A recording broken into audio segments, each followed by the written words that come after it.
Peace. What up, though? Shout out to the homie Nate Bader in the building. He said they took the cash out again. Yeah, nigga. They conspired against me and a few BCU members. I'm about to get on my Trump. You know, we need to shrink the government. Yeah, Nate, they hit me. They hit me the other day, man, and I think it's the Social Security. I think we might have to get Doge involved.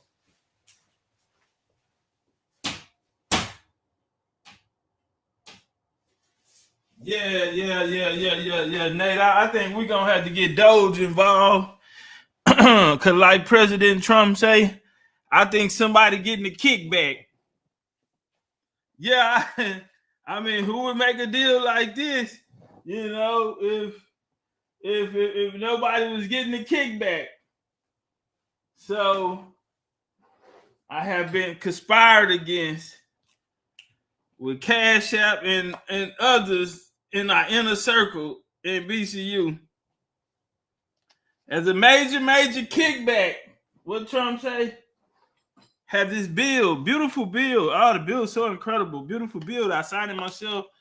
And I'm reading this, and I'm like, what's the problem? There has to seems like corruption, and someone's getting a major kickback. So I'm gonna leave it there. I'm gonna let my lawyers handle it. I'm gonna let my lawyers take care of it. Goddamn, it look like corruption to me. If you ask me, it look like corruption. But I cried last night, but I'm not finna continue keep on crying about this shit. I'm about to let go and let God. I'm about to let go and let God. Yeah. I'm about to let go and let go. Money, what's up, Mana? Look at, I need all y'all out there in Atlanta. Y'all start prepping. I'm gonna call Rich tomorrow myself because I need a date. And we got all these calendars over here. Why y'all not ordering these calendars? I do want to shout out to y'all. I think we broke a record on how many people bought platinum packs. I think we broke a record. For years we kept that type of information in the vault for a few reasons. I was by myself. The information was different than what people was putting out. So we couldn't afford to put it, out here on YouTube because anybody can get it, and it was something new to the game. We're just gonna say what it is. And it was people with larger platforms and more influence, so they were, they could have tried to smut it or basically take the talking points and because a lot of people was getting a lot of credit for a lot of the influence that we were having on this side, the influence that we had, and it wouldn't go to us. It would just go to just the whole car, the whole American car. Everybody feel it. So when we took the information underground, we did put it at a price for not too many people to get it. But I always knew in the future that it was going to be something that, like, the information was before its time. And then now we coming out. I guess I could tell y'all now because we about to get ready to get started in April. So behind the scenes, I've been working and putting together curriculums because we about to start classes. We're gonna have classes. We're gonna meet on certain days. I'm trying to see if it's a Wednesday. Should it be a Thursday? Should it be a Sunday? Now, my original thought, shout out to Dosey Dose, and Money say, get them likes up. It's about to get cracking. You already know it. You already know it. Some motherfuckers say his slides are perfect. Oh, you like them? I'm not black. I'm in it. Hey, go step on them, some motherfuckers. Some motherfuckers, you got. Hold on. Matter of fact, Sell Mofo, are you the guy that ordered the brown buffs? Man, he got an exclusive pair. I don't even think we even gonna have them in stock. So we coming out with the new springtime joints. So we got different type of frames. We're gonna have, the originals. We're gonna have the buffs, of course. Them go crazy. Them bitches hotter than a motherfucker for me. And, it's not about like trying to double or triple the price. You know what I'm saying? I just want the people to have something nice, and then it's us repping. But when you invest in things like that, they're gonna make you pay for it, and you're not necessarily gonna make your money back. I can run across so many people who can say, Chief, gave me this, gave me that, gave me this, gave me that. So it's never about, whenever I do it, I never think about making my money back. You know what I'm saying? Sometimes I just be wanting it for me. You know what I'm saying? Okay, I got mine. Yeah, type shit. And then there's somebody else, But so, the new frames and all of these things that we have for the timepieces for the ladies, I got some really, really beautiful for y'all. I'm happy about those. For the guys, we got other joints coming out too, other models for as the timepieces. Try to get them to a price, man, where affordable for everybody can get them. You know what I'm saying? Most people can get them. And yeah, that's what we at with it. So boom, right back to it. Like I say, the platinum pack, put it out, let them get that information, because we about to start doing classes. So we had curriculum. I'm gonna tell you, I had a genius idea, right? Genius, but not so genius, right?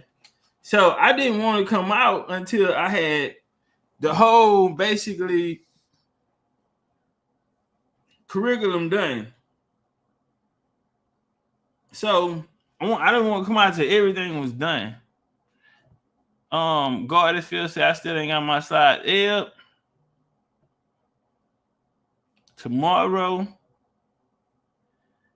I make sure it gets sent out. Let me know where you want me to send it to, and I got you. Calendar, I think you need a lot of shit. Yeah, let me know. Shades, all that shit. Let me know. I got you. We ain't got that many shades left anyway, but I got a few pink left, so I got you. Easy work. Shout out to Dots. Dots was overseas. She was somewhere in one of them little Caribbean towns, and she had her Jaguar out there repping the Jaguar shades, feeling fly than a motherfucking pelican. So boom, the classes. I wanted to wait till I had all of the curriculum done before I even said something about it. But I got a few done already.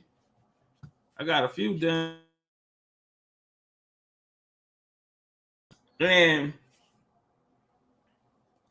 I don't want to have so many that while we doing, okay, say Monday we got a class on this topic.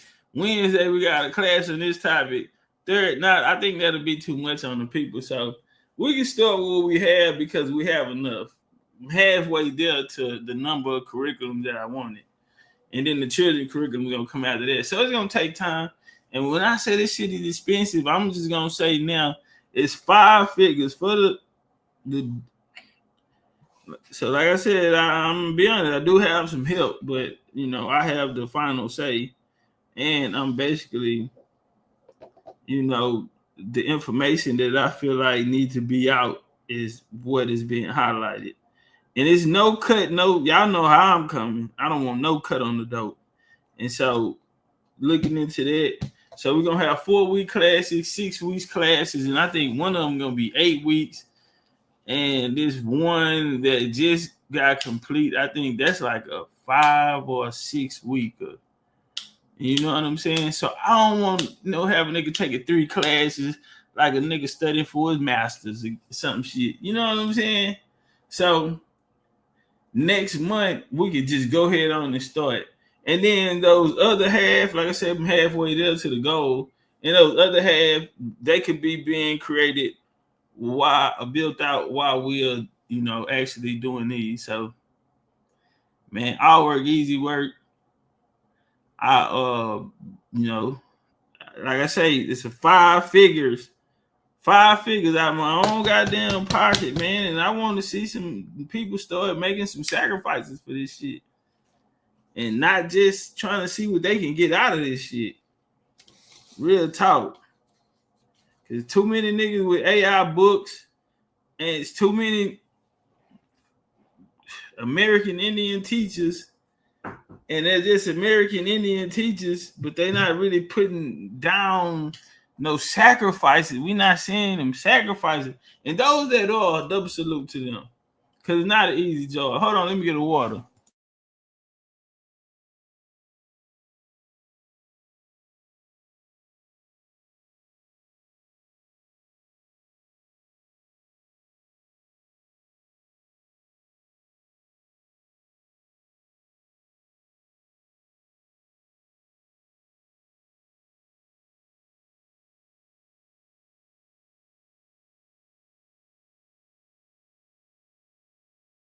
All right, y'all, my bad. Appreciate y'all letting me grab that water.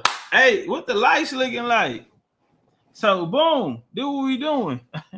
Y'all got a bad show. Y'all see that title. Somebody said that's a nice piece of artwork. I know. Somebody said that is a nice piece of artwork. So it's actually not mine, but it's this guy who make those, and it's always like a joke. If y'all see the picture, it's always like a joke. He always laughing and talking about the Moors, but he always had the Moors and he had them white bitches at his feet. And and he always put the laughing emojis on there, right? So yeah, next month we'll start our classes. It's gonna be a full week or so. We're gonna run it through April, and you get a workbook, you get a lecture with it. You know what I'm saying? And in some cases, you'll actually get like a mini documentary. But when we say mini, it's over an hour, documentary. So just to make sure you have that understanding type shit. But so that's April. We're gonna start knocking them out. Cause like I say, I'm halfway at the goal. If I start now, then we'll be done with the others. And some people may be interested in certain courses than others. All right, cool. We off there. I want to get some energy in the building. We've been in here 17 minutes. We must ain't got the video shared out, or somebody ain't hit the like button. Can we do the right thing like Spike Lee? It's Saturday. It's a rainy day. It's a rainy day right now. So I think I want to do it like this. Hey. I don't wanna go. I don't wanna be. I don't wanna be. What flames at? We about to turn up. I got a good feel for y'all. I don't wanna go. I don't wanna be like. I don't wanna be. BCU. Hey, we going to Atlanta, man. April, May. Y'all get ready, man. We not playing. Man, I want to see the Indians, the Aboriginals. I want to see all y'all niggas out there. Let's link up and show a strong force. I mean, a great force. I mean, so many people that we can't fit in the picture. They're going to have to turn the camera sideways. What a mother Indian nigga repping America. Nigga, this is a call to action. You know what I'm saying? What we doing?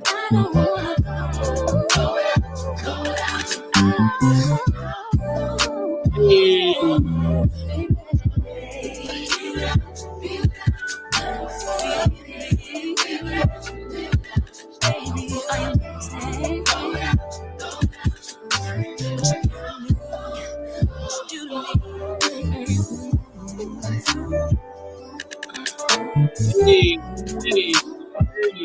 Hey, y'all ain't ready.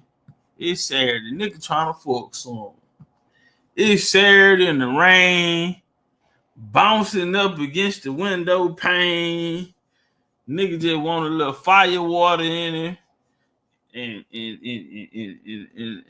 little blanket with your legs still cold, just enough to warm up the warm spots.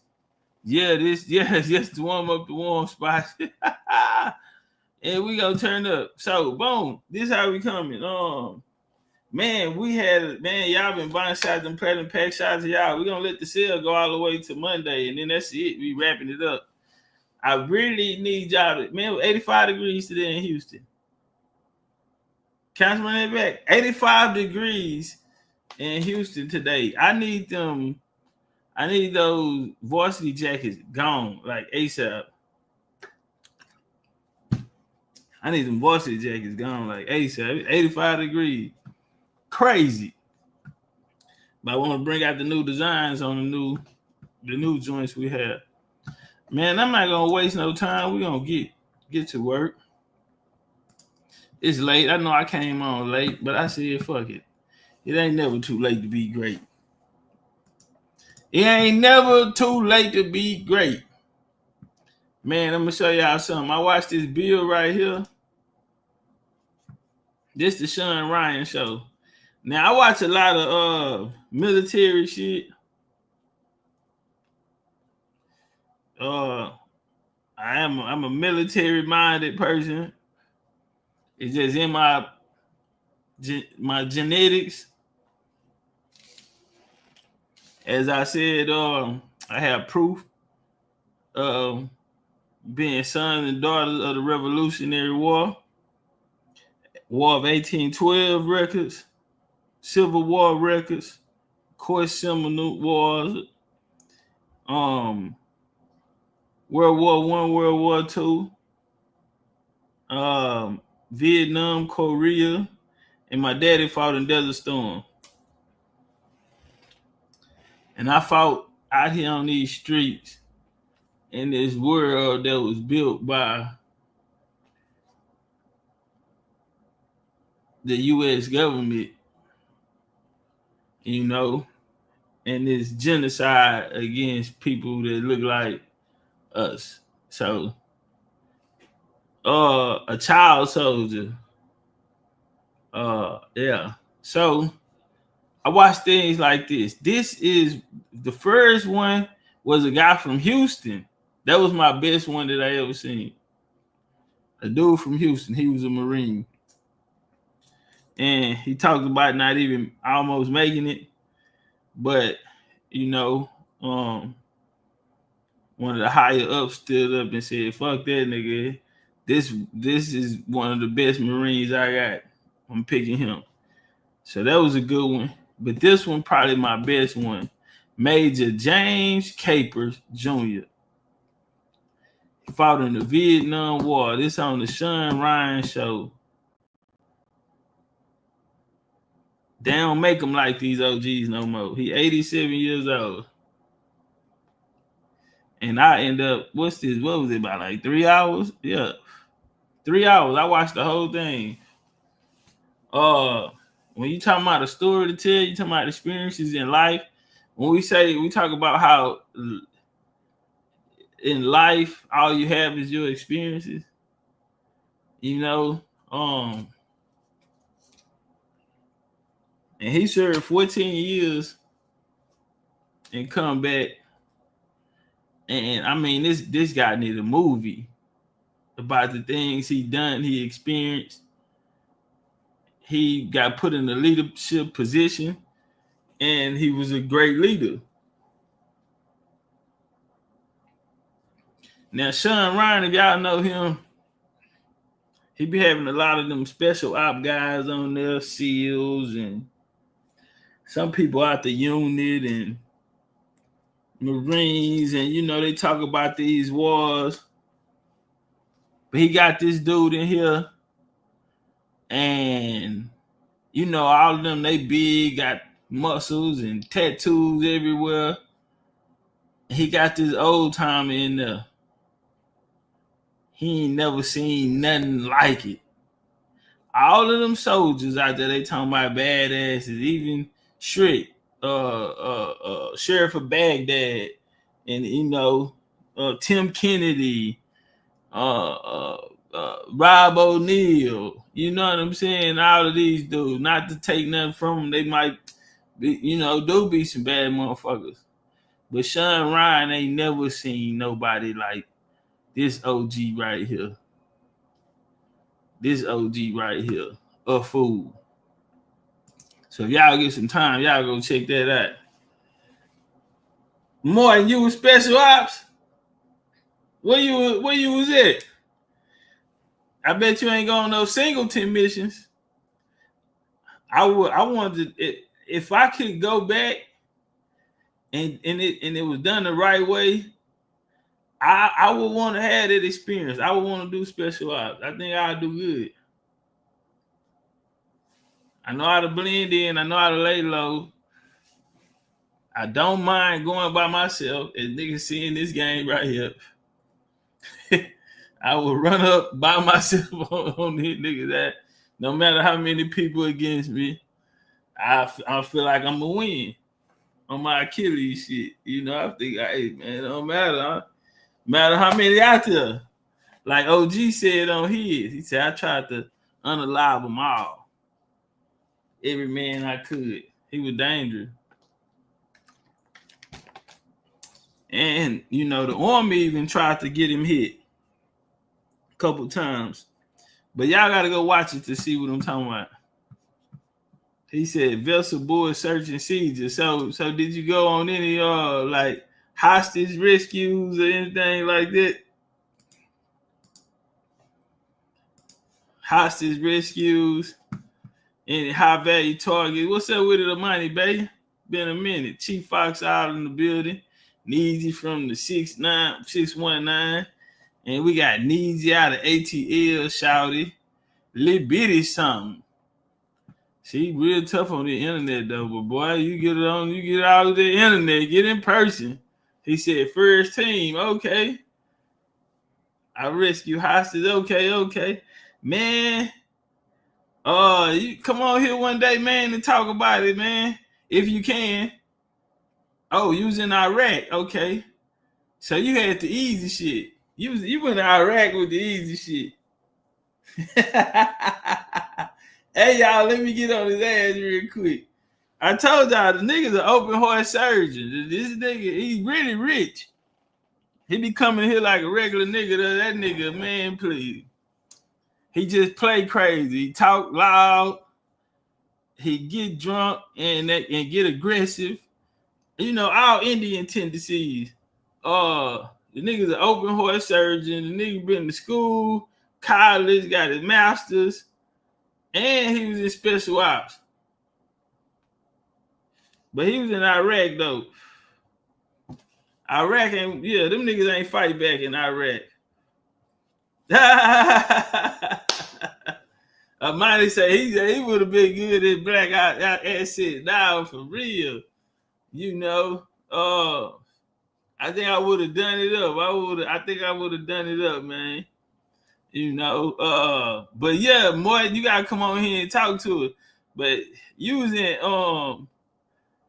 Afghanistan, they ain't want to fight. They ain't want to fight back. They just gave up. I bet you ain't go to Afghanistan with this shit, nigga. More, I bet you ain't go to Afghanistan with this shit, nigga. They want to bang it out. Them Afghans said, we gonna lock in. Nah, but man, he rescued hostage contraband in the Middle East period. Man, you gonna have to come on here and tell us one of them stories. You know what I'm saying? If you can, you know what I'm saying? If you weren't part of the unit or nothing, then probably you can. Because I think SEALs, a lot of those guys wrote books. So, and they talk about it all the time. So, yeah, if you come on and talk about what you can talk about. You know what I'm saying? But yeah, man, we faster, we agile, we thinkers. And like old school was telling him back in his day, it was different. You know what I'm saying? And Sean was just looking at him like, damn, nigga, you did all that? Like, you a bad motherfucker, like, in the real Indian way. But let's get into it, man, because little Jazz out here popping her itch. And then we gonna get into the Black European bill. Unfortunately, we have someone that is occupying the White. So, unfortunately, we have someone that is occupying the White House. And as far as I'm concerned, he is an enemy to the United States. He swore an oath just like the rest of us. But right now, when you are literally putting us at risk, all because of what?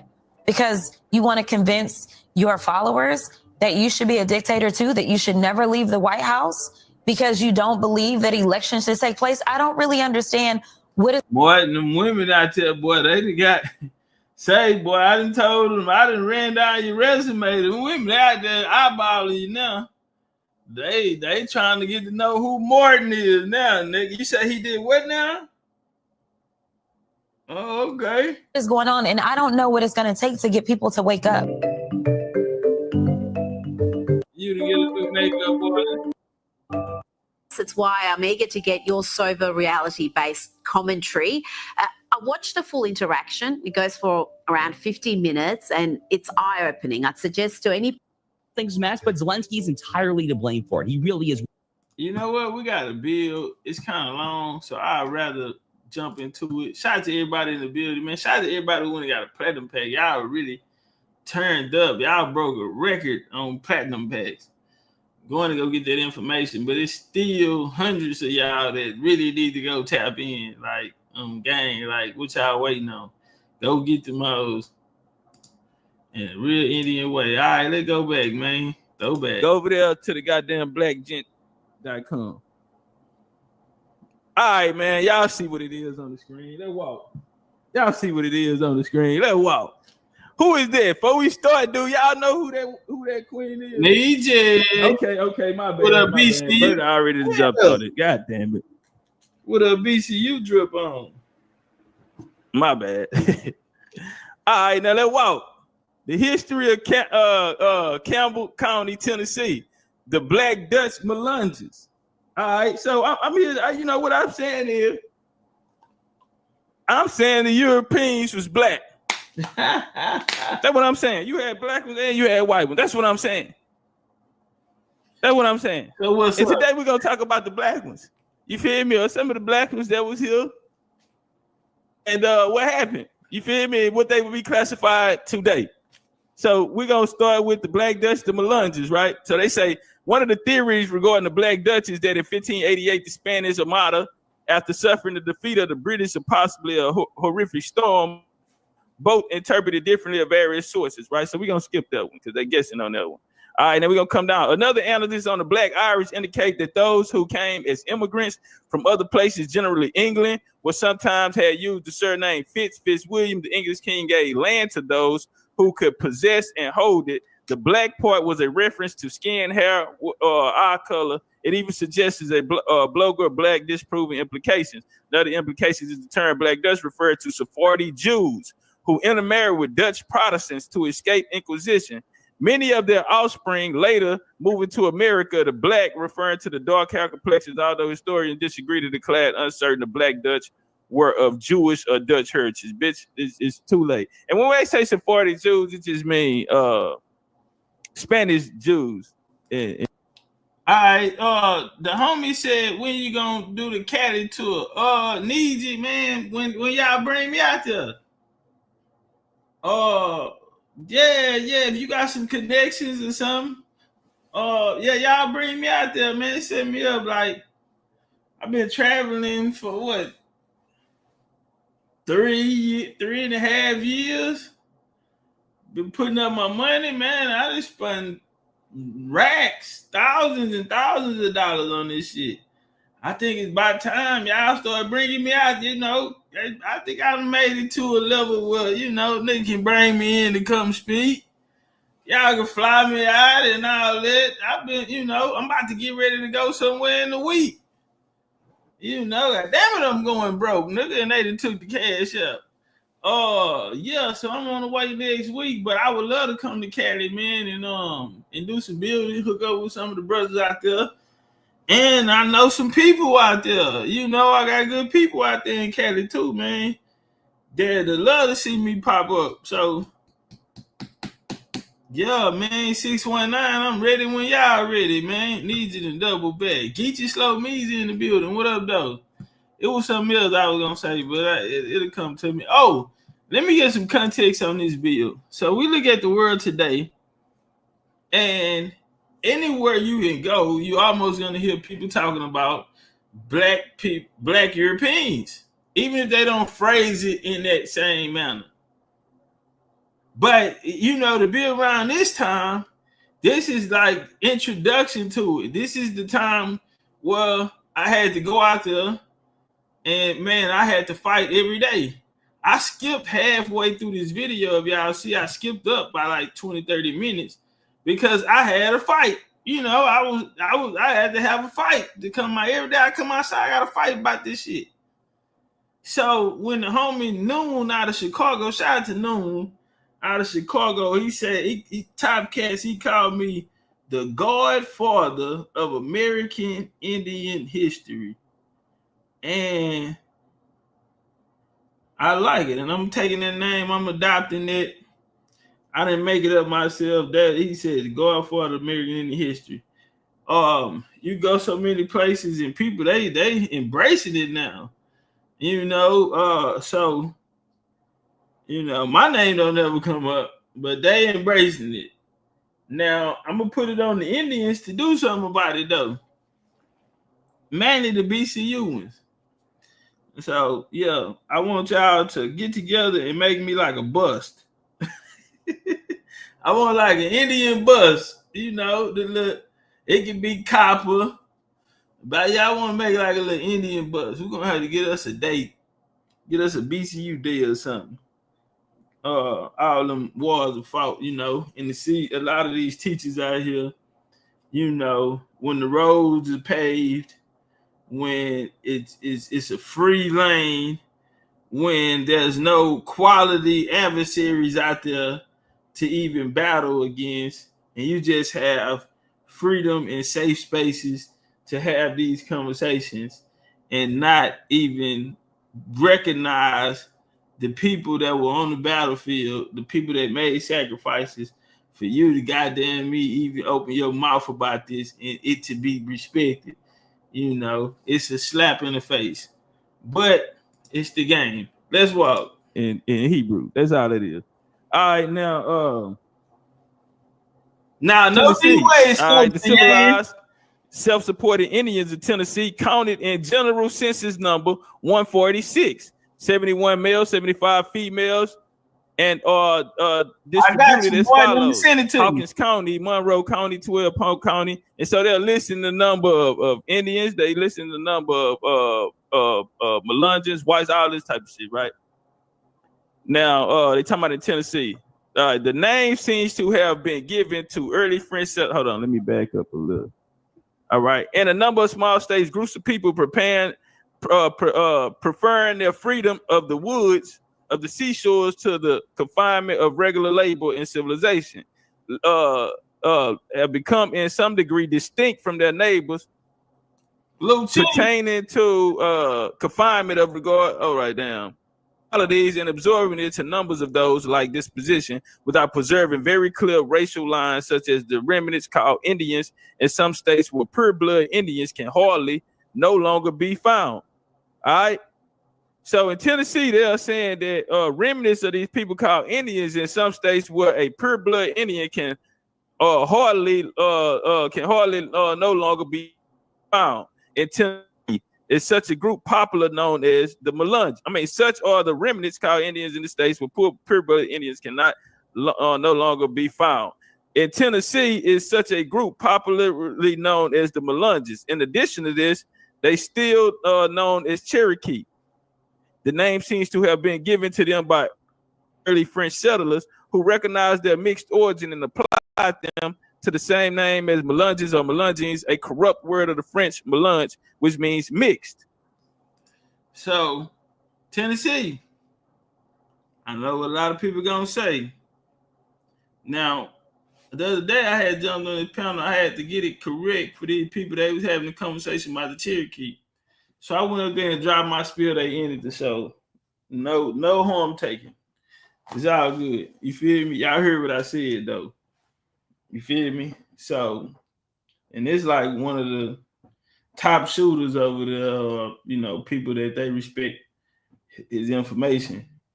But it's a lot of historical inaccuracies. You know what I'm saying? So I just wanted to drop my little shit. I don't be trying to smut nobody or belittle nobody. I'm the person that want to work with everybody. You know, I'm the friendly one, but the dangerous one. Yeah, because just like old school on there, we ain't just gonna shoot you, nigga. We gonna cut your throat, nigga, when we done to make sure. But Tennessee, we know that these families that came into Tennessee, we know of the families that bred into the Cherokees. We know that they were from the Iberian Peninsula. They were Moors and Sephardic Ooze. So let's walk. The Melungeons, all right, let's walk. The Melungeons of Hawkins County claim to be Cherokee of blood, white, Indian, and Negro. Their white blood being derived as the assert from English and Portuguese stock.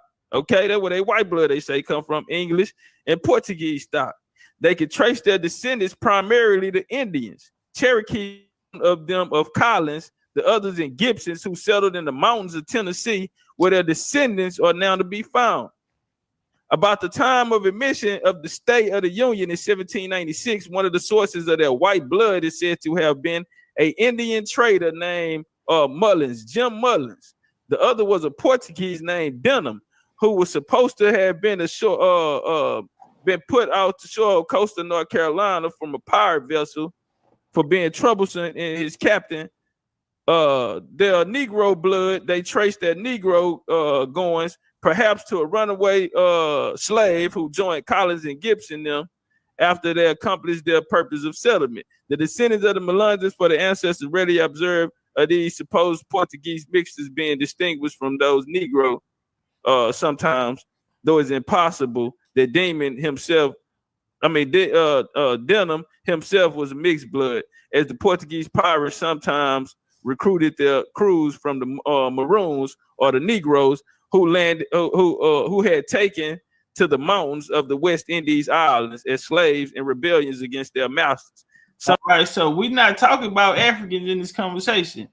We're not talking about Africans in the West Indies. They're talking about these Maroons who took, and so we know that we're talking about Taínos. When they settlement where? Tennessee, Virginia, Tennessee.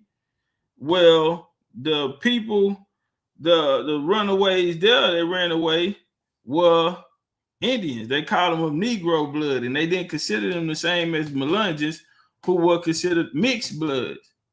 So these were people of the land that ran away with them, and most likely they're gonna help them interpret, and they're gonna help them navigate their way through especially through the mountains and shit.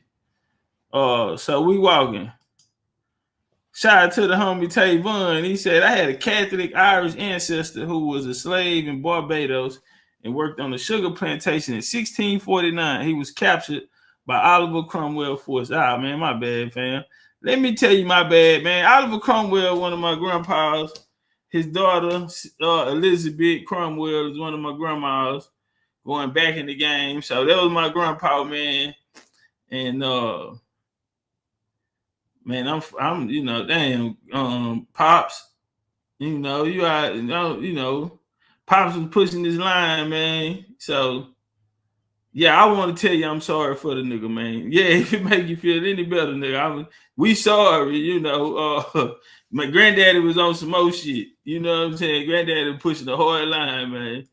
Some of these were mixed Carib or white blood, English, Spanish, or Portuguese, the former being the natives, Indians of the islands, and the general cause of the Melungeons were enumerated as of the races which they could resemble.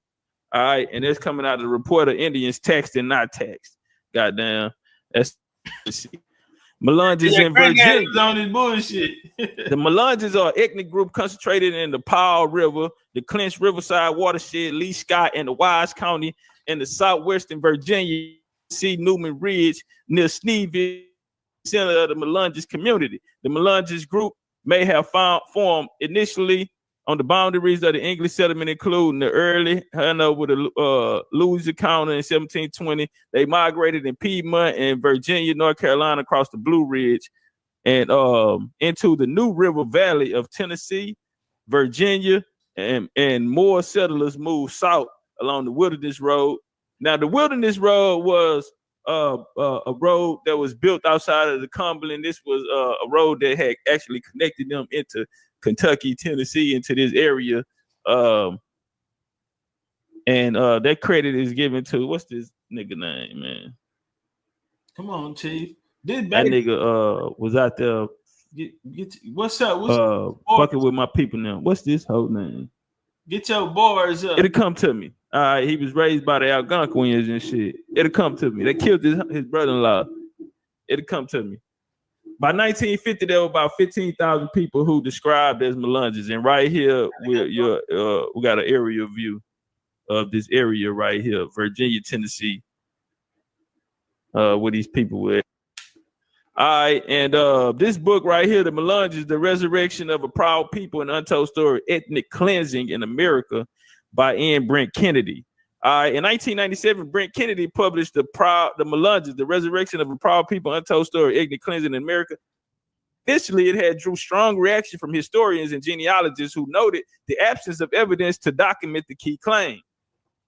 I contend that the remnants of João Porto's fort, joined by Portuguese refugees from Santa Helena, and possibly a few stray Dominicans and Jesuits, exiled Moorish French Huguenots, and escaped Acadians, along with Sir Francis Drake and perhaps other freed Turkish, Moorish, and Iberian captives, survived on the shores, combined forces over the ensuing years, moved to the hinterlands, intermarried with various Carolina and Virginia Native American Indians, and became reclusive Melungeons.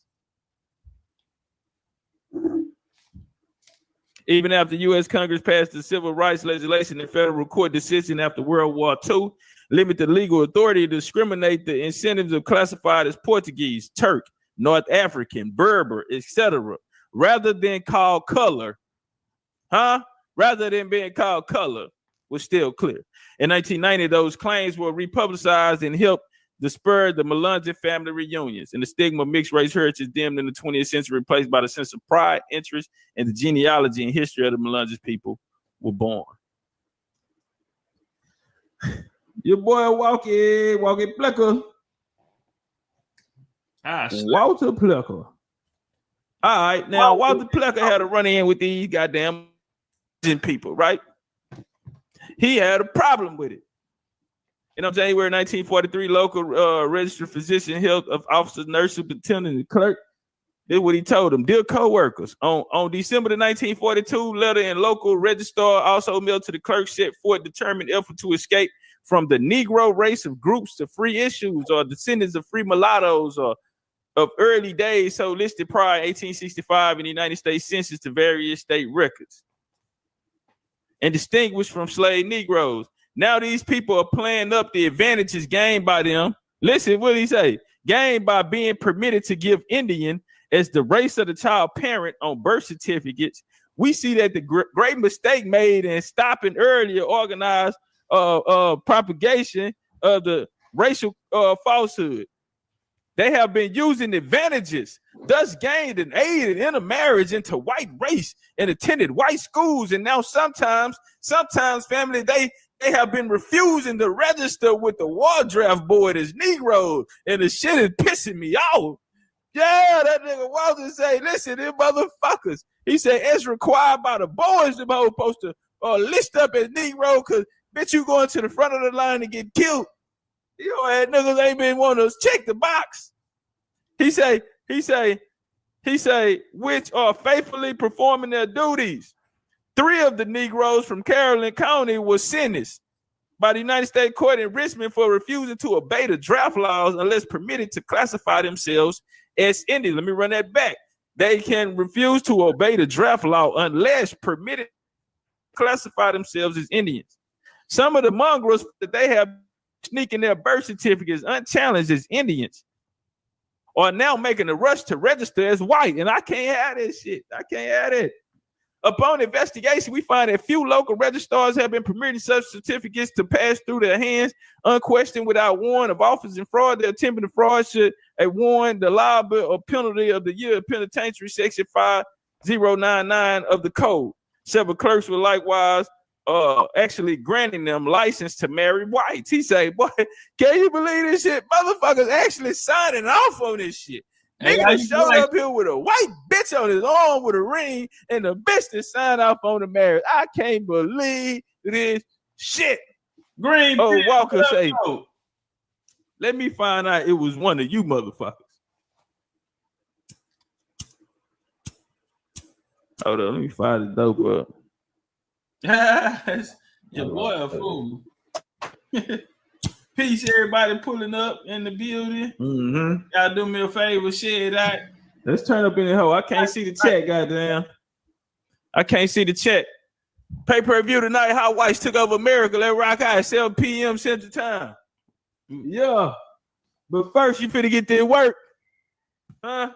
First, you about to get this work. Let's work.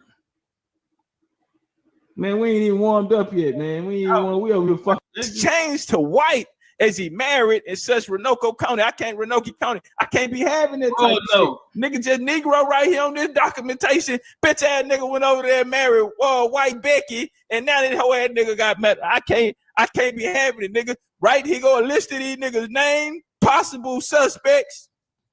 Okay, pack this in your pocket, pass it around to every white man, put it on every white man though. What is right now? No longer go on. Yeah, y'all. Please, all known or suspicious case to the Bureau of Vital Statistics, giving names, ages, parents, and much as other information as possible. All certificates of these people showing Indian or white are now being rejected and returned to the physician or midwife for local or midwife or local registrars hereafter must not permit them to pass their hands. Note of warning to us. Bitch, this is a note of warning. 150,000 other mulattoes in Virginia are watching eagerly the attempt of their pseudo-Indian brethren. Nigga called him a pseudo-Indian brethren. Ooh, them fighting ready to follow in a rush. Them fighting Very truly yours. Signature. W.A. Plecker, M.D. State Register. Those are fighting words. Woo! Damn. Hey, y'all know he had to be a Y'all remember them surnames that nigga had in his pocket? They gonna list of some of them right here. I got on the screen. I ain't bringing them all out. I just want to show y'all a little something about a little something. A little something by a little something, huh, Chief? My bad, y'all. I'm getting my calendars lit. There they go on the screen. We're getting spiritual in here. Who that was? Drea? What's up, Dre? All right, and here go the registrations of birth and color in Virginia. This is these are the is that the certificates that they used to use. This how you fill them out. Full name, place of birth, date, sex, name of husband, father, all that type of shit. Down here, a white person is one with no trace whatsoever of blood of another race, except that one of 1/16 of blood of American Indian. Okay, except that one of 1/16 of blood of American Indian unmixed with any other race may be classified as white. The date of birth must be omitted if desired. And that is coming from the source is Library of Virginia, registration of birth and color 1924. This is real motherfucking life. That's what they did to us. Oh yeah. I know they out there. They say, damn, well, how do TOPCATZ? How do they say, goddamn, well, how this nigga TOPCATZ finna do a pay-per-view? He gonna come out here with a fire ass bill like this here. The true history of the Gullah Geechee, nigga. What really happened? Big Chief. What really happened? All work is easy work. All work is easy work. I don't know when I'm gonna drop it. I don't know yet. Lena, I don't know yet. Say, Lena, I might be in Florida, fam. I might be in Florida real soon. I think I might do spring break in Florida. I don't know. I'm just giving you a heads up. Oaksville, Alabama, turn up one time, man. Be in the city. Turn up Tuscaloosa, Alabama, man. You know, I told y'all that shit was crazy, man. I found out they are not descendants of the Copena culture, but are believed to have migrated from the South Great Lakes area in ancient times. In addition, the museum includes a display explaining the history of so-called Dutch people. Listen, what else? He's talking about the Cherokee. But we'll talk. It also displays explaining the history of the so-called black people of the area.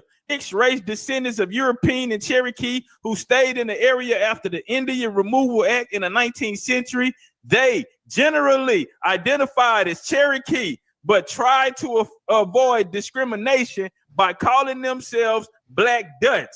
Since the 20th century, damn, my shit, I can't see it, the goddamn StreamYard thing anyway. Ancestry, and according to the display, 4,000 people are now enrolled in it.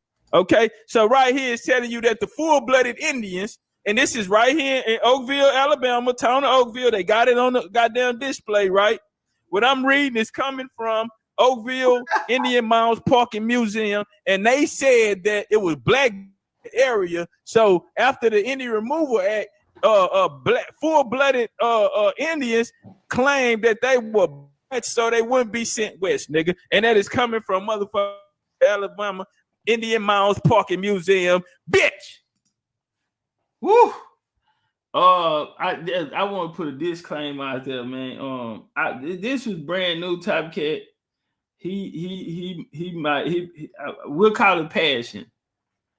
Yeah, y'all excuse him. You know, I didn't grow up a lot, so but this guy, his nigga was fighting for his life.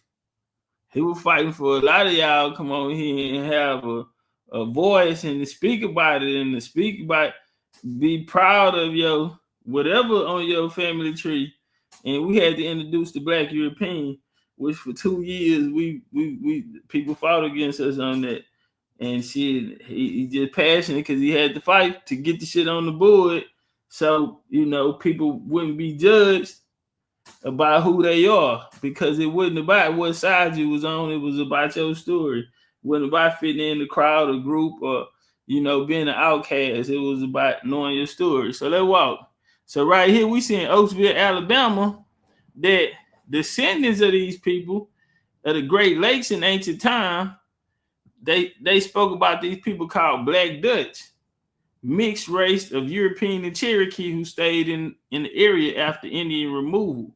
But then it's gonna tell you about the full-blooded ones went off in the mountains in Oakville, Alabama.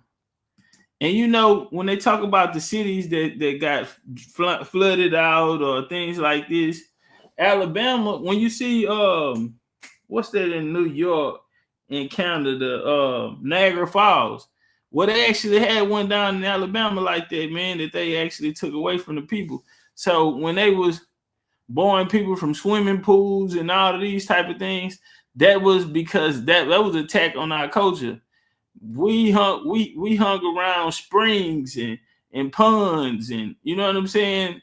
Especially in the Alabama area, when we talk about cenotes down in the Yucatan and the Caribbeans and things like this, well, we had cenotes here. Alabama was a hot spot for those as well, all the way into the 1940s. Come to fuck around. I didn't come to fuck around. Don't fuck around then, nigga. Get your shots out. And we got pay-per-view, sell PDF, goddamn. How the whites take over. You don't want to be there. It's gonna be packed in that motherfucker, nigga. We had a whole chat in that motherfucker Friday, nigga. We had a whole chat in that bitch, nigga. And now this brother, I think it's gonna be live tonight. This brother is doing a lecture right now, and he has a lecture that same night. That's how hard we was going. We were doing 2 or 3 days to make sure we get the point across. We got so much goddamn work. Nigga, go. All right.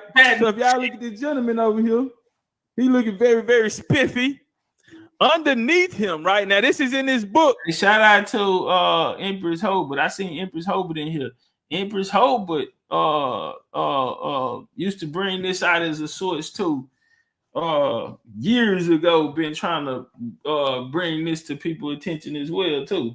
Let's walk. Whence the Black Irish of Jamaica. Now underneath it, right under his feet, it reads, typical of the Black Irish in Jamaica. Typical of the Black Irish in Jamaica. Brother looking very dapper now, might I add. Ready like he about to go knock him a bitch. Knock him a bitch. Okay, hold on. Let me do something. Bless his heart, child. Let me do something. Okay. The ancestors. Unfortunately, with pride.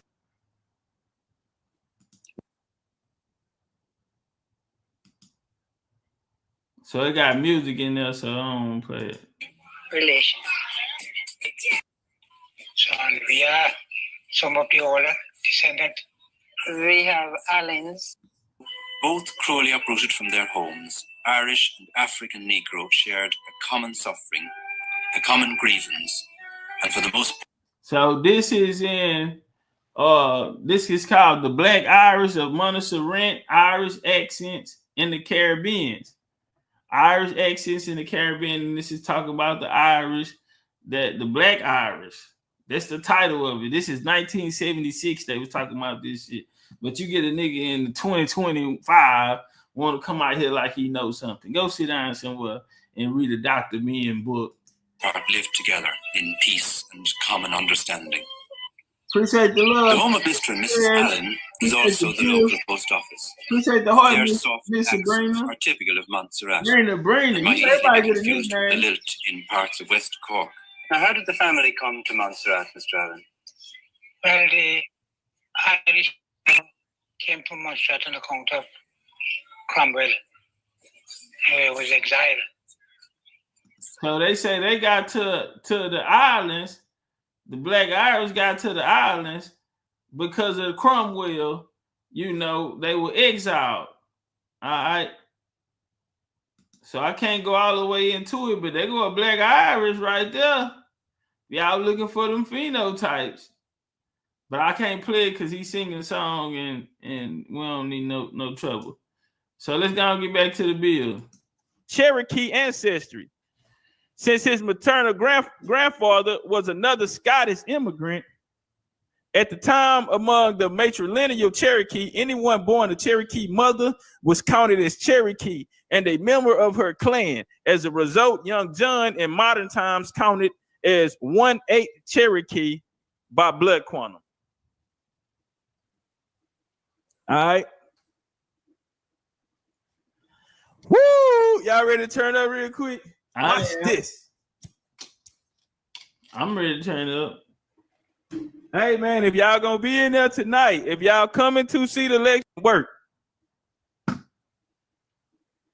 All right, extant records of designated three. Now, let me slow it down. Let me paint this picture. Let me show you where we're going with this, right? So what we just went? We just went through Black Irish and the Black Irish. We went through the fucking Black Dutch earlier. Where we at now? We fucking with Black Dutch. I mean, no, we went through Melungeons earlier. Now we on Black Dutch. Let's deal with these Dutch people, right? Let's deal with these niggas. So I made a statement that what'd you say? Dutch was black. So when we going through these Dutch West Indies Company in Manhattan, you know, the story 1609, 1619, 1626, 38, so on and so forth. Take it over in 60s. Now, they gave these land grants. We went through the African burial ground, right? On the African burial ground, They gave these land grants and shit to these 11 Africans and shit, right? But the neighborhood that they ended up building up, it had Black Dutch there as well. It had Black Spaniards. We went through that. Portuguese, motherfucking Africans, Indians, all that shit, right? Now, when they these people, they came out and, you know, they made a big fuss about, nigga, we've been in servitude for 20 years. They gave them a land. Now, this area that they gave them, it was Indian territory. They put them there to serve as a buffer. It's called the tapping patent. Patent. T-A-P-P-A-N. Y'all look it up. T-A-P-P-A-N. Tapping patent. Now, this was the area that they gave them to serve as a buffer between them, the Indians, and they fort. Right. End up becoming a black town. This is a powerful source. Now, wow. Extant records designated 316 original shareholders of the tapping patent. Right now, this area is the area, like I said, that they gave them. Now, 3 of the 16 of the original ones are free Negroes. Those being John DeVries, John DeVries, whatever the fuck. His son, John Jr., his manuals, Manhattan records show that prior to their removal to Rockland, these 3 men had been yeoman farmers residing outward above the fresh water, and that while they had been close neighbor to several white members of the patent group, subsequently in early of the 18th century, additional pioneers of African descent joined the Vars and Manuel families in Rockland, generally by formally extended. Time out, y'all. Hey, the one new school, new old school. Hey, you want to get the link? You say the Irish were African. Wow, that's wild, fam. Hey, you want to come up? I'm not saying you right. I'm not saying you wrong. But what I would do is put the link down there if you want to come up, and maybe you can better, you know what I'm saying, bring clarity to what you're saying. Are you open to, or, you know, because right now we stopping the build. But if you're open to coming up and breaking that down, we would love to have you. Just let me know if you need me to drop the link, fam. The Irish were African. That's a new one. That's actually a new one. I never heard that one. But we might be dealing with a brilliant scholar out there, and we don't want to pass that up. We would love to hear that information, brother. So come on down. The price is right. The price is right. Okay, so the African, they said they came over there and joined them and shit on their patent. Now we're gonna move forward. Now it say right here that 3 of the 16 original niggas of this tapping patent were black free people Negro, but it sound crazy. Why does it sound crazy? Because they are the motherfucking Dutch. So are they the Dutch? They got mixed, and then they kind of how it happened. Let's walk. Let's find out. You're now rocking with the best. So we come here. You're now rocking with the best. This 2020 TOPCATZ, 2020 shit, 5 years ago, and you know we stepping on them. See, we ain't just talking. We actually putting the people in the story. So if I said that those people that came, they were Black Dutch, and they were considered free Negroes. Not no damn African. Ain't nobody said nothing about African since you know through this bill. So we finna prove it. How we gonna prove? We finna go get the guy that we talking about, because I think that'll help. When we're dealing with history and you're talking about identities and nationalities and well, the primary source of that would be the people. We're not worried about what somebody else called them. We're worried about what did they identify as themselves. So let's deal with it. Captain Jan. Now we dealing with the captain.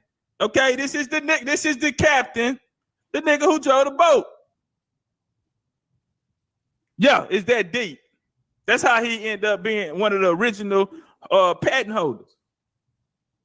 Hey, do you want to come up? A military captain named Juan DeVries had he came here in 1644 to fight the Indians. Ironically, he befriended the Native Americans. He also took the liking to slaves and free blacks and befriended them as well. In 1646, he married a black woman. Her name was no Saint. Don't cuss me out, because you know what? Just all you get the paperback, and I'm just gonna give you a hard copy. You feel me? Like that, yeah. Like we on some BCU shit now, Saint.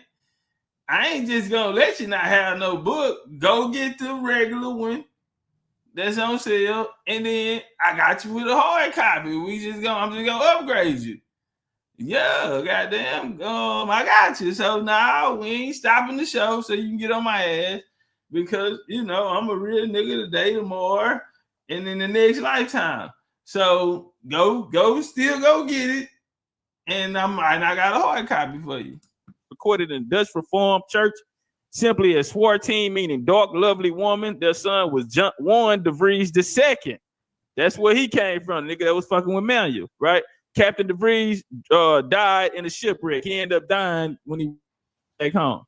All right, now we come over here to the right. Is Captain DeVries' birth date, 1620. Birthplace, look. They're fasten, Friesland, Holland, right? In the Netherlands. His nigga birthplace is in the Netherlands. We come back. I said New York. Well, typically you wouldn't be wrong. You got to understand a lot of these places these states we call today, come under United States 1776. But New York, if I'm not mistaken, was called New Netherlands, New Amsterdam. But I'm going to get out of people's business. I've been to Netherlands and Amsterdam in Europe, and New York, that was the Dutch for 1664, right? Oh, okay, let's walk. Just trying to bring some clarity. Where's this taking place at, this conversation? In New York. Yeah, so let's talk about it. Bloodlines of the go at 6. Down here, he drowned off the coast of Wales by the way of Netherlands. And look, here go his father Josephine DeVries and Juan DeVries II. Now we come over here on the website stuff, Rockland County, New York, and Bergen County, New Jersey, historical information. Family groups in 1702 census. Then we come over here to the census, right? Take your ass over here to the census.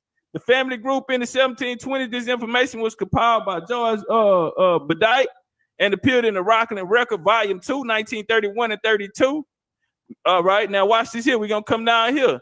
DeVries. Here you go. They got him under John DeVries, born 1647, same as over there, New York. And guess what? They classified him as free Negro. Now, hold on, time out. What's important about this? When we went to his genealogy, DeVries was born in the Netherlands, right? He was born in the Netherlands, right? Now we go get the census, 1702 family census, and now it's in New York. Bro, this is rookie TOPCATZ. You see him with the turban on. This rookie TOPCATZ, what I'm telling you is, nigga, I've been fucking these niggas up.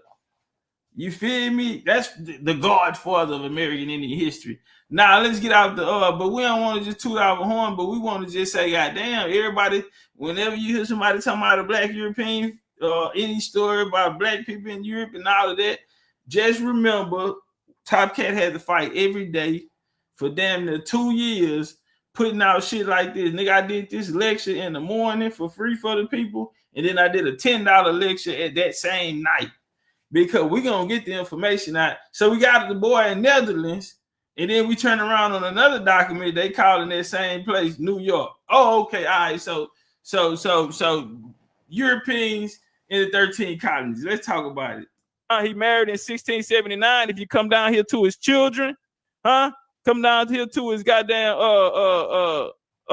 children, and you got the Juan DeVries, Helen DeVries, Donna DeVries, Brick DeVries, and Jacob DeVries, born in 169 on the tapping. They got him under there for the tapping. Now I ain't sold out. I got some. Oh, here she go. I got you. Who they caught that earlier? Y'all know who that is? Beautiful. I just want you to know. Louisiana Creole. You're my favorite girl. Y'all know who that is, huh? Okay, Jessica, I got you. I had said you. Rick say he late to class. Goddamn, I guess we missed all that Caribbean talk. Where you go to, D? Giddy say, I don't know, just somebody fine. Louisiana girl, I need you in my life. Cause all these city girls, they just can't love me right. Louisiana girl. Hey, we was in Louisiana, we in New Orleans. We at the Super Sunday with the Indians out, and I told the nigga, I say, Geechee, how them white hoes get out of his ass? Then I came back and told everybody, Geechee asked me the question. Yeah, I'm a whole ass nigga. Yeah, I'm a whole ass nigga. Turn up. Keep them lights up out there, family. Yeah, them lights. Louisiana Creoles. Or person descended from inhabitants of colonial Louisiana during the period of both French and Spanish rule. Louisiana Creoles share cultural ties, much as traditional use of the French, Spanish, Louisiana Creole languages, and predominant practices of Catholicism. The term Creole was originally used by French settlers to distinguish. Listen to this point. It was a term used by French settlers to distinguish persons born in Louisiana from those who was born in the mother country or elsewhere, meaning French people from other places, right? So these people that was born in here, over here, I'm glad of French descent, they classified themselves as Creole. And they are free people of color down there, because we have to remember we be mixing history up and shit. Now the northeast and shit, the colonies and shit, that's where you get free Negroes. That's why the DeVries, which was Dutch, was labeled and classified as free Negroes, right? But down south, where in the French territories, you had free persons of color or Creoles. All right, that's how it was. Two different systems. And I wanna just expound on that. Two different systems. So in the 13 colonies, they played the Negro game. They said Negro come from the Spanish. What were you going to the West Indies? That was a term that was used towards those people. Now they say the Spanish and the Portuguese came up with the word. Well, so, but we're not talking about the one in Europe. Yeah, you know, like how we just showed that New Netherlands, and then later it became New York after 1664. The British gonna take over the New York without a shot being fired because it was the same family bloodline. Anyways, but that's Prince Charles II. He got restored to the throne, and they get New York 1664. He turned it over to his brother James, Duke of York, get him the charter. Boom. So now it's not New Netherlands, it's not New Amsterdam, it's not Dutch. Check. Now it's British New York. So now they changed the name. So we look up the census in 1702 and we find out, okay, it said he was born in New Netherlands. That was in the 1600s. When we look in 1702, it said he born in New York. Somebody help me out, or am I tripping? Nah, I ain't tripping, nigga. Bloodlines are the Guard 6, nigga. Big Chief in this bitch. Yeah, I do this shit. So like I say, so we catch him on that, and we prove that these people, these Dutch people, were melanated, correct? So we go through their genealogy and all of that, their wives, they land patents. I mean, the boy is just wicked with the research. We gonna find a way that you can't get out of this. So boom, we bounce back. Negroes, they would consider free Negroes. Again, we want to show there was different systems going in the South. So west of the Mississippi or La Florida, because some places down there it was Negro because you had Spanish came there to try to settle, meaning that was a whole entire different land. But you also got to go through the Indies. Anyway, long story short, down in Louisiana, you had the Creoles, which would be class systems. You know what I mean? Really. And it would go off of bloodlines and family last names. That's why you have a lot of those, you know, surnames in Louisiana that are very prominent. You know what I mean? You know, some, and then the Acadians are going to come down and mix into that as well. And that was, you know, another force of power. But it was a French stronghold up in Canada, right? Not coming from France. Well, the Eiffel Tower. The Eiffel Tower is so recent. The Eiffel Tower was built in the 1800s for a world fair. You feel me? It wasn't that, it was for a world fair. And just like they put one in Vegas, all they did was emulated what was coming from other places. But we'll talk about that when we talk about the world fair. Let's walk. Different systems. Free Negroes and free people of color are totally different. But today they are both classified as African American. Bars. Check. What you gonna do about it? Not a goddamn thing. Motherfucking bars, nigga. Can't do nothing about it. Gotta take that ass whooping. Built the ass. Angie B. New York to Philly. Now watch this.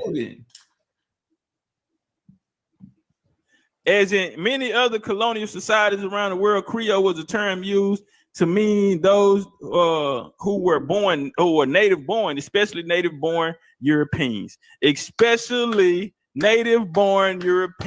such as the French and the Spanish. It also came to apply to African descended slaves and Native Americans who were born in Louisiana.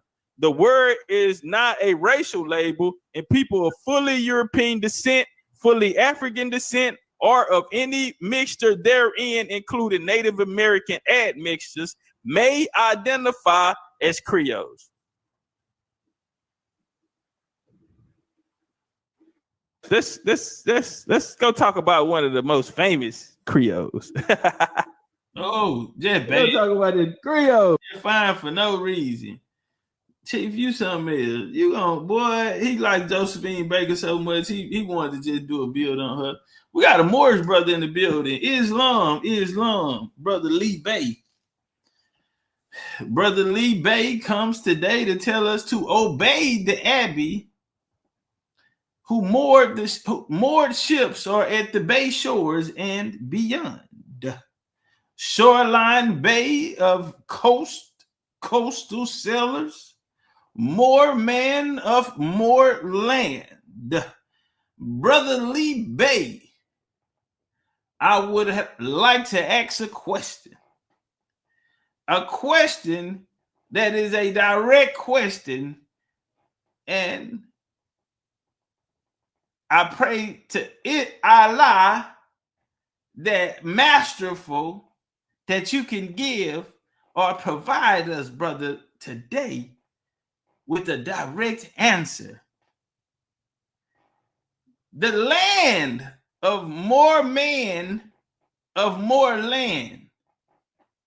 Brother Lee Bay, where can we find that? The land of more land on the map. Is there a map, brother? Is there a source? Or is there an author? Is there a paragraph? Is there a page number? Is there a lecture? Is there a timestamp? Is there any type of intellectual? Brother, where are you getting this information? Brother, I hope you ain't making it up. Brother, I hope you ain't making it up. Brother, what did he say? Moors. Brother Lee Bay shares with us today that Moors are the founders of civilization. First people on the planet, the great pyramid builders. Moor science is the most ancient philosophies. The Moorish Empire is the first world order. Brother Lee Bay, I wouldn't be me if I didn't extend the invitation for you to join me on the panel right now. Brother Lee Bay, is that okay? Can we get you on the panel to enlighten us, brother, to bring us to the light? Because clearly we are missing something. We are missing this profound knowledge, brother, that you have of an awesome people who were the first civilization builders from a place called Moor Land. Brother Lee Bay, would you accept my invitation to come on up, brother? Because the customer is always right. Amen. I said the Lord might not be there when you call, but he's always on time. I said he's always on time. Brother Lee Bay said, I am the chat box. I'm on the channel now. So, brother, if I drop the link, are you gonna come up?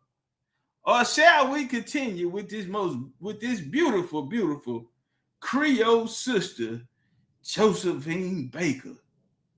Cause nigga, you done came in between me and Josephine, and nigga, man, boy, hey, are you coming up or not, brother? Cause I ain't worried about Josephine. Hey man, how that Josephine song go? My life's a natural high to come in bunny high with me. That's Josephine. Yeah, what up though?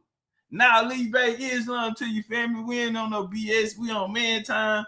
So yeah, man, if you want to push up, I can drop the link. I do want to hear about this Moorish empire. Very, very curious. And hopefully you can enlighten me on that. We have a mermaid in the building. Hey, y'all ever seen the mermaid? No, you got to go to Atlantis. She's from Atlantis. She's a mermaid from Atlantis. Dots in the Josephine Baker, born Frida Josephine McDonald, naturalized French Josephine Baker. She was an American-born French entertainer, French resistance agent, Freemason, and civil rights activist. Her career was centered primarily in Europe, mostly in her adopted France. She was the first Black woman to star in a major Frida Josephine McDonald was born in St. Louis, Missouri. Her mother, Carrie, was adopted in Little Rock, Arkansas in 1886 by Richard and Elvira McDonald, both of whom were slaves of African and Native American descent. So y'all want to know why Josephine's so fine? She got that Indian in her. Remember we was talking about phenotypes? We say, man, some phenotypes, man, you can go around the world and back and you ain't gonna get nothing that look like that. And you know what they call that? They call that ZA. That's the ZA pack. That's the ZA. Oh, yeah, well, you can only find them, they organic to one location. Oh, and y'all wonder why Josephine so fine, all you niggas and everybody got the Indian number. They said it was African, but we broke that genealogy down too. Let walk. All right, let walk. You know she had that Indian. There she go. Whoa. Like a nigga put some Indian on her. Let me get some flames. Let's get some flames for Josephine, goddamn.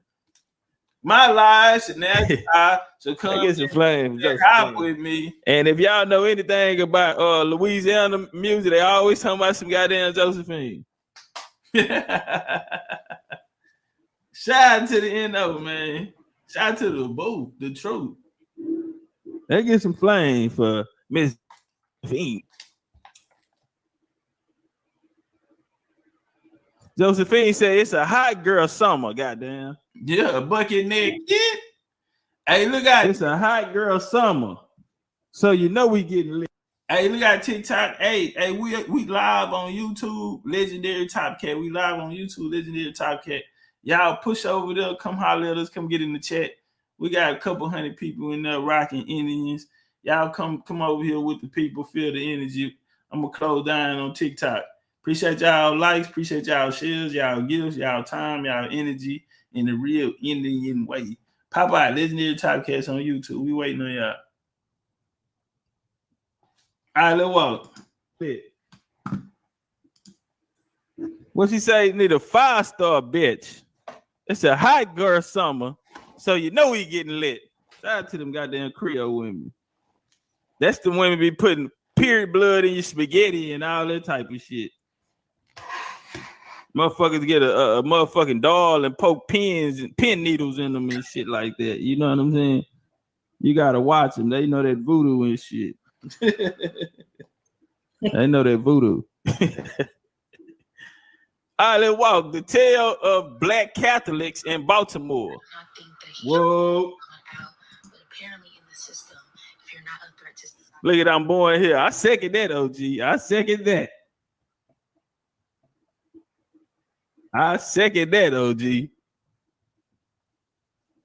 The coming of Mill Hill Fathers to Baltimore was a landmark in the administration of the Archbishop Mort Spalding. This group of priests was founded outside of London by Cardinal Herbert Vaughan for the purpose of missionary work. On arrival to Baltimore, the Black parish of St. Francis Xavier was transferred from the care of the Jesuits to the Mill Hill Fathers. Later in 1883, the second Black parish, St. Monica, in the area where Camden Yards now stand, was established in South Baltimore. During this time, the number of Black Catholics had increased, had populated all areas of the city. The Mill Hill Fathers were recalled to England in 1893. The priests had a decision to make, returning to England and remaining in the United States. The 5 priests who remained in Baltimore started a new community called the Society of St. Joseph of the Sacred Heart, commonly known as Josephites. Their purpose was the evangelization of African Americans. Today, the Office of African American Catholic Ministries in the Archdiocese of Baltimore is one of the most active in the country.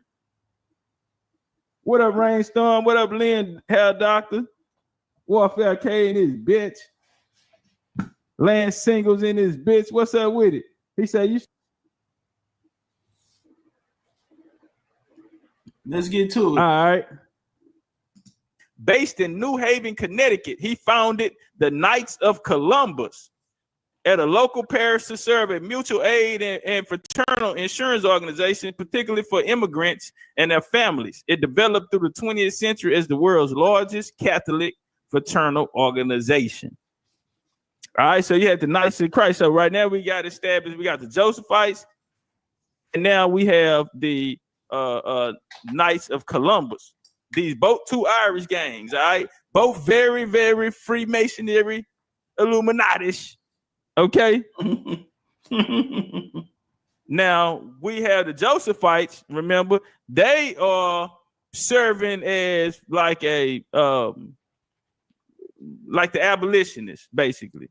So they are against slavery and all of this type of shit here, even though some of them niggas were slaves. Same shit as the Quakers, right? So this is the same shit as the German Quakers and all of this type of shit, right? So this is they play.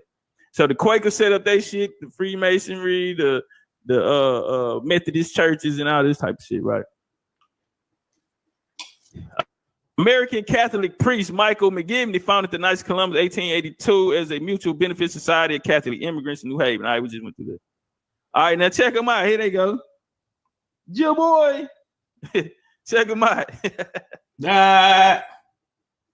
Check them out. Hey, Lee, you got to go, fam. We told you not to spam the chat the other day, brother. Yeah, Nighthawk. Hey, everybody, send me your email back. If y'all even had another day, that would make it easier. Friday, trade and fast, participate. Yeah, make it easier. Take care, folks. Yeah, y'all see papers long time ago. I was on papers and I had to do community service, and I used to have to do it at this veterans place in the country. And they had them Knights of Columbus up in that motherfucker. You know what I'm saying? Knights of Columbus to participate in a national day of prayer and fasting to end racism. Hey, y'all, them niggas that went out here prayed and fast, they want to end racism on you niggas ass, right?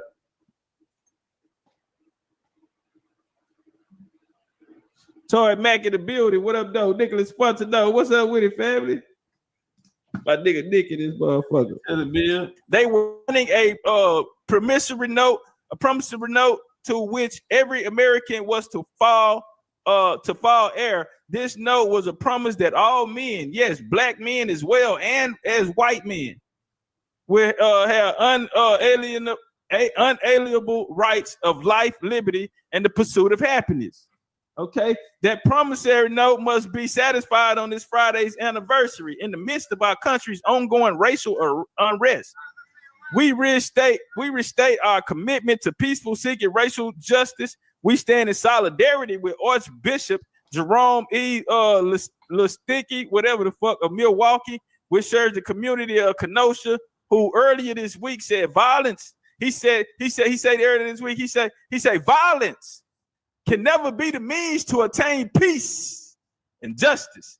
The church stands as a beacon of sins of violence, injustice, racism, and hatred must be purged from all communities under the mercy, with the protection and the care of every human person, with respect for common good, and with an unwavering pursuit of equality and peace. And I said, get y'all bitch ass up out of here, okay? Nigga, they got a PR on the job. These niggas out here got Dr. King frontline and all this here, like a nigga don't know your history, okay? Here you go. He go to nice in Columbia. Here you go. Sir Carl Anderson. All right, and they say he was the current motherfucking Supreme Anderson, vice president of Washington session.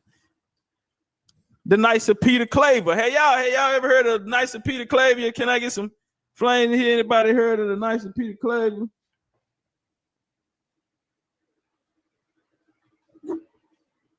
Well, the Knights of Peter Claver Inc. is the largest historically African American Catholic lay organization in the United States. The order is named for St. Peter Claver, the Spanish priest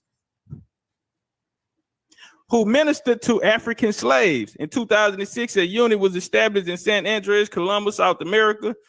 The order was founded in Mobile, Alabama, and presently headquarters in New Orleans. I wonder why. Herbert Vaughn. He was an English Roman Catholic prelate of the Roman Catholic Church. He served Archbishop Westminster for 1892 until his death, and he elevated to quarterly in 1893 and was founded in 1866. St. Joseph Foreign Missionary College, known as Mill Hill Missionaries. And remember, the Mill Hill Missionaries ended up going to Baltimore, to going to Beemore, put they play down, and that's where they was over there riding for the teaching niggas and shit. Same way Anthony Benazet and the Quakers did it, these were the Irish doing it, okay? Let's walk.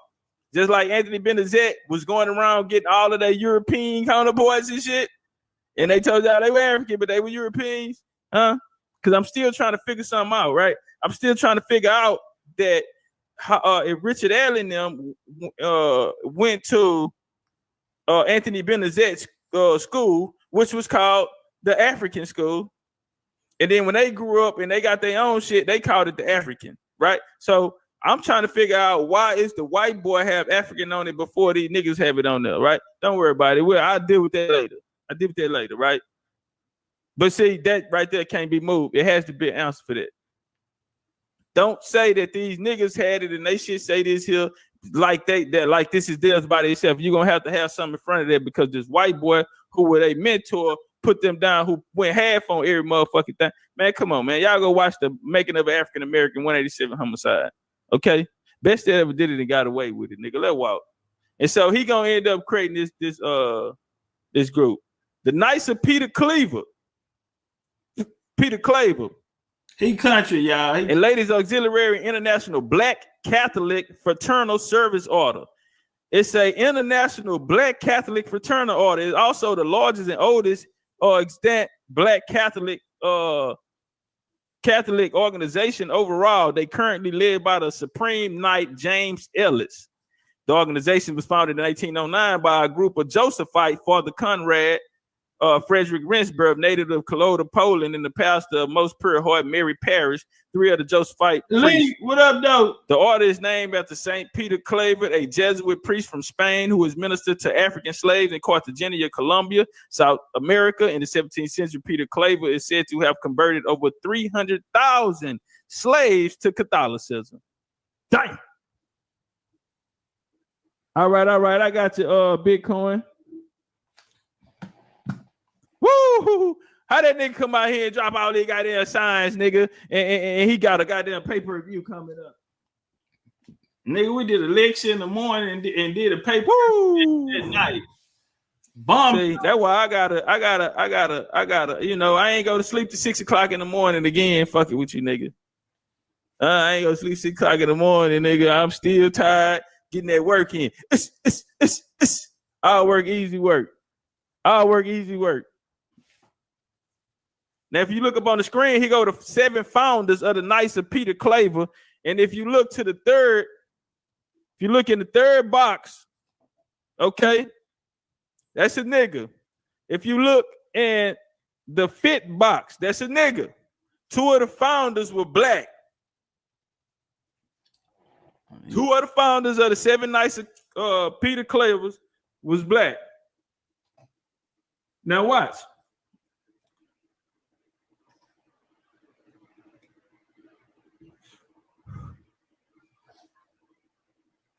The last decade of the 20th century saw the growing imposition of Jim Crow laws as the freedoms given blacks after the Civil War was steadily eroded in the South.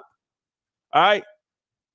Many organizations sprang up, opposed the trend. Alas, unsuccessfully, moreover, the poverty that gripped it so Catholic enclave and the North was not unknowing in Southern black communities. Even the Catholics, the Knights of Columbus, the ones who were just talking about they praying for peace and all this shit here, the Knights of Columbus during this period followed the method of blackballing.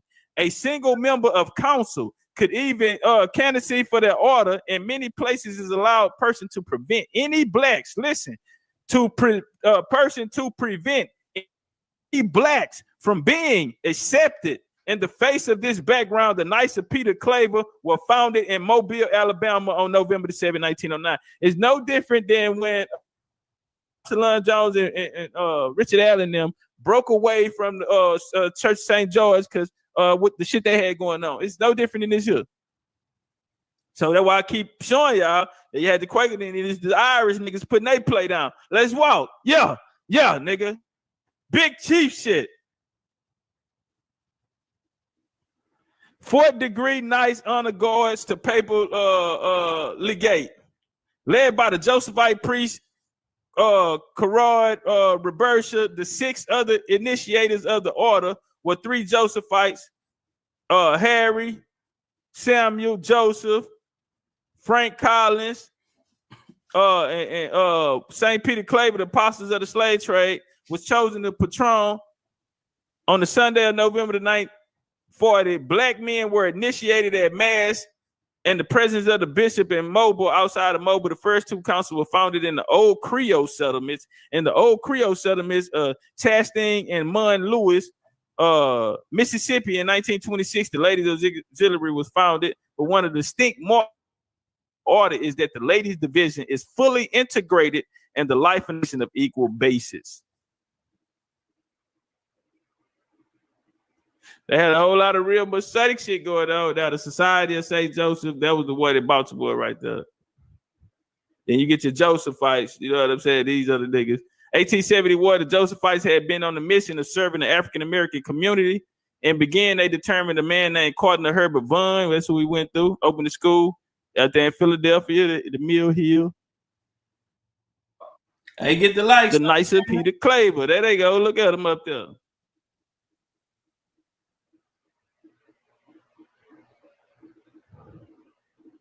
What's up with it, Kill Why? He say, bang that like button for some fire actual info for your motherfucking ass. M Kills. If you tried to send something, but then it failed. To Peter Claver became and remained predominantly black organization. Whites have, however, always been welcome and currently make up about a quarter of the membership. The organization also crosses the gender divide with membership and women, right? So no different than what they had going on over there. Like I said, the Eastern Stars of the Freemasonry, women, and all that is no different. Now I told y'all the other day, the Jacobites, that's where your Scottish Rite Freemasonry come from. These black Irish coming out of these black Irish, these Jacobites, these niggas end up getting sent. Yeah, that's where your Scottish Rite Freemasonry come from. And now here they go right here, your Irish niggas, and they got their own form of masonry. Very, very Scottish Rite-ish.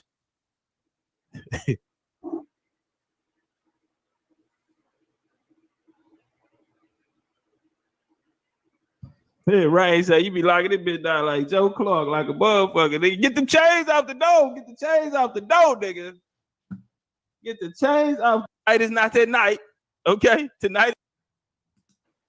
Tree say 7 more likes. Hey, let's get them 7 likes, family. Let's get them 7 likes.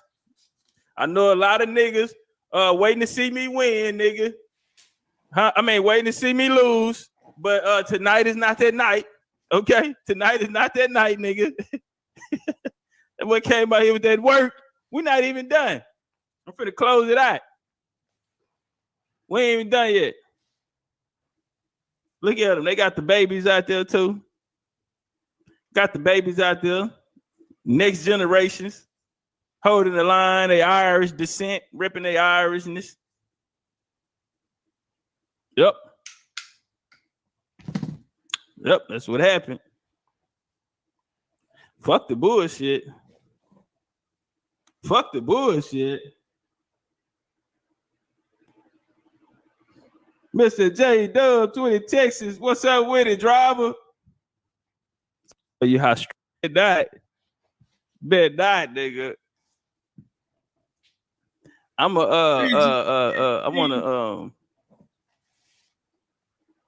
want y'all to walk with me real quick. Show you how strong this is. When we went into the Creole, I tapped into the Creole. And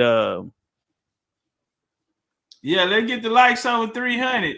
Come on, we really should be at 500. You know, a lot of people try to make, when they hear about the Black Europeans, especially if you bring up anything about the Stewart family or King James and them, they try to associate it with Hebrew Israelite, but it's not. These people were Catholics. They were Catholics. That's true. And Protestants. Shit. Not no Jewish, no Bible is Jewish shit. That's why you'll lose. If you try to put them two together, you're going to lose because they do not go together. You begin to delve in the realm of pseudoism. Uh-oh. When you keep the story clean, when you stay with history, you ain't got to worry about that shit. Right, grind. What up? Stop trying to put that shit with religion. It don't go there. You putting a nigga right back in the trick bag. Now, I'm from Houston, Texas, homie. Majority of my family was from Fifth Ward. I'm one of the oldest black communities down here. Know anything about Houston? You know Fifth Ward. Well, in Fifth Ward, you had a Mother Mary Church, Catholic church at that. This was a pillar in the black community for years. Our Mother of Mercy Catholic Church is a Roman Catholic church in Frenchtown. Where, Big Chief? It is in Frenchtown, an area within the Fifth Ward of Houston. It was the second black Catholic church to be established in the city. And it was the first Louisiana Creole Catholic church in Houston. It was also the first institution created by non-Anglos in the African-American neighborhood in Houston. It is part of the Roman, I can't see at the bottom. Oh, shit. You good, Chief? My bad. You need some help, little nigga? Yeah, this is Lil Chief. All right, here you go right here. This is Lil Chief. I gotta make sure the little nigga. Here you go right here. My grandma that just passed, my great grandma that just buried not too long ago, probably like a month ago. She was called the mother of Fifth Ward. They called my grandma the mother of Fifth Ward. Okay, plaque on her wall and everything. Don't be sure you ain't on go. That's my people now. That's my history. Here go the church right here. Here go Mother Mary. Here all them niggas out there, huh? Here they go. This Frenchtown in Fifth Ward. Y'all from the H, then y'all already know what it is. You already know what it is. Frenchtown, Fifth Ward, Texas in this bitch. This coming from Northwestern State University, Louisiana. Many Creoles who were left devastated and homeless after the Great Mississippi Flood of 1927 relocated from Louisiana to Houston, Texas.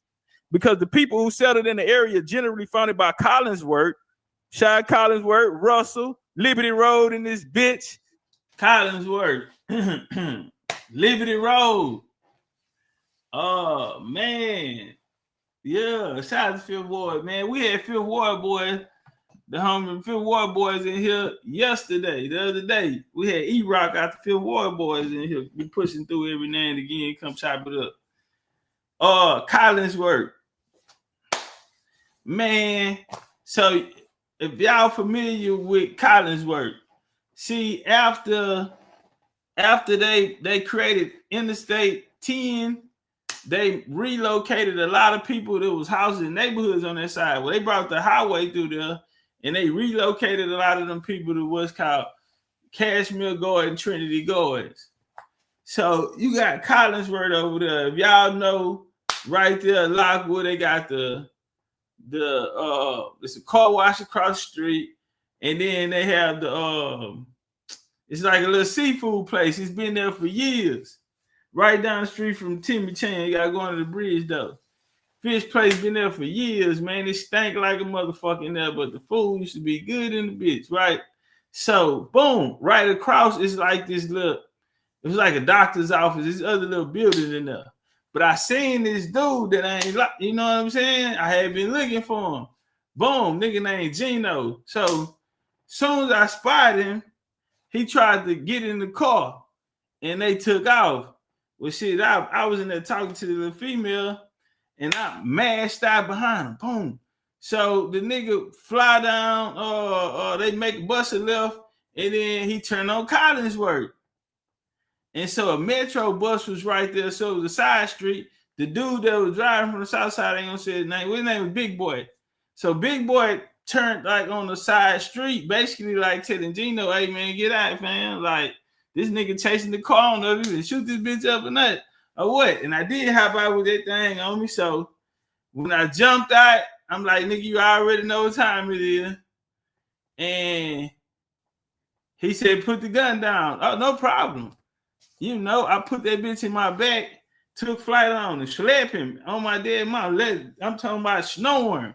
It ain't take long. Then I walked up to the car on the nigga Big Boy, nigga named James, really, and you know what's happening, nigga. You had something because something was said, and nigga, I caught his bitch ass right there on Collinsworth. So yeah, I said something about Collinsworth, and it took me back. But I had been looking for dude for a little minute. Nigga tripped out, and I caught his ass on everything. I put that hoe to sleep in the middle of Collinsworth, nigga. The metro bus driver was getting out, taking her break. She jumped back on the metro. That hoe was asleep. And I told Jane them to peel off, nigga, before I get busy on the car, nigga. And I skirted out. We left that hoe in the middle of the street on Collinsworth. Jensen. Y'all know Jensen. That's the strip right there, goddamn. Jensen Drive. They spoke Creole. Shout out to Jensen. Jensen is historical. If y'all are Houston historians, Jensen is historical for where they used to pimp the hoes at. That was the hoe stroll. They had a famous strip club there, one of the most famous in Houston history, called Harlem Nights. Harlem Nights. Man, rest in peace to my nigga Gator 56. Little Gator used to say, hey, let's go to the... hey, I'm going to pay... I got you. Let's come ride up there with my nigga, man. I miss him, man. Straight out of 56, man. Greenpoint. Little Gator, man. Big money, man. Young nigga chasing that bag. Boom. So, Jensen, they had the Boys and Girls Club over there. So you had the House of Brown right there on Jensen. And then there was a Radio Shack and all that over there. But they had a Boys and Girls Club. You know what I'm saying? You could learn the boxing there, all of that type of shit, man. They had everything. But nigga had to go to the boys club and go in there. It was people from all over the north side and the boys and girls club on Jensen. So man, it was a bunch of fight, bunch of politics. You know what I'm saying? I used to make low rider cars there. So I get the batteries and all of that out of Radio Shack, the wires. And it was this SA dude. He showed us how to make them. We'll make little hydraulic cars. So you'll buy the little remote control car. You get your little batteries and all of that. And then I paint mine with fingernail polish with the glitter on it. So my shit can look candy paint. Yeah, man, I'm young. I'm like 12, 12 years old, 13. But I'm sitting there painting my shit with fingernail polish so my slabs can look like they candy painted. Then you use the little foil to make it swingers, and then you make that bitch do hydraulics. Yeah, man. Boys and Girls Club on Jensen, man. And they show you how to knock a nigga ass out there, man, in the boxing. French and enjoyed their food. Listen, they enjoyed their food, their music, and culture together. This community became known as Frenchtown. Now, if anybody there, Johnson Flag, that's real. So that you right there in the hood. The area is comprised primarily of shotgun houses, replicating the architectural style of New Orleans. Streets were dirt roads, and their nearest station in the city was by streetcar. The walk from Holmes to Liberty Road and Jensen Drive. From there, it cost 5 cents to ride the streetcar 3 miles to attend St. Nicholas Catholic Church, the only Catholic church for people of color in Houston in 1927. Meetings were held with the people homes in 1929. They decided to hold house at La dances, selling gumbo, boudin, pralines in their home to raise money to build our Mother of Mercy Catholic Church. Listen, family, they was out there. Listen, they was out there doing la dances, selling gumbo, selling boudin, pralines in their home to raise money to build Mother of Mercy Catholic Church. House dances no longer take place. Listen, house dances no longer take place, but many Catholic churches, restaurants, and clubs in the Houston continue to hold code dances on a regular basis. Creoles, along with the various other cultures, generally are in attendance of this. When the people were not attending la dancing in each other's house, so they were watching movies either on lounge or deluxe theaters. Shout out Phil Ward. I know it's some OGs here taking them back out there. And they were located nearby one of these early favorite places to attend. Zydeco dances was a Strawberries Creole nightclub that was situated where the East Texas Freeway exists today. That's on 59 right there. Probably going over there about, that's 59. Here you go, right here you go. They said Zydeco music in Frenchtown, 1920. Creole families from Louisiana, known as Creoles of Color, migrated to Houston. Hey, hold on, y'all. Time out. Talik, I'm finna delete that shit about the comment. Talik, I'm deleting that comment, man.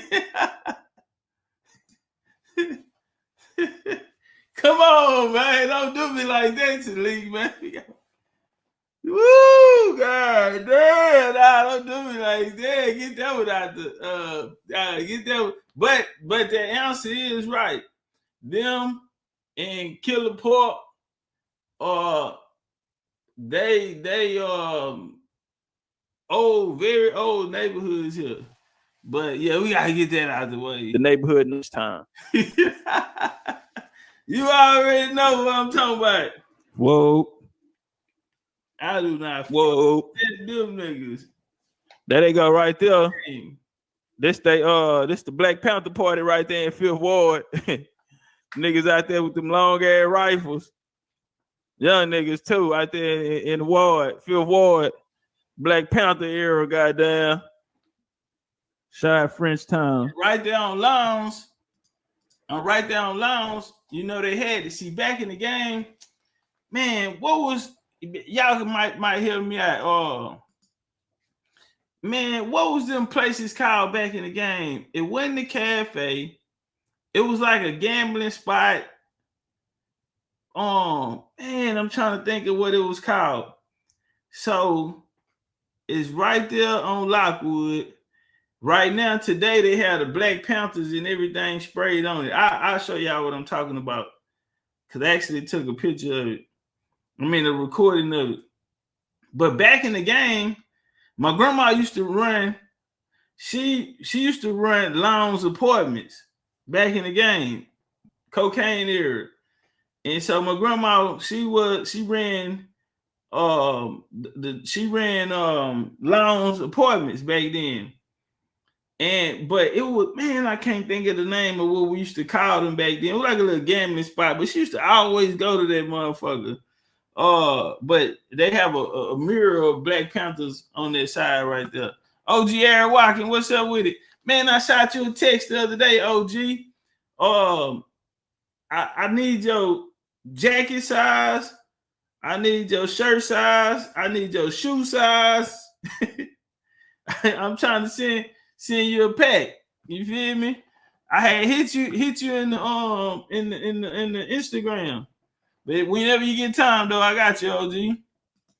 I'm gonna send you a varsity jacket and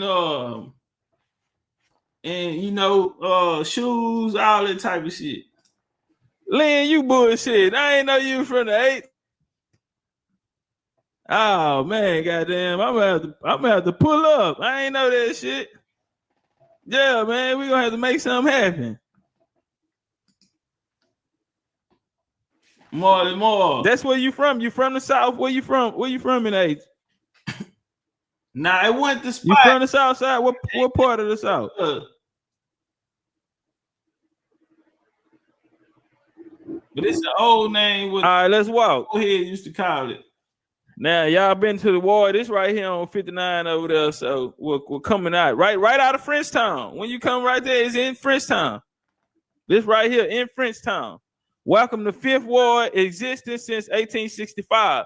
It was 3 wards at first. And then they built this one in the no, it was 4 wards, my bad. Then they built another one. It was the 5th ward, and they had the largest Black settlement right there, right? I'm gonna have to come on and do a whole build on Houston history, man. I got a badass OG I'm gonna bring on. I'm gonna let him go through it. I'm gonna let him do it. This nigga is nice. And he don't need no notes. He don't need no notes. That means he was on his shit. Yeah, he's certified. What up, Jarrell Mitchell? Turn up in his bitch. Yeah, he's certified.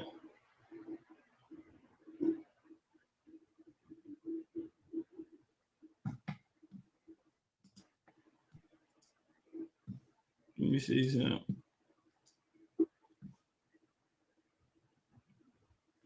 Whoa.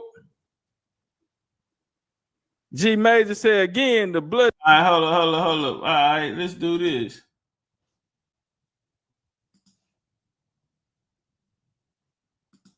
Let's do this here. Hold on. I'm trying to find this video.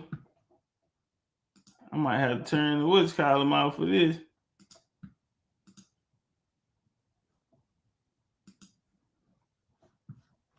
All right, now let me get out of here. This ain't it. I wanted to show y'all that sign, that 5th Ward sign that I was talking about. Okay, right here. I think it's on this one.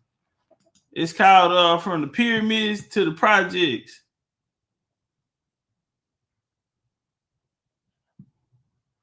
Man, I'm gonna have to take the what you call them out to go into that.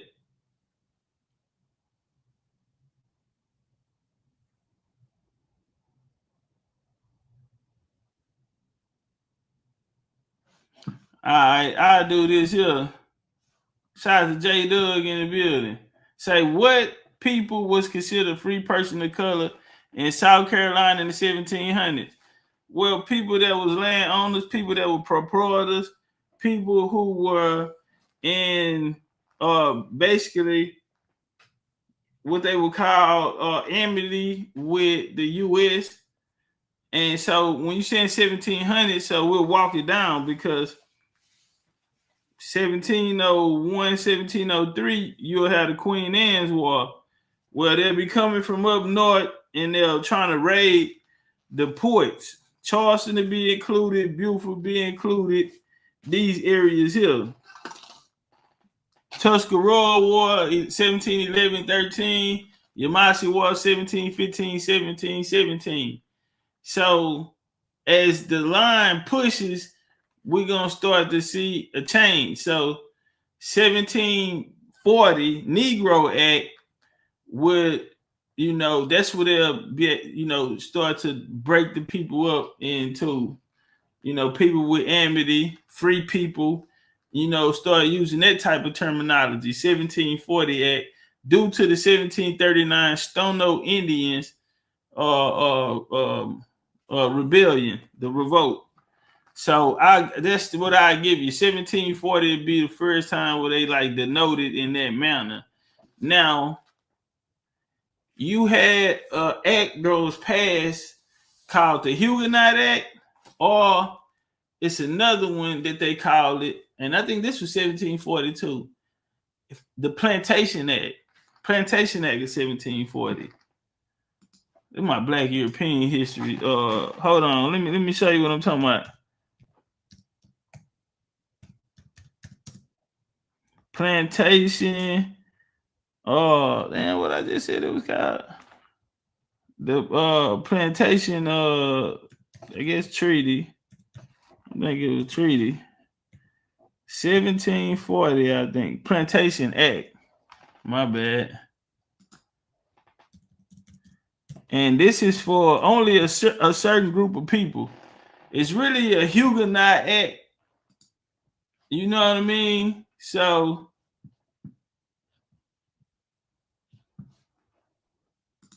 we'll just go in there a little bit, show you what I'm talking about.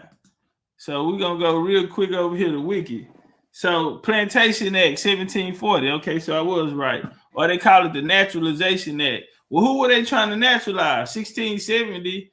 Well, the 1680s, we'll go 1686, 88, 90. They start recording these, small head, these Sephardic ooze, into that South Carolina area down there. Well, they didn't really have any influence. And so once they got into position, they got this act passed for them. So this would be for the Huguenots. It's called the Huguenot Act or the Plantation Act. But it was for the official title and act for naturalizing such foreign Protestants and others therein mentioned or settled shall settle in any of His Majesty's colonies in America. Now, it allowed Protestant alien residents any of their American to reside in any of their American colonies for 7 years. You feel me? So it was directly, so it's a however, non-confirming religious coincidence were made in the case of Quakers and Jews. Adherents both faiths were allowed to dispense with sacramentals, the former beings affirmed to the oaths of the latter. So yeah, this act right here, 1740, that'll be the same year that they'll come up with the 1740 Negro Act, and we'll see the free people or free Indians who were in amity with the government. Yeah, that type shit. All right, let me get over here. What bill we about to go to?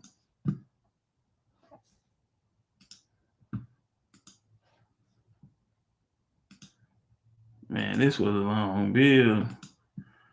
Oh, you sure you want to do this, Chief? This was my first 100 year. This was my first 100 slide lecture. What is it called?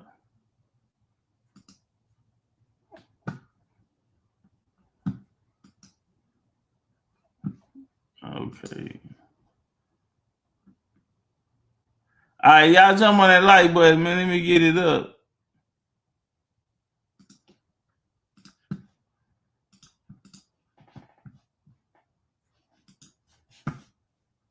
On April 25th, 1791, for a 20-year charter.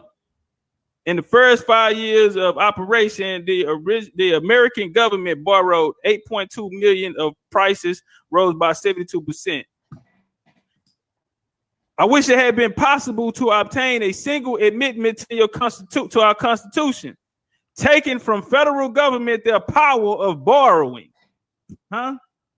Taking away that this Thomas Jefferson in 98, he say, nigga, he wish it was something in that motherfucker, nigga, that take away from the government of borrowing. And right now, nigga, we stand here in 2020, and what Trump told them, ho, bitch, they ain't take no money from no foreign investment, ho, because bitch, it's America over everything, nigga. And Biden and sold us out to China and all these other whoever Biden, we got him on tape talking about. I went to the big guys to prosecute myself. We already got him on there, nigga. But Jeff say, hey, man, why? Because the motherfucker, guess what? They don't really be paying the motherfucker no money, nigga. It's like being a cop or something. Nigga, you make your money off your side jobs and shit. You know what I'm saying? That was your bread and butter type of shit. Off your side jobs and shit. School teachers and all this type of shit here, nigga, they keep it down.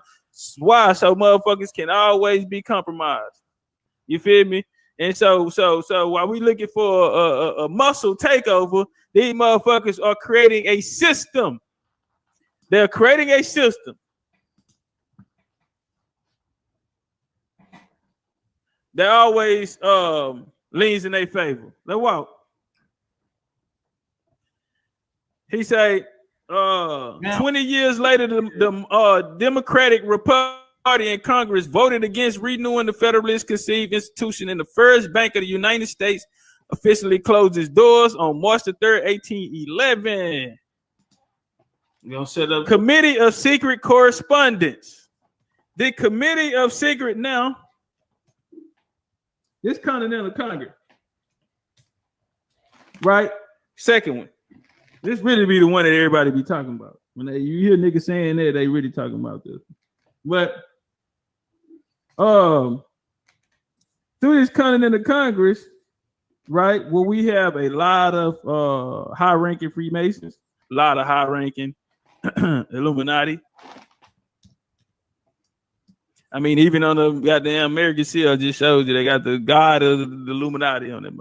One of them anyway.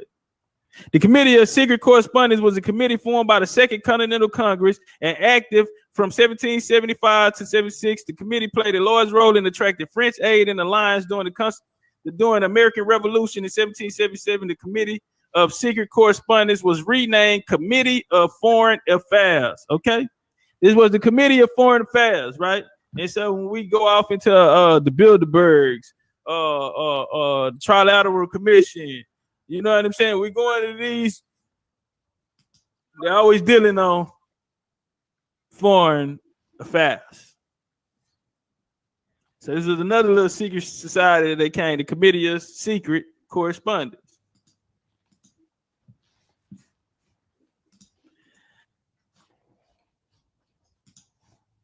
Hold on, let's get out of this. Come over here.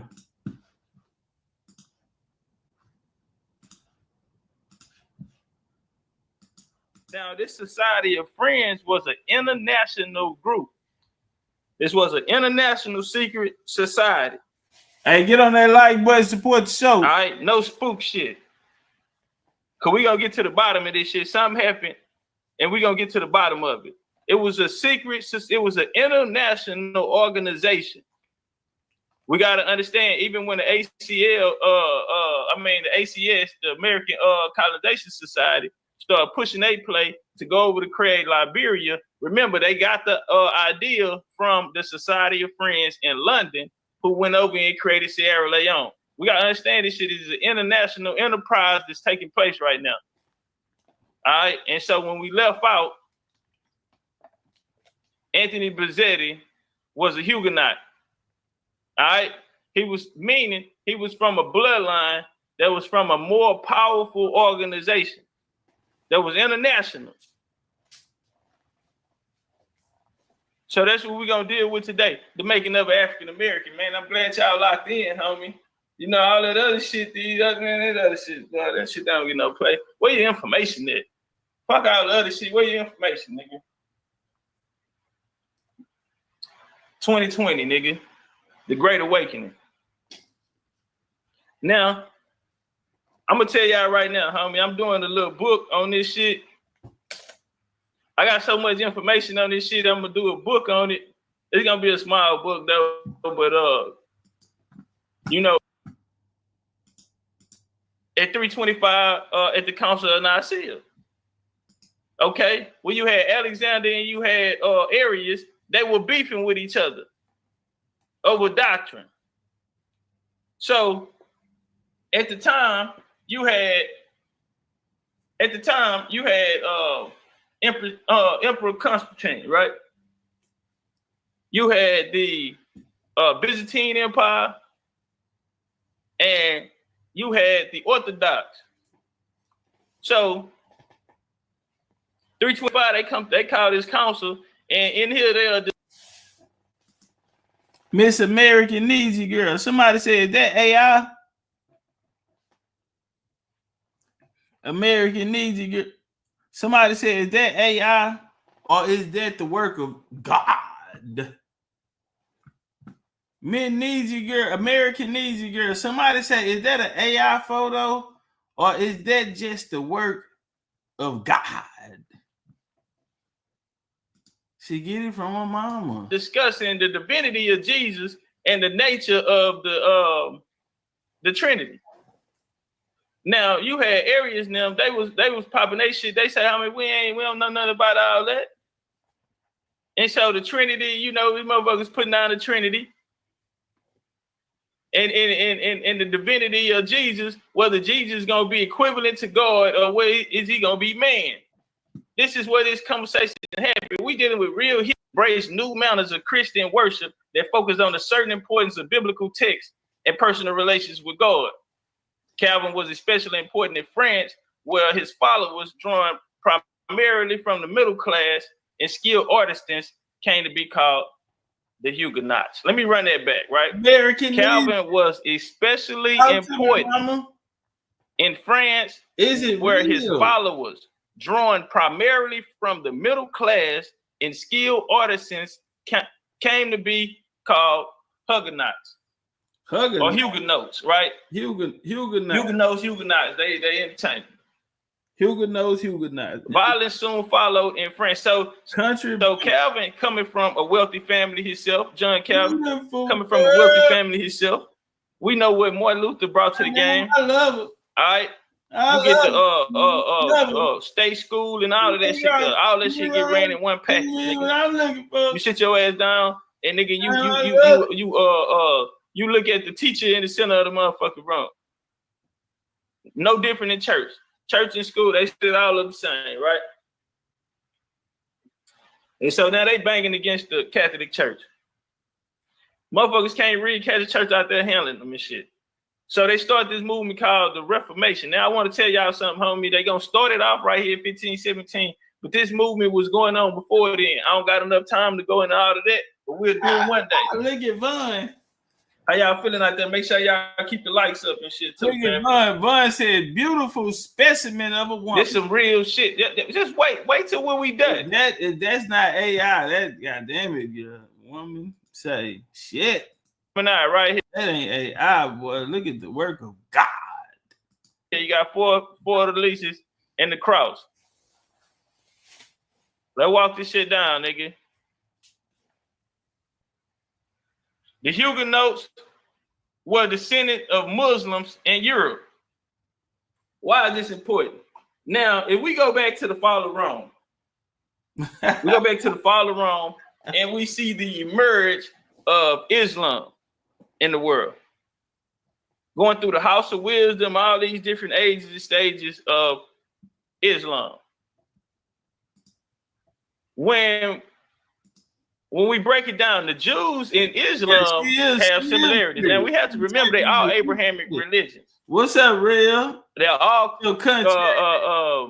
they're all being ran by the Catholic Church today.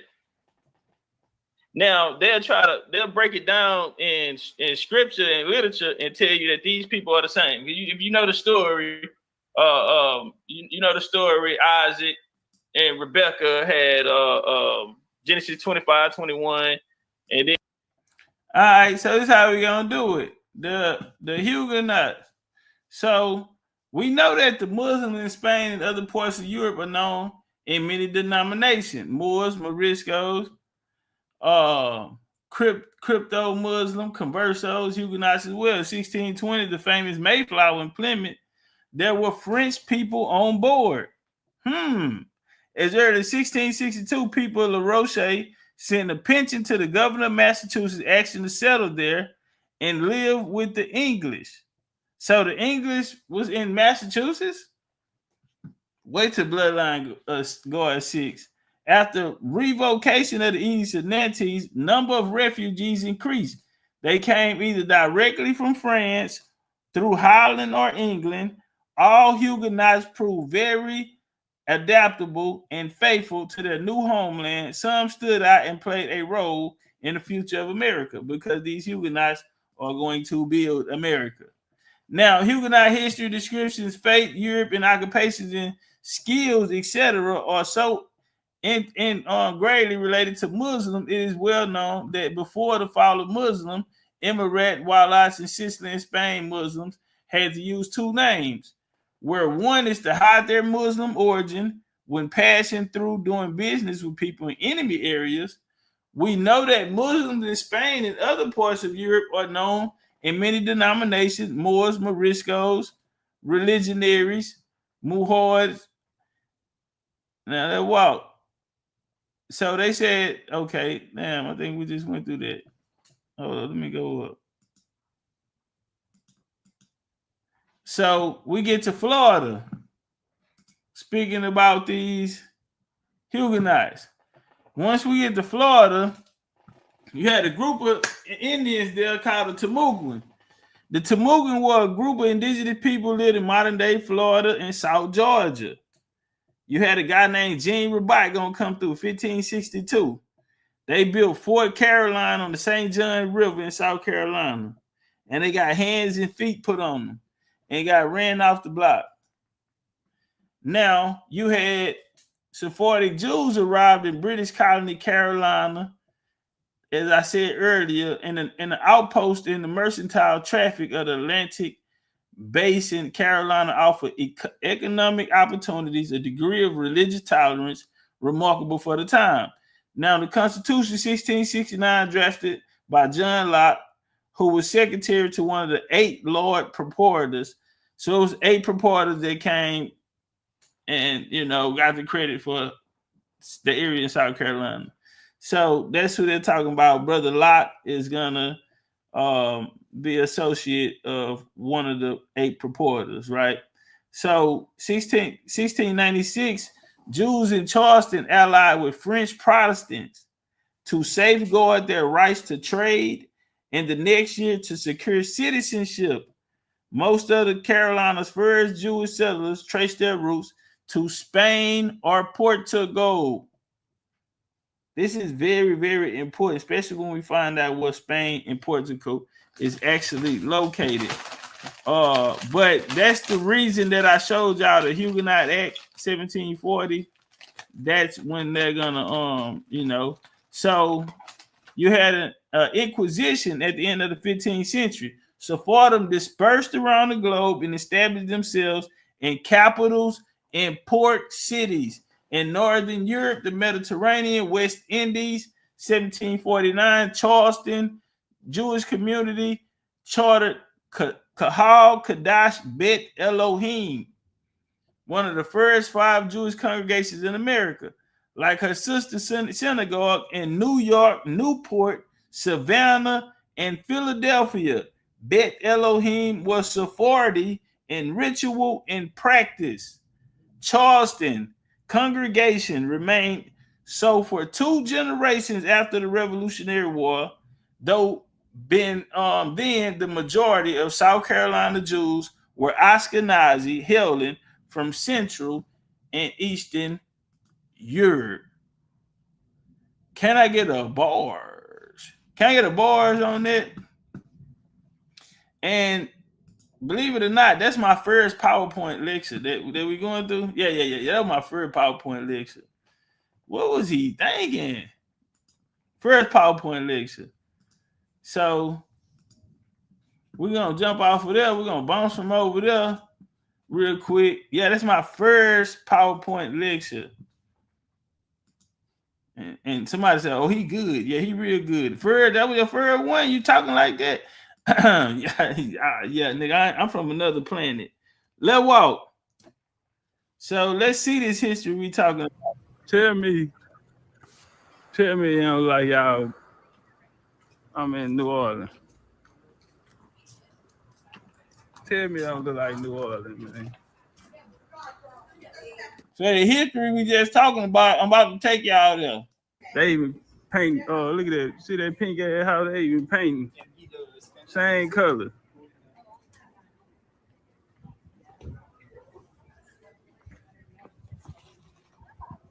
It's your boy, Mr. 17.5.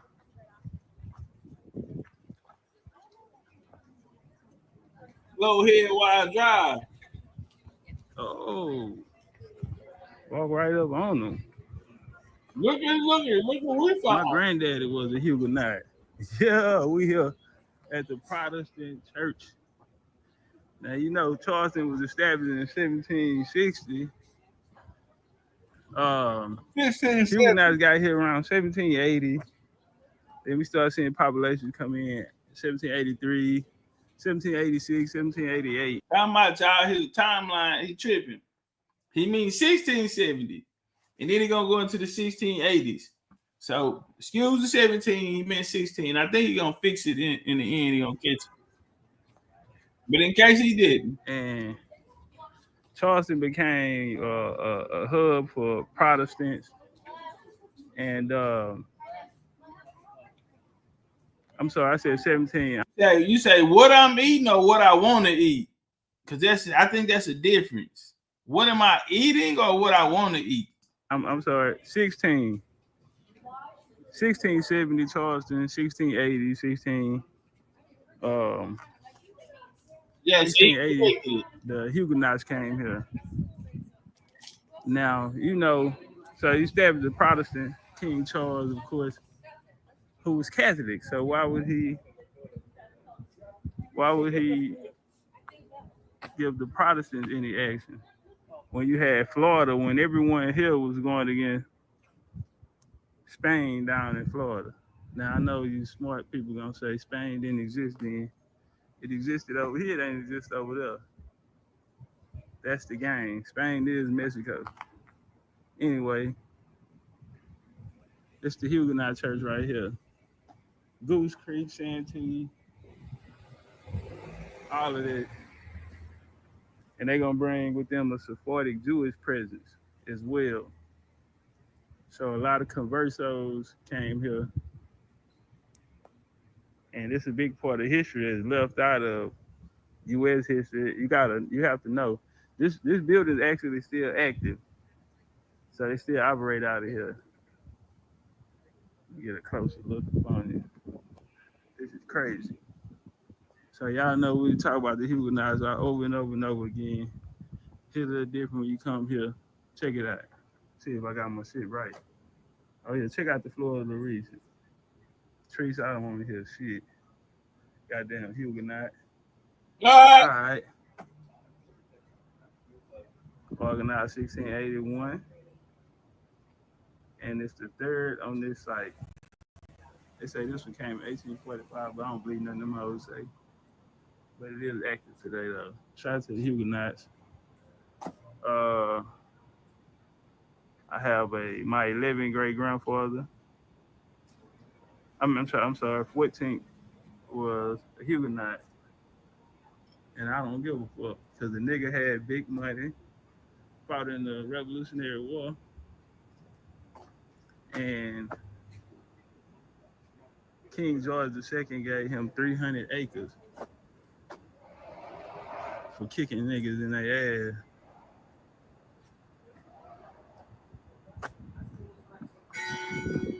One of the biggest Huguenots down here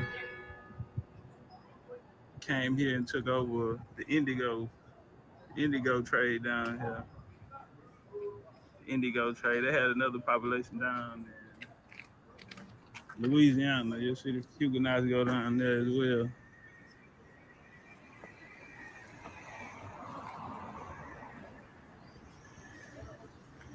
We in old world Charleston, man. Pop out. Check y'all down here and let's get a better look. Right here. Today, you hear a lot of people talk about the Huguenots. When I came in 2020, it was only a handful of people. Not even a handful, I'm sorry.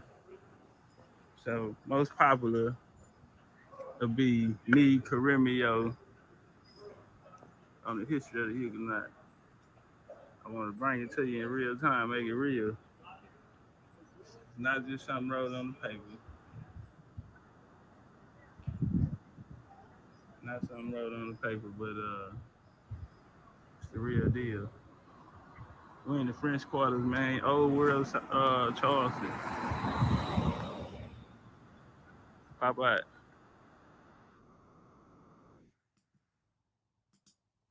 Pop out. Get off me. I said, get off me. Get off me. I said, okay, let's go here.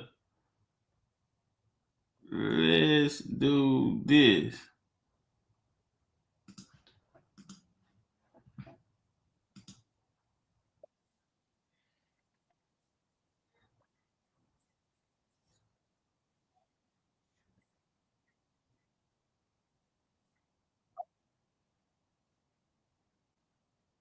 Tesla came out there and said, we niggas are closer to reparations than they ever have been before.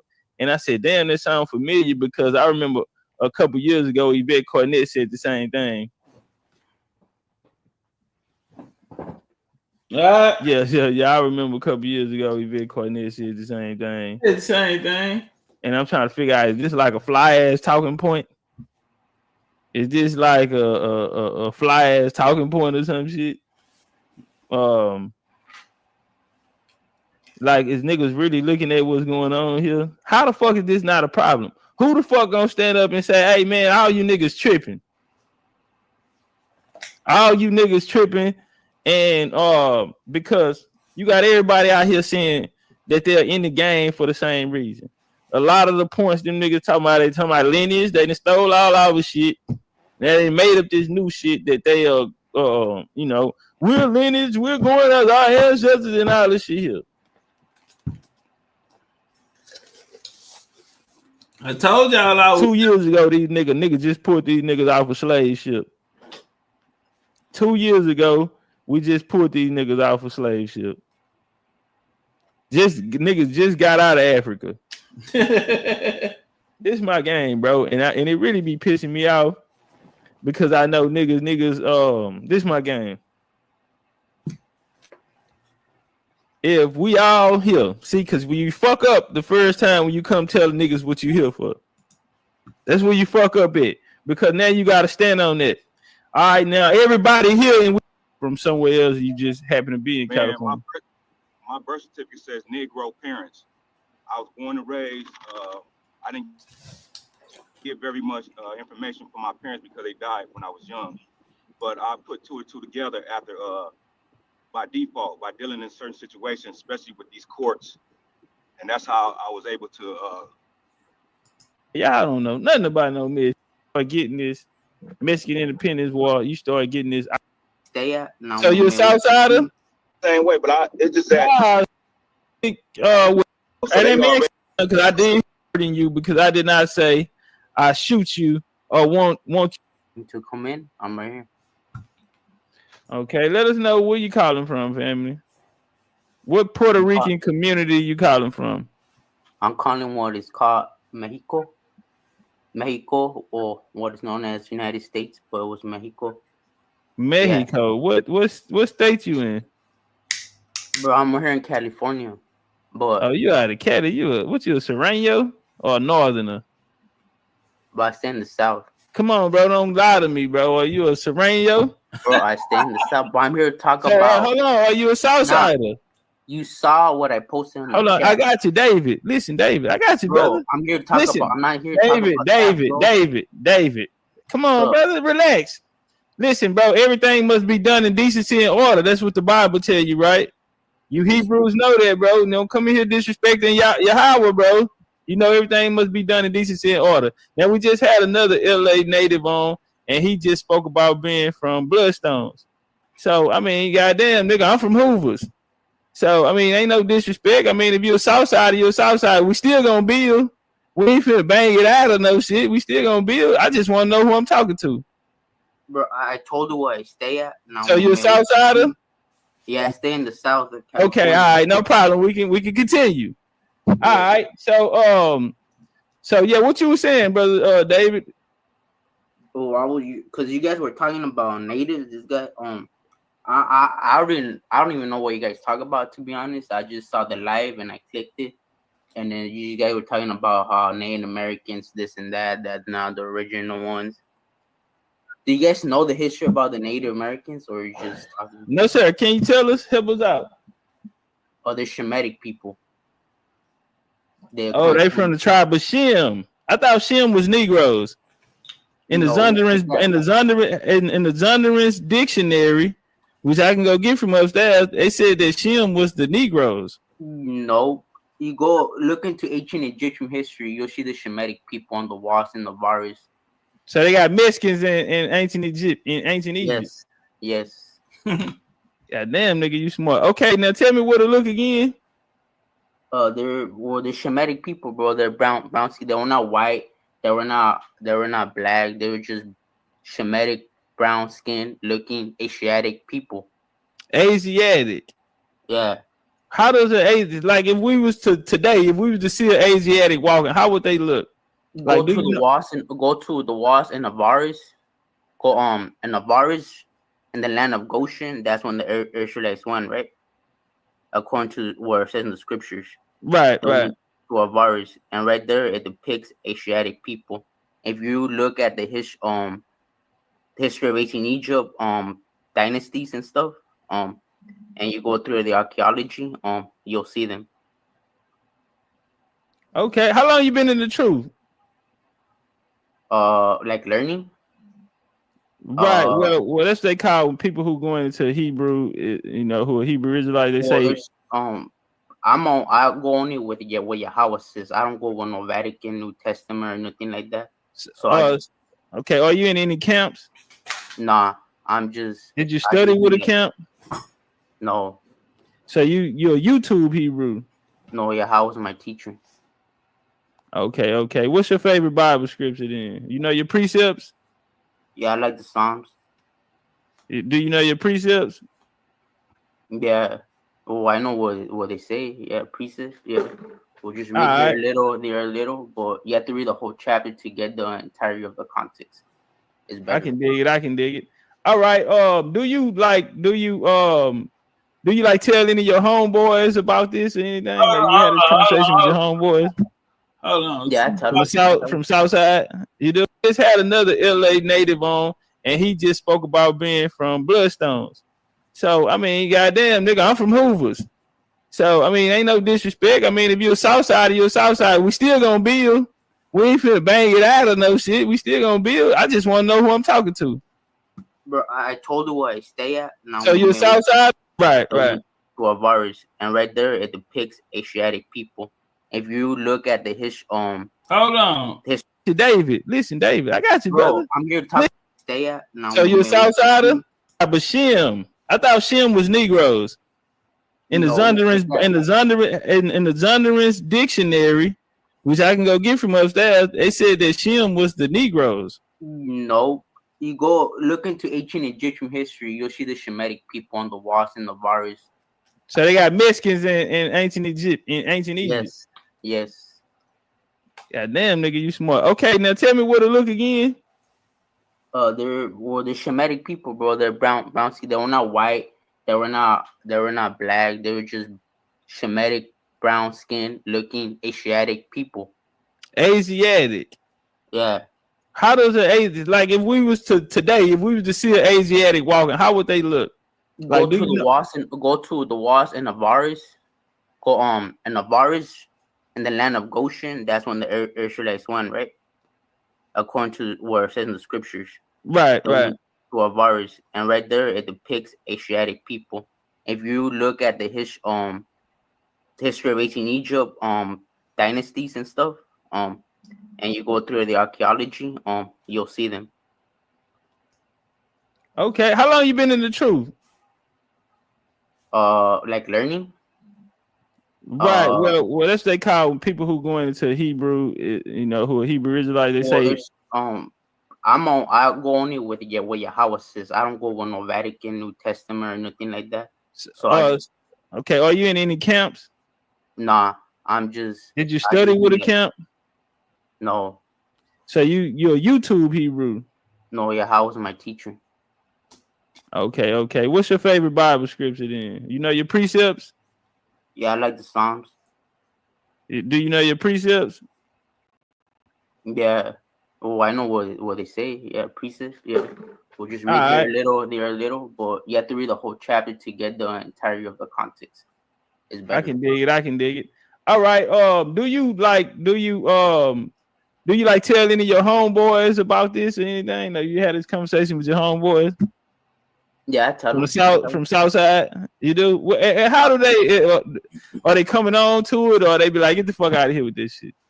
Well, it's because a lot of people don't know our history. We also have history in Spain, you know, because we're the Hispanics as well, you know. So we come from Spain and from this continent, you know. So we're a mixture of both people. The house of Joseph with the Israelites that came from Spain. So that's what we call our people.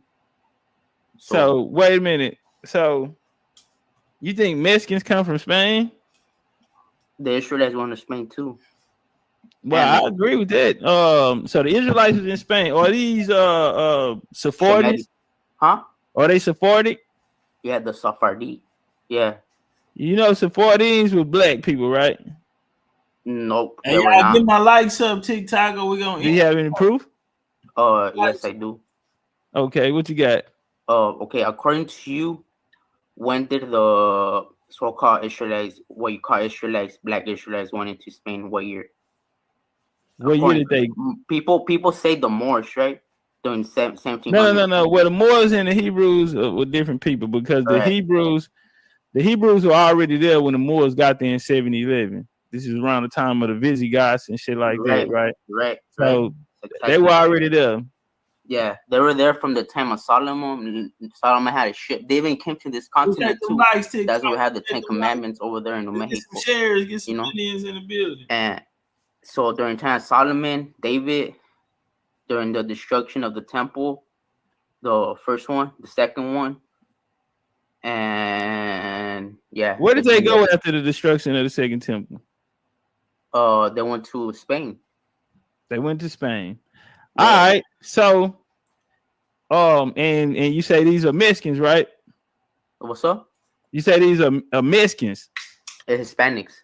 So they're Hispanics at this time. So Hispanics was in Rome. I didn't know that.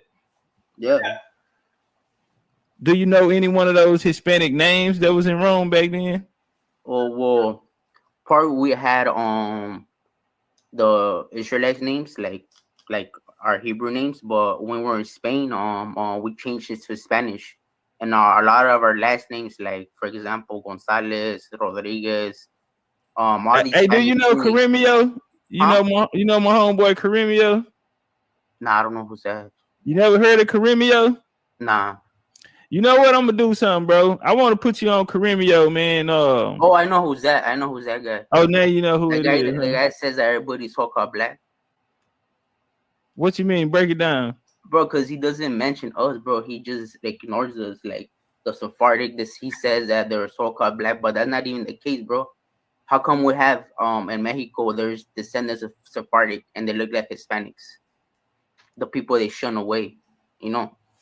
That's the problem, bro. Like, it's not about colorism, because us Shemitic people, we had children with all nations, you know. So it's not about color, you know what I'm talking about. And they make it seem like, oh, they come from this and that one. It's not even that the case, bro. Like, we almost you make it seem like, for example, he gave history about Spain. It's not even accurate, bro. The Moors even oppressed the Israelites, try to convert it into Islam. And that's hold on, David. Hold on right quick, David. Hey, y'all go get Caremio. Yeah, bring him. Hey, somebody go get Caremio real quick. He was just in here earlier. Hey, somebody go get Caremio real quick, bro. ABCU. Hey, couple y'all soldiers, go over there. Somebody go find Caremio for me, bro. Tell Caremio, come over here, man. You gotta hear this shit. Solid, bro. Hey, let's go. You know, Caremio get down with the Hebrew information as well. Yeah, he does, but he has to I don't know nobody who put out better Hebrew information than him yet, though. Hebrew, but we come from Jerusalem, bro. This land is Shemitic. It's a Shemitic land. This whole continent is Shemitic land, but we come from Jerusalem, the Israelites, the real Jerusalem. Hey, Carl McMillan. Hey, do anybody else want to join the panel? Hey, I do got to give it to you though, Southside. You know your shit. You know your shit. Now I do want you to. Carl say you a Catholic, bro. Oh, that's what the Vatican made us. They made us convert into Catholic. So you a Catholic? No, our people. Let me explain. You don't know the history about why our people Catholic? Because we were forced by the Vatican during the Mexican Inquisition, during the Spanish Inquisition, even by when the Muslims went into Spain, they made it to Islam. That's why some converted to Islam. And that's why Yahweh says, nah, you know what? You have to be faithful to me, and now we're in the right now. We have to be faithful to Yahweh. That's what it is right now. It is no guy coming from the sky and save us, nothing like that. Well, that's what the Hebrews teaches that 100 and what do you say, 30,000 or something like that. Nah, it says the remnant. It says the remnant of the it says the remnant. What? Yeah. What's that? Book of Revelation. Revelation say I don't go with the Vatican book. So you're non-Messianic. I go with the book of Yahweh only. Are you Messianic or non-Messianic? Was Messianic like to you? Like I don't go with the. Are you Old Testament or New Testament? Some people just deal with anointed. The war Messiah. No problem. Some people just deal with the Torah, and you have others who indulge in the New Testaments as well. Yeah, but like the words, like for example, what you call the scriptures, the teaching of Yahweh is the book of Yahweh. That's how it's original. It's not called the Bible. What's the name of that book? The book of Yahweh. Where do we find that at? In Isaiah, chapter 34. Or let me see. Hold on, let me get my scripture real quick.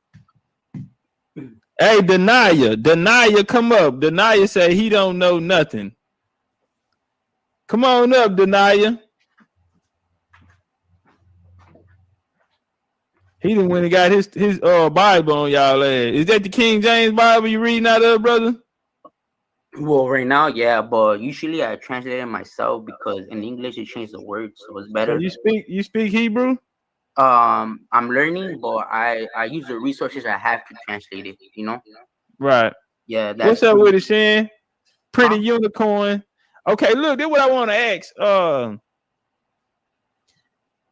I think you got me at the yeah, you fucked me up with that, bro. Because Karimio, I'm like, most Hebrews, they like Karimio because he put out a lot of information that isn't just Bible. You know what I mean? So isn't just Bible verses. So you kind of shocked me, for you to be a Mexican or Hispanic and not like Karimio. You fucked me up with that one. It's just he has to be real about the information he brings out. You know what I'm saying? Because he puts all the Sephardic and he puts pictures of like, wait a minute, what about us? You know what I'm saying? Like, bro, putting cartoons, bro. Let me we're here in the flesh, bro. You know what I'm saying? Let me read. You gonna read the scripture about the book of Yahweh? Yes, sir. Turn up. In Isaiah 34, verse 16, search in the book of Yahweh and read. None of these shall fail. One shall not have to seek for the other, for his mouth has commanded, and his spirit has gathered them. So it tells you right there to read the book of Yahweh, and nothing will found, and the spirit of Yahweh gather us. That's what it says. So I go with I trust Yahweh. You know what he says.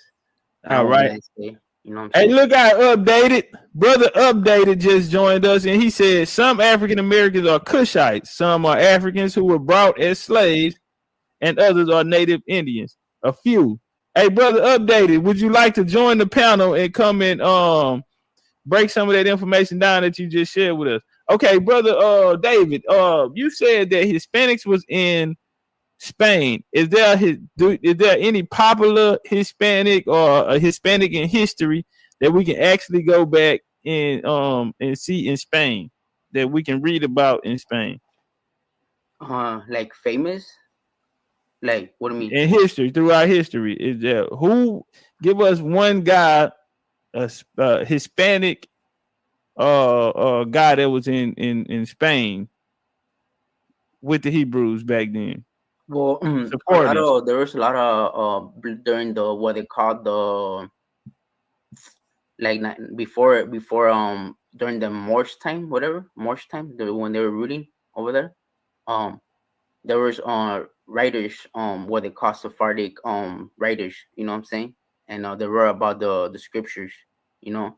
Yeah, but what did they write about Hispanic though? Who was like a famous Hispanic Sephardi? Well, I have to go to the names. Hold on. Because a lot of our history was like. Cause you said my nigga Caremio ain't putting it down for the Hispanics. You said Hispanics was in Rome, and they also was in. They were in Spain, yeah. They were in. So when they had the damn when they lost to the Visigoths, then I mean the House of David. When you hear about the House of David, when you hear about the Israelites, you talking about David that was fucking this another Jonathan. thing, yeah, another. You talking about, hold on, you talking about David, the one that was sleeping with the boy Jonathan? Nah, is that the same David you talking about? You know Jonathan, huh? Well, the descendants of David went to Spain. There's documentation recorded. Hold on, and the word. Hold on. This is one thing that everybody gets confused about. All right, I'm gonna break it down. Just relax, right? What I'm about to say right now, right? So, one thing that everybody gets confused about. All right, I'm gonna break it down. Yeah, he has his own thing. Hey, Dollar, look at Dollar. You gotta Dollar. So, hey, are you familiar with it? No, I haven't seen it. Cool. Okay. Well, the Mexican Independence War is what is the title Mexican? Because you just told me you're a Mexican, you're not none of the other shit, you're a Mexican. Where did the Mexican identity start at? What year? The Mexican identity started with the Mexica. The Mexica? That's the word Mexican comes from, right? Mexica. What it was people that were in Aztlan over there in what they call California over here. And that word Mexica comes from the word Mashak. Mashakan. It means unknown dwelling. That's what it means. And if you know, how was this whole continent called? If you're a real Mexican or real native, how was this continent called originally? Well, everybody had. It wasn't no one name for this continent, brother. What was it called? What does the word America mean? It was. Listen to me, family. American. What does that mean? Let me see if you're a real native. Yeah, listen to me, bro. This continent never had one name. So what was it called though by the people of this continent? What was it called? Listen, bro, you had nations, different nations of people. Nobody called this country one word. It was not no one word. And the Amaru people you talking about, they was from Peru. The Amaru people was from Peru, bro. What does that mean? I don't know. I don't know what it means. What does that mean? I don't know. I just told you. It comes from the word Amarakan. Amar means speak. Kan means true. Speaking true. Hey, look. You know what? Caremio did a build on this. Did he say the same thing? He didn't say that. He didn't say what I said. What did he say? That's what I said. It means land of the prim serpent. And what does the serpent mean? So what are you saying? That what did you get your information then? I got it from the scriptures. What verse? Word. Check out what the word speak and the what the call Hebrew means, and the word true means, and you put it together. Amarakan, speaking truth. You know, and what they call America really means to speak the truth. Speaking truth. That's what it means. What if somebody say that's pseudo? What if somebody says that it's pseudo and you just made that up? Tom will show me wrong because I'm giving you the linguistics, what they call the Hebrew. Okay. All right. What are they giving me? Nothing. Just talking and talking. Okay, no problem. All right, let's do this here. So that was one name. What was the other name? If you already know. I just told you, family. Listen to me, bro. There was nobody. It was no one name for this. Anawak. Enoch. Enoch. Land dedicated to Yahweh. Enoch came. Bro, see, this is what it's not funny. It's really not funny. It's you guys want to tell us that we're not, but you guys know our history. Bro, I don't think nobody else on the planet know that shit. You just made it up. I'm trying to figure out when Mexicans spoke Hebrew. Why would a Mexican go by a Hebrew translation? because we are Israelites. So why don't they speak Hebrew in Mexico? Then the house of Joseph came from Egypt over here. So what's the name of House of Joseph in that language? House of Joseph. The word Mexican means anointed, anoint. That's in the scripture. We're the chosen people of Yahweh. So Mexican is actually in the Yes. Bible, in the scripture? Yes. What verse is Mexican in the scripture? Look up the word anoint and dwelling. The first word mashak means anoint. Mashakan. Man, where the hell is Karimio at, man? Bring him. He's not in a cup, bro. He knows already. He's not in a cup. I'm telling the truth, bro. I'm telling the truth, bro. There's nothing, bro. Boy, you lucky I don't know how to speak that goddamn language, man. What power is? Power is Mexican too, goddamn. Get power ass up here. Boy, you lucky I don't know how to speak that shit. Yeah, how was my teacher? All right, so well, let's go by this here up here, right? All right, let's go. Let me see what you're. Okay, the creation of a national Mexican identity. All right, the creation of a national Mexican identity, especially after the Mexican Revolution, emphasizes.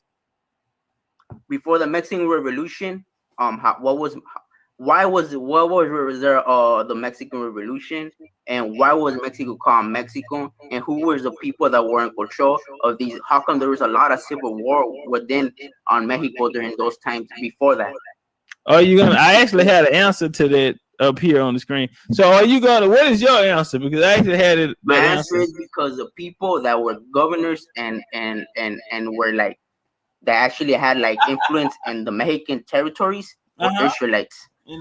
That's what they took away. Okay, help me out with this here, bro, because you said that Hispanics was in Rome and in Spain, right? In Spain. So Mexicans that's in Mexico, they not really from Mexico, they really from Spain.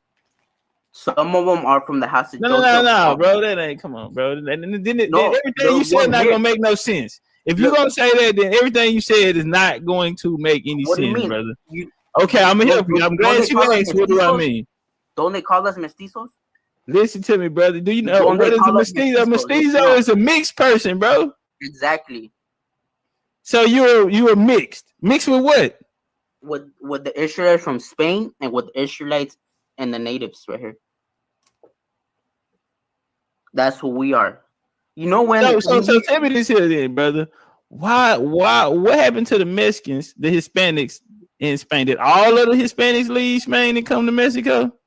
Because why we don't see them there now? Majority left a lot. Well, in what year? If you know the history about Spain, they were converting people into Islam, into Christianity for years and years.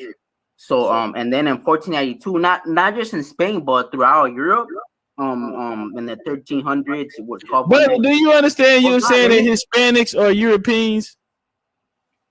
No, we're from Jerusalem. Hispanics are Middle Eastern. Mexicans, Middle Eastern. Yes. Actually, yeah, from both sides. If you really think about it. Is that your final answer? He said, if you really think about it, is that your final answer? Yes, it is. Okay, let me finish this right here. After the Mexican Revolution emphasized Mexico indigenous Amerindian and Spanish European heritage. Okay, so it's saying they got indigenous Amerindian and Spanish European heritage. All right, excluding African history.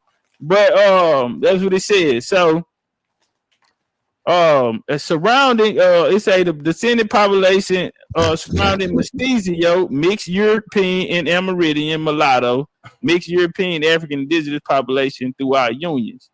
All right, so after this Mexican War, 1810, that's where you start getting this Mexican Independence War. You start getting this identity of a Mexican. That was just in the 1800s, bro.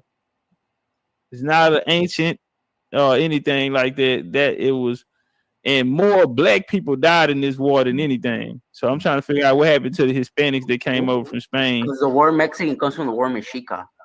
I have no problem with it. That's way before the 1800s. So we're trying to say. I'm trying to say that the identity of this Mexican identity. Pull your source up, bro. Do you have a source with you on that? What you're saying? Oh yeah, you want? I can put Caribbean be talking about the Mexica video too. that I have. I could pull out the video and I'll give you some sources.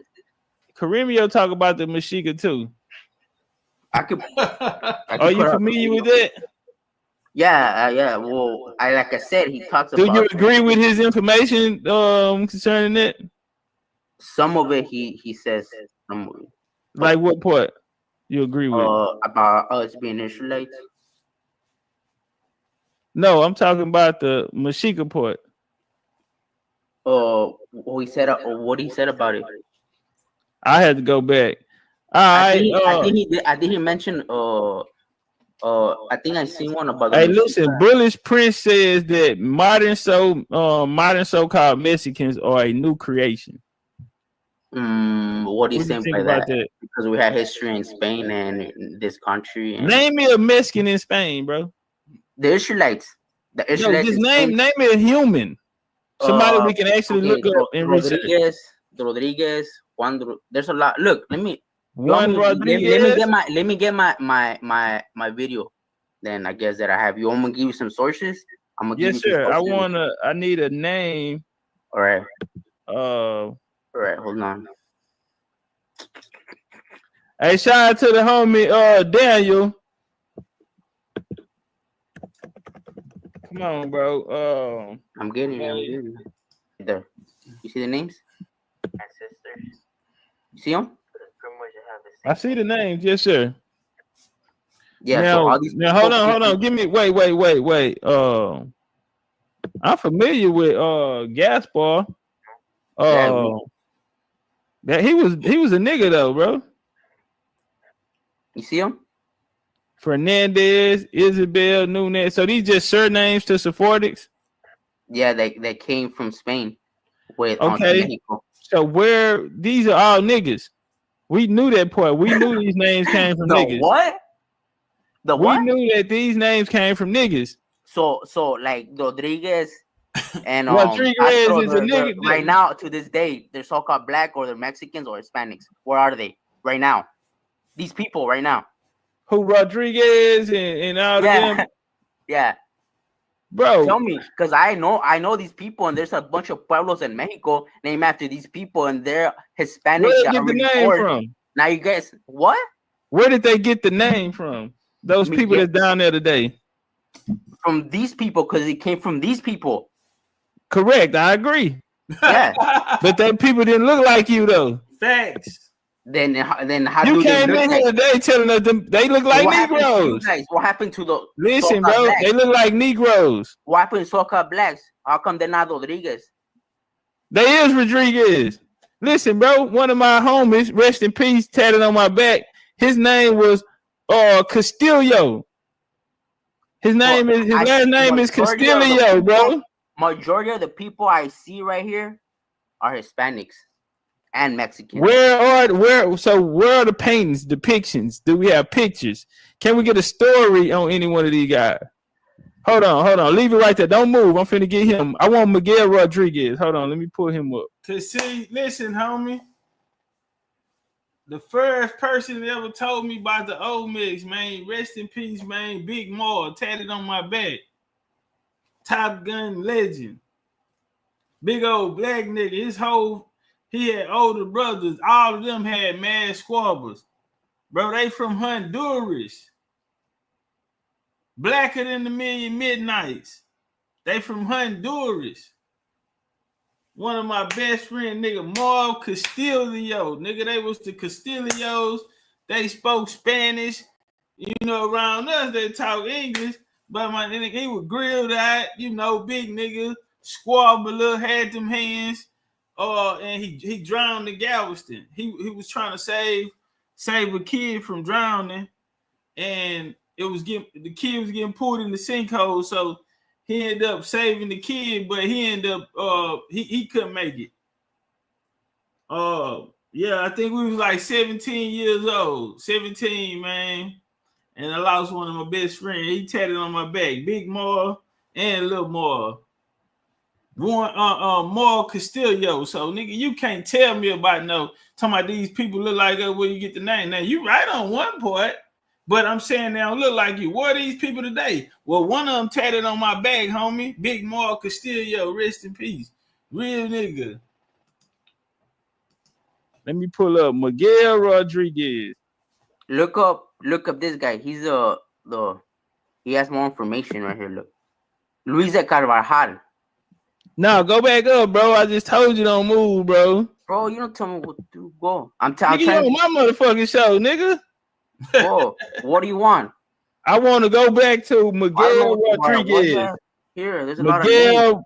Look at all these Hispanics. Hold on, I want to pull up. Now you're saying that they're Hispanics, but I want to pull them up and see what comes up. So let's pull them up, bro. I'm right. All right, come back down. So scroll up, so I can go back to the name, bro. Hey, let me bring Jose. Hey, I went through Chef. I seen Chef's show.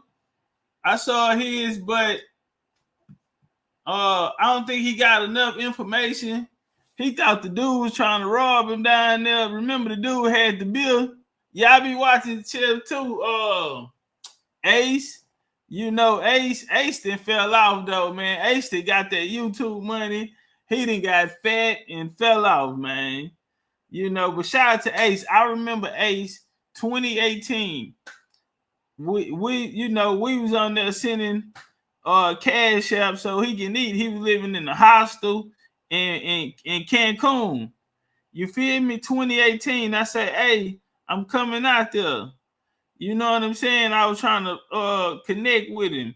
Now Ace done blew up. He done got rich. He went from living in the hostel, asking us for $2 for tacos on Cash App, and then now he done got fat, blew up, then fucked every South Central and the conjoining islands. That nigga had some all that Brazilian pussy, Argentine pussy, he didn't had Trinidad and Tobago snacks, Puerto Rican snack, Colombian snack. Yeah, he just snacked on all these. Every time you see him, he got a different woman with him, and he a big old fat black Haitian from Florida. But he got that YouTube money. Shout out to Ace, man. You know, Ace don't know no big. He on that Pan-African shit. When you that black, I'm just gonna be real with you, nigga. When you that black, see that shit. It's when you're that complexion, life be hard because they automatic. Them be the hardest one to fight that African off of them.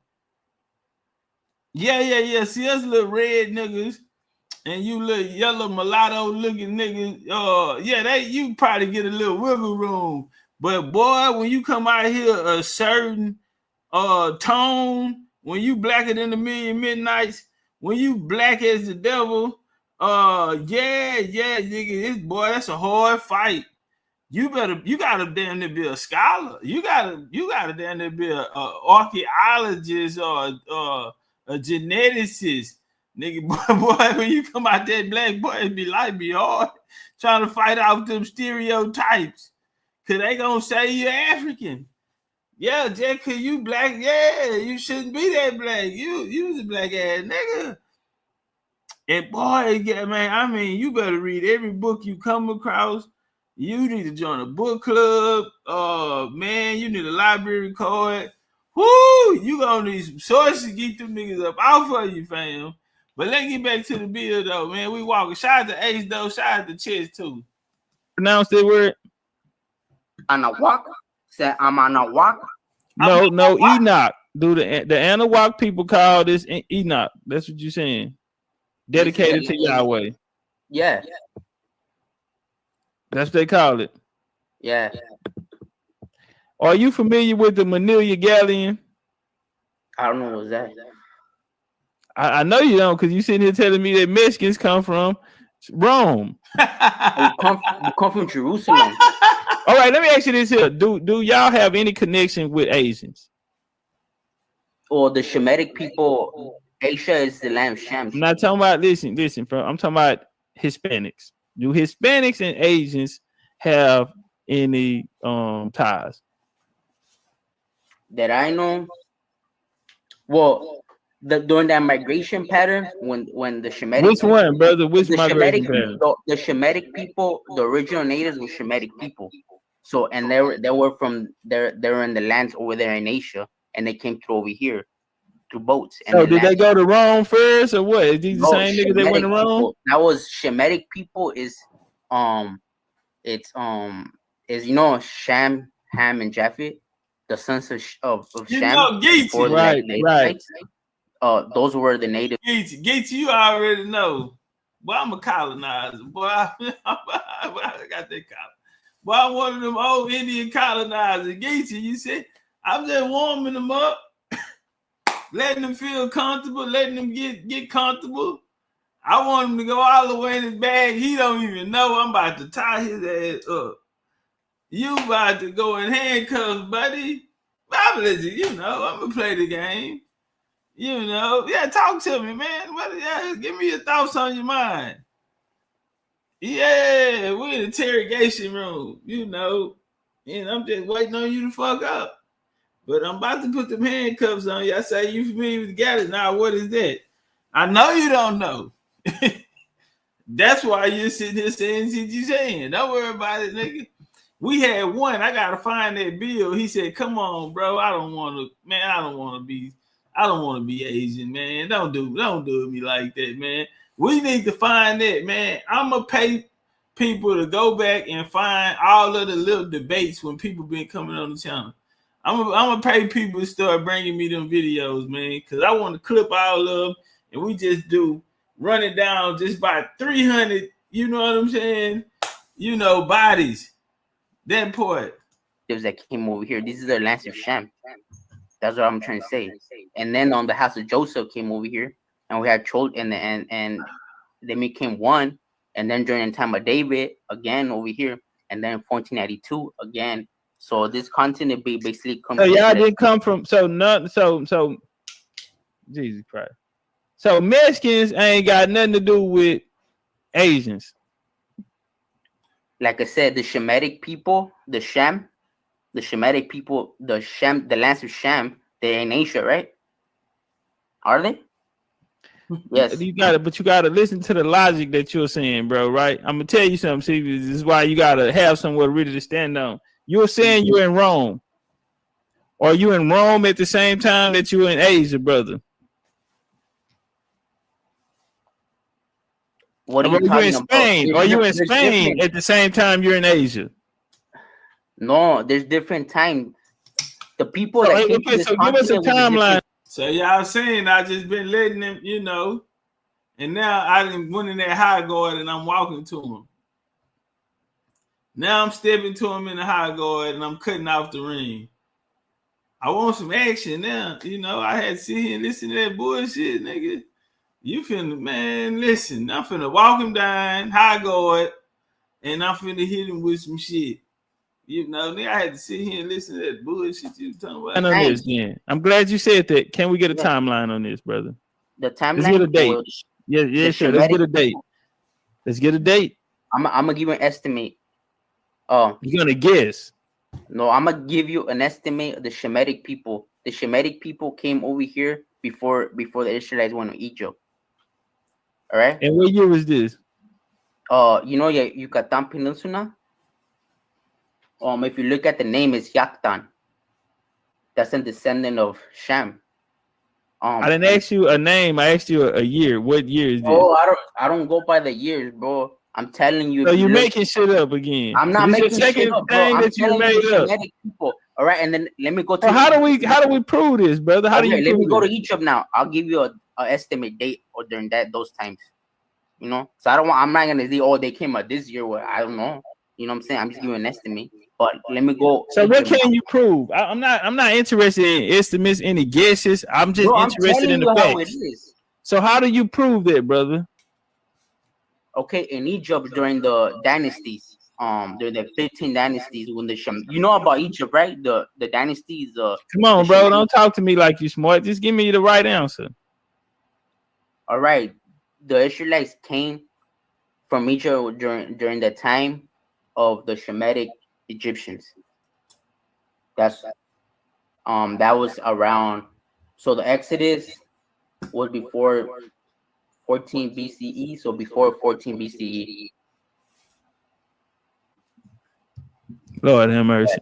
All right, let me show you something, bro. Let me help you out. Let me help you out, bro. Let me help you out. Let me help you out. Because right now, what you're doing, you are trying to steal Negro history. No, you're not. You guys been trying relax, to steal bro. Relax, bro. Relax, family. I'm right here. Nah, nigga, I'm a veteran.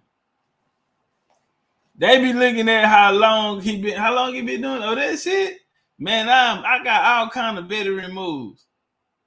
So when I touched him right there, I went to the body. Boom. He ain't like it. I knew he wasn't gonna like it to the body. No, I'm finna get my shit off. I know you ain't like that one, huh? But watch this. Yeah, nigga, and we fight dirty. So how do you prove that, brother? Okay, in Egypt during the dynasties, during the 15 dynasties, when you know about Egypt, right? The dynasties. Come on, bro. Don't you feel me? Nigga, I am masterful at this debate shit. So y'all see, I asked him a question, he hit me, then he was like, you know how on Egypt, and boom, I jabbed him. We finna get off it, and I'm finna let him know we not doing it, nigga. I am masterful in this debate shit. I am walking you down. I see this shit like boxing. That's not you doing that, deferring is making me know you scared, and I'm just trying to get in range because I'm finna touch you with some heavy shit. I want to put you out. Talk to me like you smart. Just give me the right answer. All right, sure. Let's get a date. Let's get a date. I'm gonna give you an estimate. You're gonna guess. No, I'm gonna give you an estimate. If you look at the name, it's Yaktan. That's a descendant of Shem. I didn't ask you a name. I asked you a year. What year is this? Oh, I don't go by the years, bro. I'm telling you. So you're making shit up again. I'm not making shit up, bro. I'm that you made up. People. All right, and then let me go to. How do we prove this, brother? How do you? Let me go to Egypt now. I'll give you a estimate date or during those times. Yeah. You know? So I'm not gonna say, oh, they came out this year. Well, I don't know. You know what I'm saying? I'm just giving an estimate. But let me go. So what can you prove? I'm not interested in estimates, any guesses. I'm just interested in the facts. So how do you prove that, brother? Okay, in Egypt during the dynasties, during the 15 dynasties, when you know about Egypt, right? The dynasties. Come on, bro. Don't talk to me like you smart. Just give me the right answer. All right, the Israelites came from Egypt during the time of the Shemitic Egyptians. Let that ring off. Make him punch. That was around. So the Exodus was before 14 BCE. So before 14 BCE. Hey, look out, 46. Hey, you spam in the chat, fam. You want the link? You spam in the chat. You know you trying to be a teacher in the chat. Do you want the link? 46 Hounds. Do you want to come up, family? We not into spamming the chat. We don't do no internet banging. I mean, chat. We don't bang in the chat, homie. If you have something you want to say, we drop the link around here. All that Molly and the Yucatan, all of that you feel me? Dr. Van Serderman. Man, listen, fam. Do you want the link? Drop the link. Okay, say this.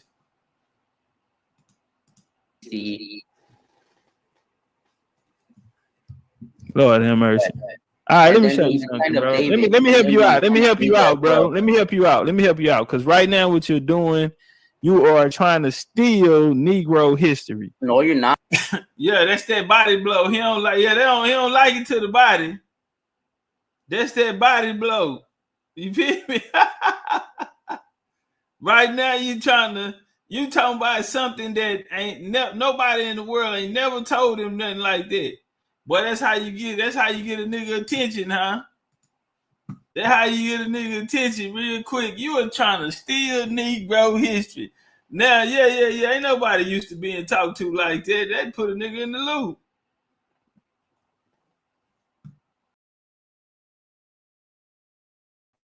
That make a nigga think twice. I told you I'm gonna hit him with some shit and I'm finna walk to him. No, we not doing it. Oh yeah, I ain't like that. You want some get back, but it's my turn. I'm on offense now. Yeah, and I just got that elbow off on you. Yeah, I threw the loop and I threw a hook and hit him with the elbow. Yeah, and the ref didn't catch it and pushed out. Now nigga, let's get back in the center of the ring. What we doing? Yeah, lead jab. What we doing? What you gonna do with it? That jab in his face, Chief. Hey, link in the chat, fam. They said something about like 46, brother, spam in the chat. Got all the information. Molly. Clyde Winters. Boy, you been listening to Clyde Winters sound like. Yeah, that's some Clyde Winters shit.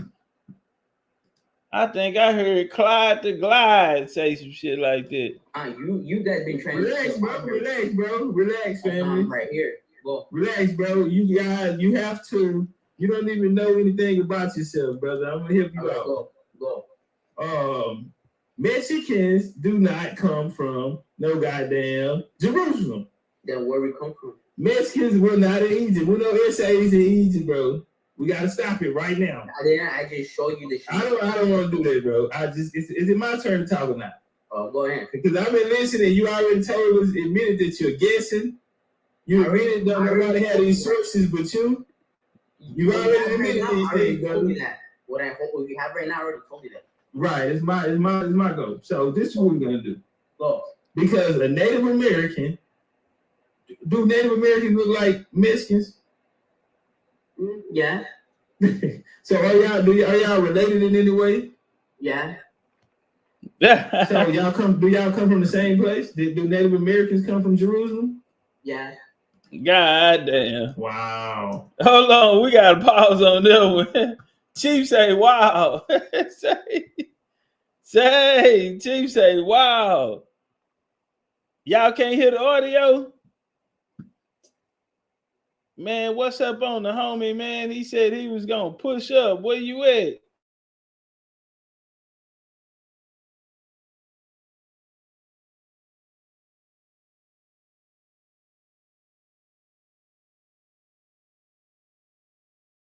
We gotta run it back. Bro, don't ever try to stand there and exchange with me, bro. I'm gonna put you down. Mercy. All right, let me show you something, bro. Let me help you out. Let me help you out, bro. Let me help you out. Because right now, what you're doing, you are trying to steal Negro history. No, you're not. You guys been trying relax, to bro. Relax, family. Right here. Go. Relax, bro. You guys, you have to. You don't even know anything about yourself, brother. I'm gonna help you out. Go. Mexicans do not come from no goddamn Jerusalem. Then where we come from? Mexicans were not in Egypt. We know essays in Egypt, bro. We gotta stop it right now. I just show you the shit. I don't want to do that, bro. Is it my turn to talk or not? Oh, go ahead. Because I've been listening. You already admitted that you're guessing.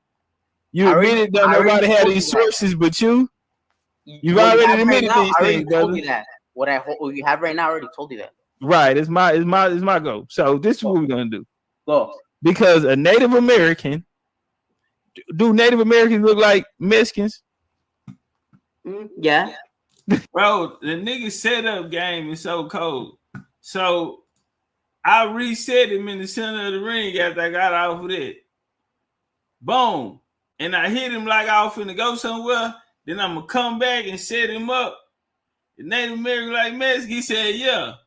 And now I'm finna bring a 3 around that bitch and come back with a 6. I'm gonna bring a 3. I'm gonna bring that left hand up and I'm gonna step to the side and bring that 6 right up under the guard. Watch this. So are y'all related in any way? Yeah. Is the conversation over? Is it over? Is the conversation over with or is it over with? Because now I got you. Your foot placement is crazy wild. You're in Rome, you're in Jerusalem, you're in Palestine, you were in Asia, you're in Mexico. He ain't got nowhere to put his feet. I done knocked the nigga equilibrium loose. So this is what I'm gonna do to him since I know I got him. This is how I'm gonna push him now. I done already cut the ring off. So do y'all come from the same place? Do Native Americans come from Jerusalem? Yeah.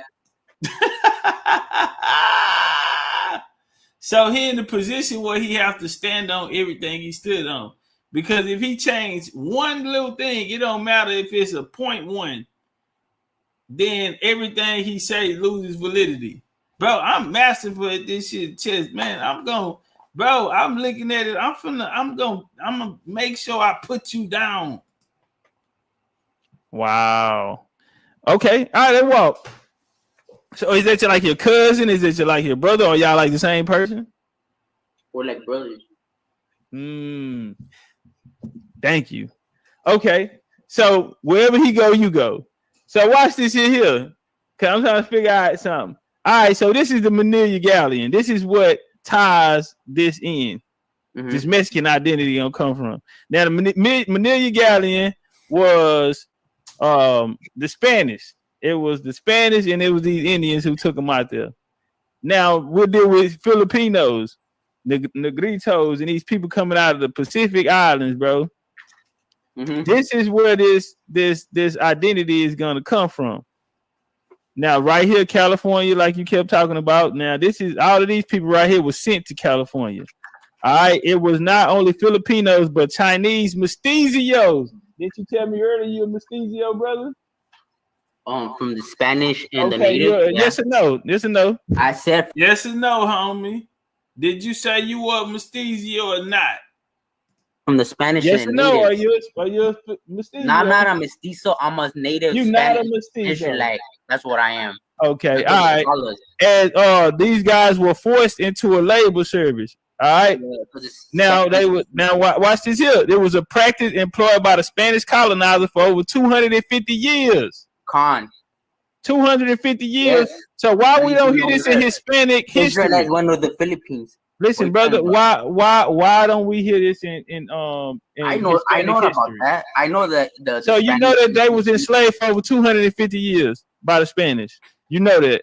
They went to Spain, yeah. They went to the Philippines to Spain. Yeah, I know that. All right, so we're gonna come down. So do you look like this? Do you look like this? No, I don't look like that. Kinda.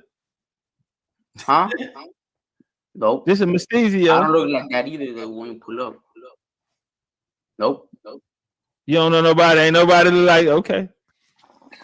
Now watch this here. This the Chinese mestizo. Man, come get your homeboy. So you say you don't know nobody. Okay. In the formation of the Filipino nationality. Y'all need to go back and watch the elections. This really was a bad motherfucker. So when they putting these people together and they're gonna reclassify them when they get over to America, they're gonna create a new people. Now you got Chinese mestizos, these Asian presence. Ain't nobody look like this in no goddamn black ass Spain. You niggas are coming from the Pacific. That's why that's your cousin and your brother, and you're locked in with them and all that. I appreciate your honesty. Black people. I want to hear it, brother. Black, bro. People in Spain are not black. What are you talking listen about, to bro? me, bro. I'm gonna prove that. I'm gonna go get some Costa on. Listen, family. Trust me, bro. We're gonna deal with it. Let's deal with it. Cause I wanted to listen first, and now I'm about to push my line. Well, do you think? I told y'all.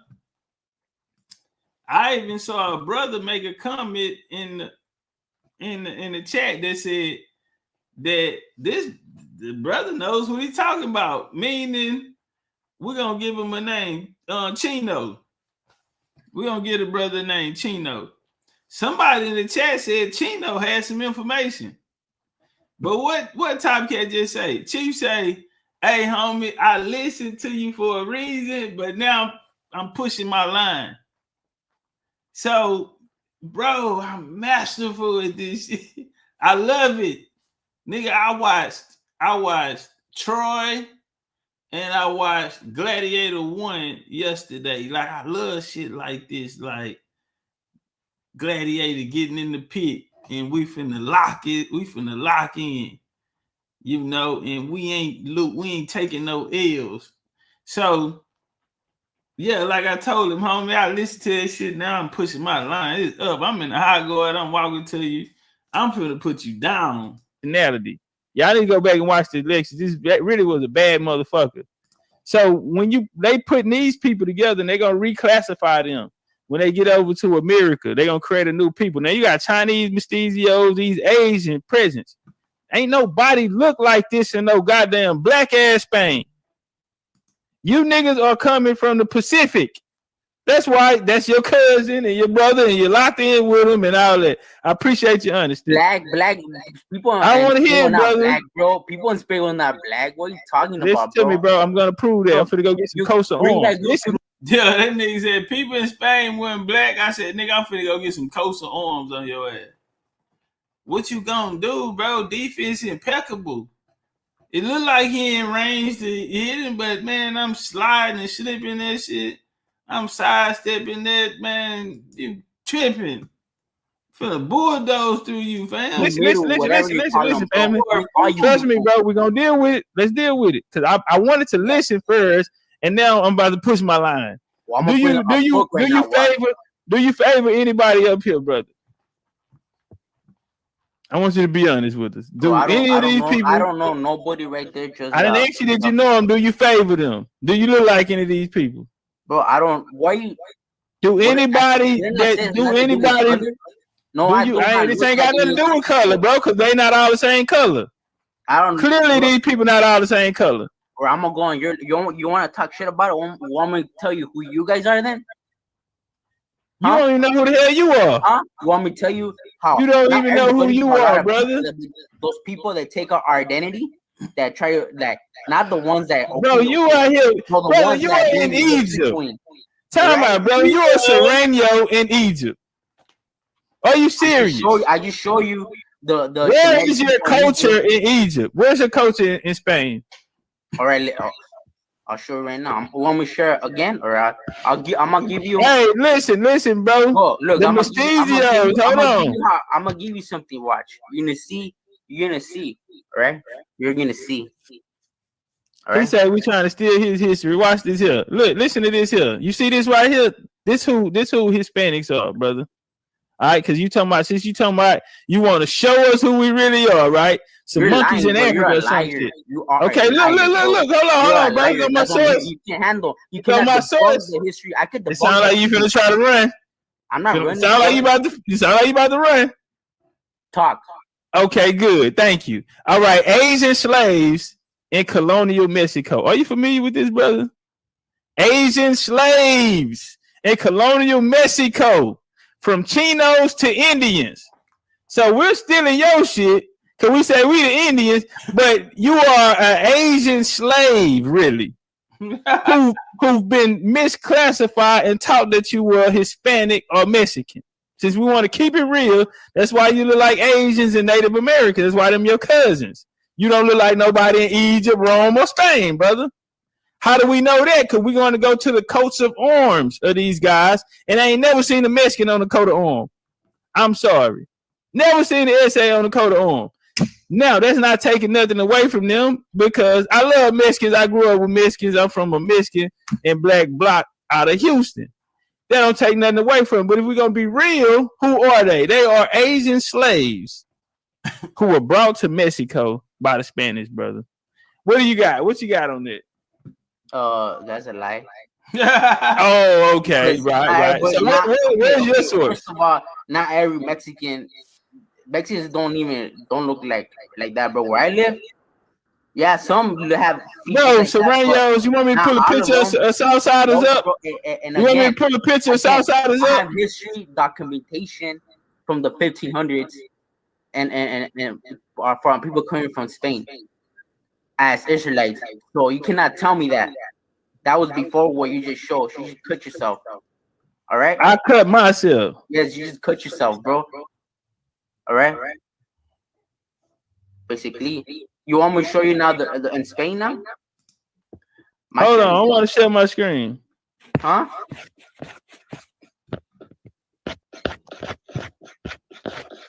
All right. Can you see the screen? Can you see the screen, brother? All right, you said don't nobody over there look like you. Man, here go your people right here, bro. Not every Mexican is in this your people right here, bro. Ain't nobody in Egypt, bro. Nobody in Egypt look like this, bro. Ain't nobody in Spain look like this, bro. Oh yes, they did, bro. Look at the pueblos in Mexico. All right, now let me do this here. Now you talking about Mexico. Fred, you talking about you in Egypt. Now you done ran to Mexico on me. Are you from Egypt or not, brother? Where do the Mexican people come from? If you want to know, where do the people migrate and this continent? From where do they migrate? Migrate from this continent before when they were in Spain, and then they came over here, and they mixed with the natives, and they were in certain pueblos. They came, and to this day they crossed the border and try to get over here. That's a lie. You made that up. What do you mean? You don't see fucking Biden, Obama, and all these people putting in bro, you made that shit up, bro. Bro, you're lying, bro. You and your people are liars, bro. That's why I'm here, bro. Me and my people. Who is my people? You talking about niggas? Huh? Who is my people? Niggas? You people that trying to debunk us, bro. Who is my people? Niggas? Who you talking about? Bro. Say, look, guys, Sereno, who is my people? Niggas? You wouldn't have me talking about niggas, huh? You people that talk shit about us, they try to take. Hey, you would be you. Goddamn, boy, I pulled the Asian. I pulled the Asian, sis. I showed you from Asia. You done went crazy. Yeah, how was the truth? You can't handle words like debunk everything that I showed you, and you can't. Not even that. Okay, hold on. I'm about to do that now, bro. You gonna give me that opportunity to do that? All the names that I brought out, everything from Spain, right? From Egypt, the Shemitic people that came with debunk everything. You just show me a Filipino that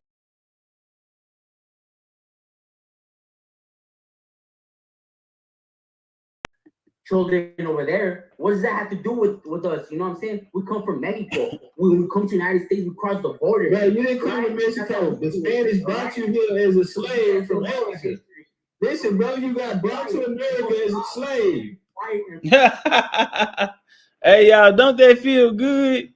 Because everybody try to tell us that we are slaves and, you know, try to put a slave stuff. Boy, don't it feel good to grab a whip and put a lash across the nigga?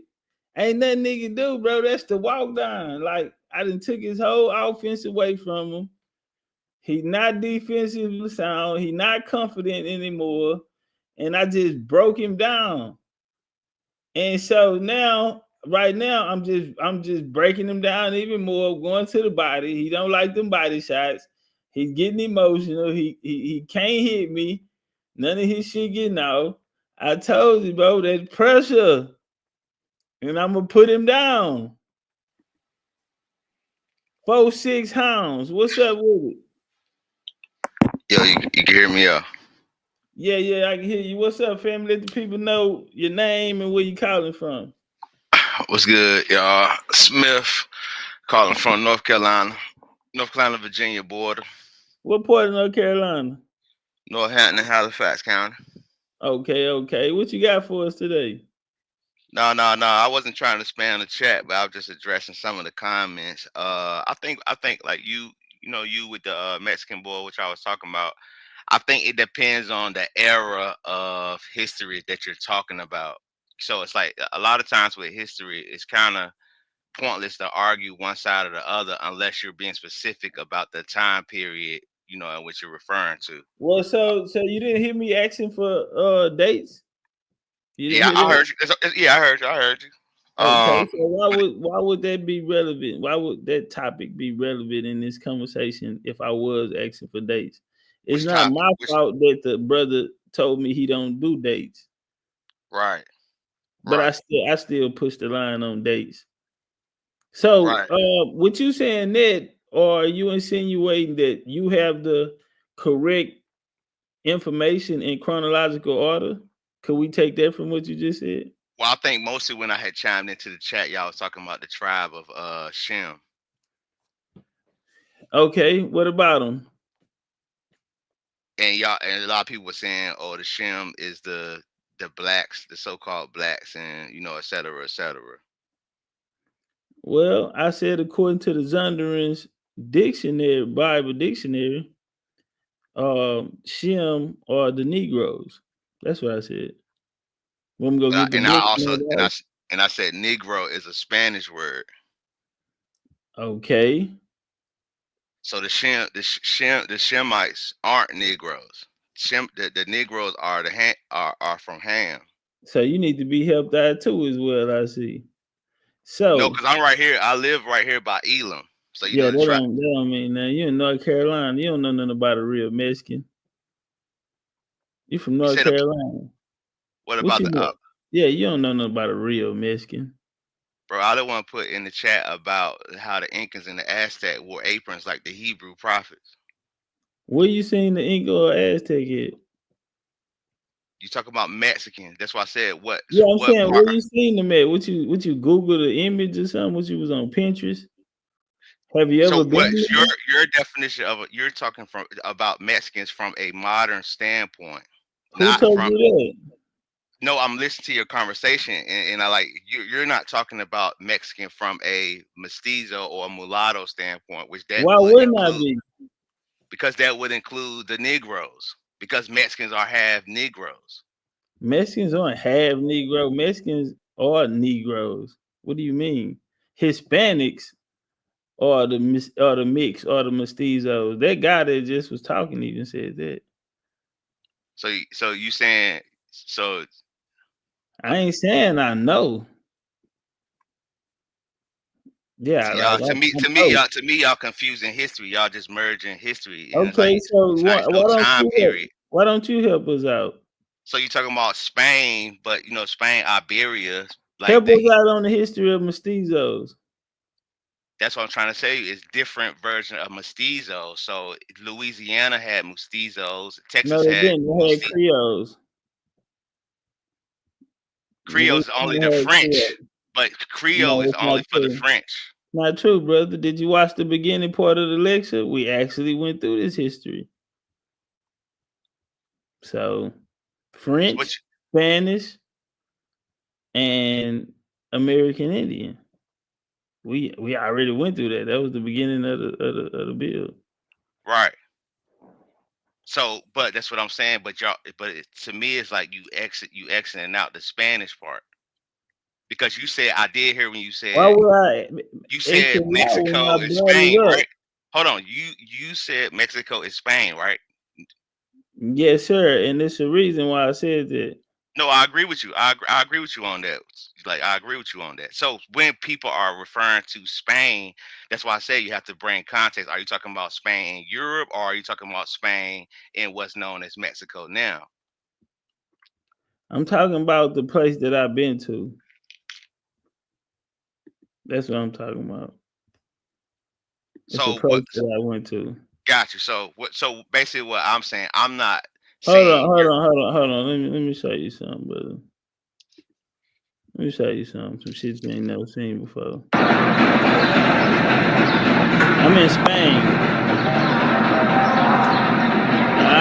This is me. This is what I do. I'm in Spain. And you know inside of here, the depiction of what they call Christ is a melanated man in there that they bow down to. so that's so like 46. So 46 is Highway 46. So Highway 46 goes from North Carolina into Virginia, which is called Old Tobacco Road. So the Tobacco Indians come from Highway 46 through Fort Tobacco Christie. Indians. Right. So Fort Christiana. So I know about the Saponi, the Occoneechee, Tatello. So I'm from the remnants of, Fort Christiana, which is y'all say Geechee down. They say Geechee down south, but we call it Occoneechee up here. But it's the same people. Now, what I wasn't trying to discredit. I wasn't trying to discredit what you were saying about the Mexicans. I was just saying, hey, there is a lineage or an offshoot of Mexicans that are related to the tribe of Shem. And what's your proof? On one of them, through Smith, through the Smith line. So Smith's Shemitic. Right. What do the Smiths originate? Where do they originate? Through Akhenaten. The Smiths go back on record to Akhenaten. The Egyptian 18th dynasty, the Amana dynasty. Right, which was what 15th and 17th dynasty was in South America. And so what the 18th, the Amana dynasty, because Akhenaten was in the 18th dynasty. Right, so the 18th dynasty will be where in the New World or your North American. Yeah, with North America is a continent. Can we be more specific? So your Algonquin and your Sumerian down into what Little Egypt, which that would be what? So, The Mississippian. the Algonquins occupied areas from parts of Canada, the eastern seaboard. So, Right, and then they were relocated. They were relocated by the government into what year? Texas. What year? That didn't come to that's 1800 talk. Right. The Powhatan War started 1603, brother. What about the Powhatan Wars? Because I Catawba, mean, you speaking about a migration, and then you speaking about a migration. That's what I'm saying. It's different. It's different migrations. 18 in the 20th century migration. How can you equate that? They don't even go with that, fam. You come in here talking about time periods or chronology as if your chronology was tight. No, I explained to you just different points of migration. Yes, we know the 20th century or 1900s, then it was 1800, then 17, 1600, all the way back to the first Catawba Treaty in the 1566. So, like, we know that. We know what they got to do with a Mexican, and what they have to do with the Irish being black. I mean, being African. Because you said the what being African? You said the Irish were African. I didn't say the Irish were African. I said the Druids is related to Ireland, Scotland, and England. And you're a Druid. No, I didn't say I was a Druid. So you're not a Druid. But the Druids is found on the Maryland Eastern Shore up into Pennsylvania, also known as the Nanticoke. And also Lenape. That's the Druids. That's Druid history there. So they're Europeans, really.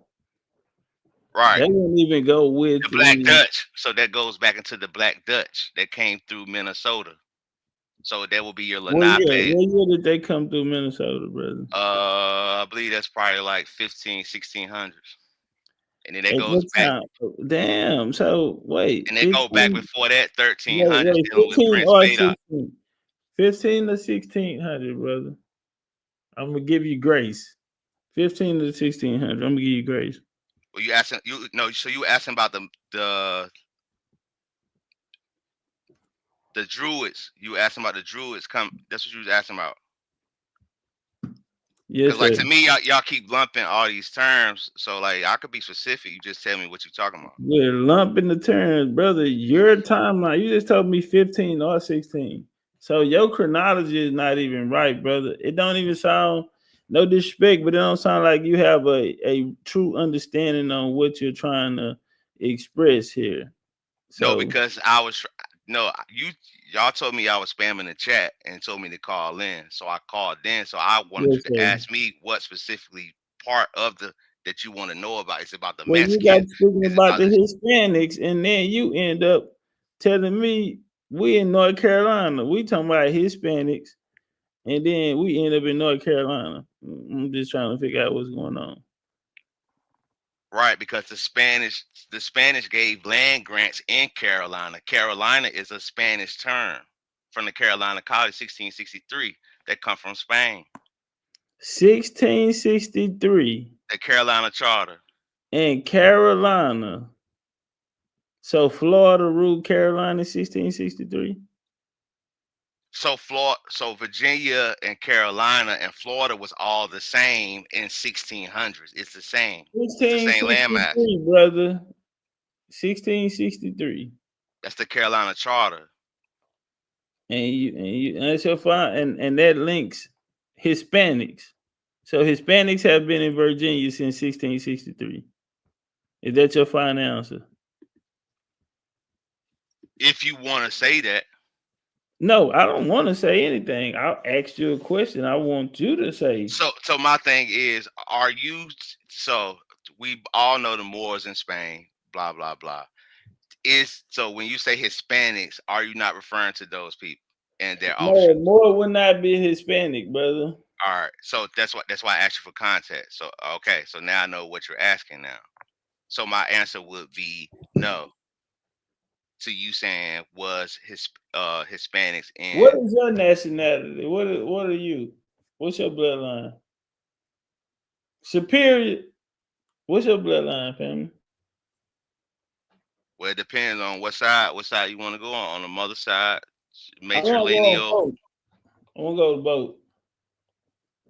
So Osaponi Mills, Okanichi on one side, and then you know, I'm a Roberts. So I got Black European, you know, Black Dutch, which we call it Black Duck. So I'm Black Duck Chippewa. Basically, that's what I am. How far you got back in your genealogy? Well, I would say back to Akhenaten, back past Akhenaten. And what year was that? What, dealing with, you know, with Akhenaten Smithosis? Yes, sir. What year was you got 46, back to? 46 BC. Okay, and which grandparent? You know how you got first, second, third. Which number of grandfather would that be? I mean, you So do John have Smith. So John Smith. I'm not worried about John Smith, Pocahontas, none of them. No. This is facts though, bro. Like, this is Yeah, like, I'm it's not trying to be cool. funny. Cool. We'll get trying to to be that. No, we'll get to that. It's okay. We'll my get to grandfather, that. John Smith, dog. Like, I'm no, more listen. interested in Akhenaten. So, how did you come? What did you use genealogy or did you do genealogy yourself? Because if you did your own genealogy and got back there for we're gonna make sure you become famous. You will be the greatest genealogist in the history of genealogy. I am. Okay, so you have a first and a second and third grandfather, right? Correct. Okay, so what number grandfather would Akhenaten be to you? But see, you don't give that type of information. You don't give it. What do you do with it then? What do you do with it? I mean, you don't give it. So what do you do with it? No, because they're still stealing and rewriting history. So like, that's okay. So you don't give. So I apologize. Go ahead. Tell me again. Why don't you give that information? Are you lying? Or you don't give it to because you would be caught lying, or you don't give it because? So I actually worked in the Library of I actually worked in the Library of Congress, bro, in Washington D.C. So on my father's side, again, what did you do there? What type of work? I apologize for breaking with. What type of work did you do there? If you don't mind me asking. So, like I said, my grandfather's side is John No, I Smith. want to know. You told me you worked at the National Archives.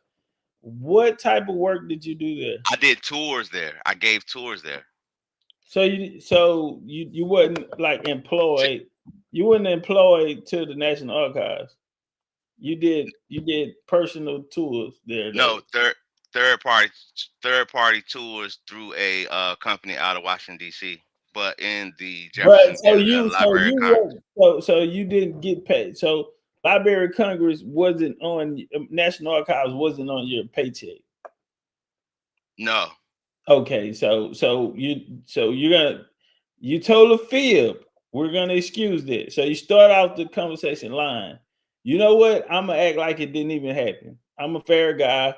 I'm gonna let you continue. And what you mean? I said I work at the Library of Congress. That's where I was based at. It's cool. You told us that you did the tour. So what got you into doing tours there?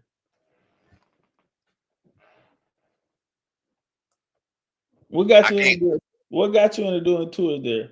I worked with a company out of Washington D.C. Mm-hmm. You know, they gave leadership conferences. They gave leadership conferences. Yeah, leadership conferences out of Washington D.C. Based off of what? What was the topic? American and U.S. history. And what college did you graduate from? A&T in Greensboro. Okay, and so once you got there, how long did you hold that position doing the tours there? 7 years. 7 years, so tell us more. It's okay, brother. Take your time.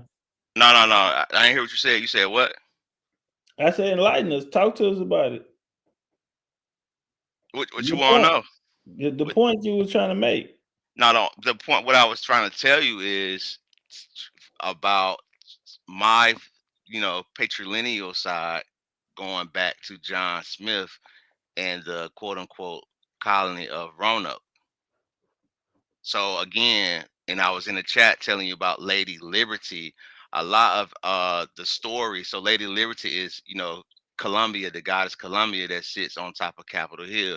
So a lot of your mythology is actually based around our actual families that were here, in the United States. So when you hear Lady Liberty, that was an actual woman, who quote unquote gave birth to a European son, which allowed them to claim ownership. Where did they live? What nationality was she? So I hear a lot of people jump around Cherokee, but Cherokee first origins comes in North Carolina state law under the Indians of Robeson County, which were known as the Croatons. So anybody claiming Cherokee. What was Lady Liberty? That's okay. We're not interested in Cherokee. So Lady Liberty was a Cherokee, is what you're telling me. Which Cherokee is a modern misnomer term. No, I'm asking, what's your Cherokee? You brought up Cherokee, not us.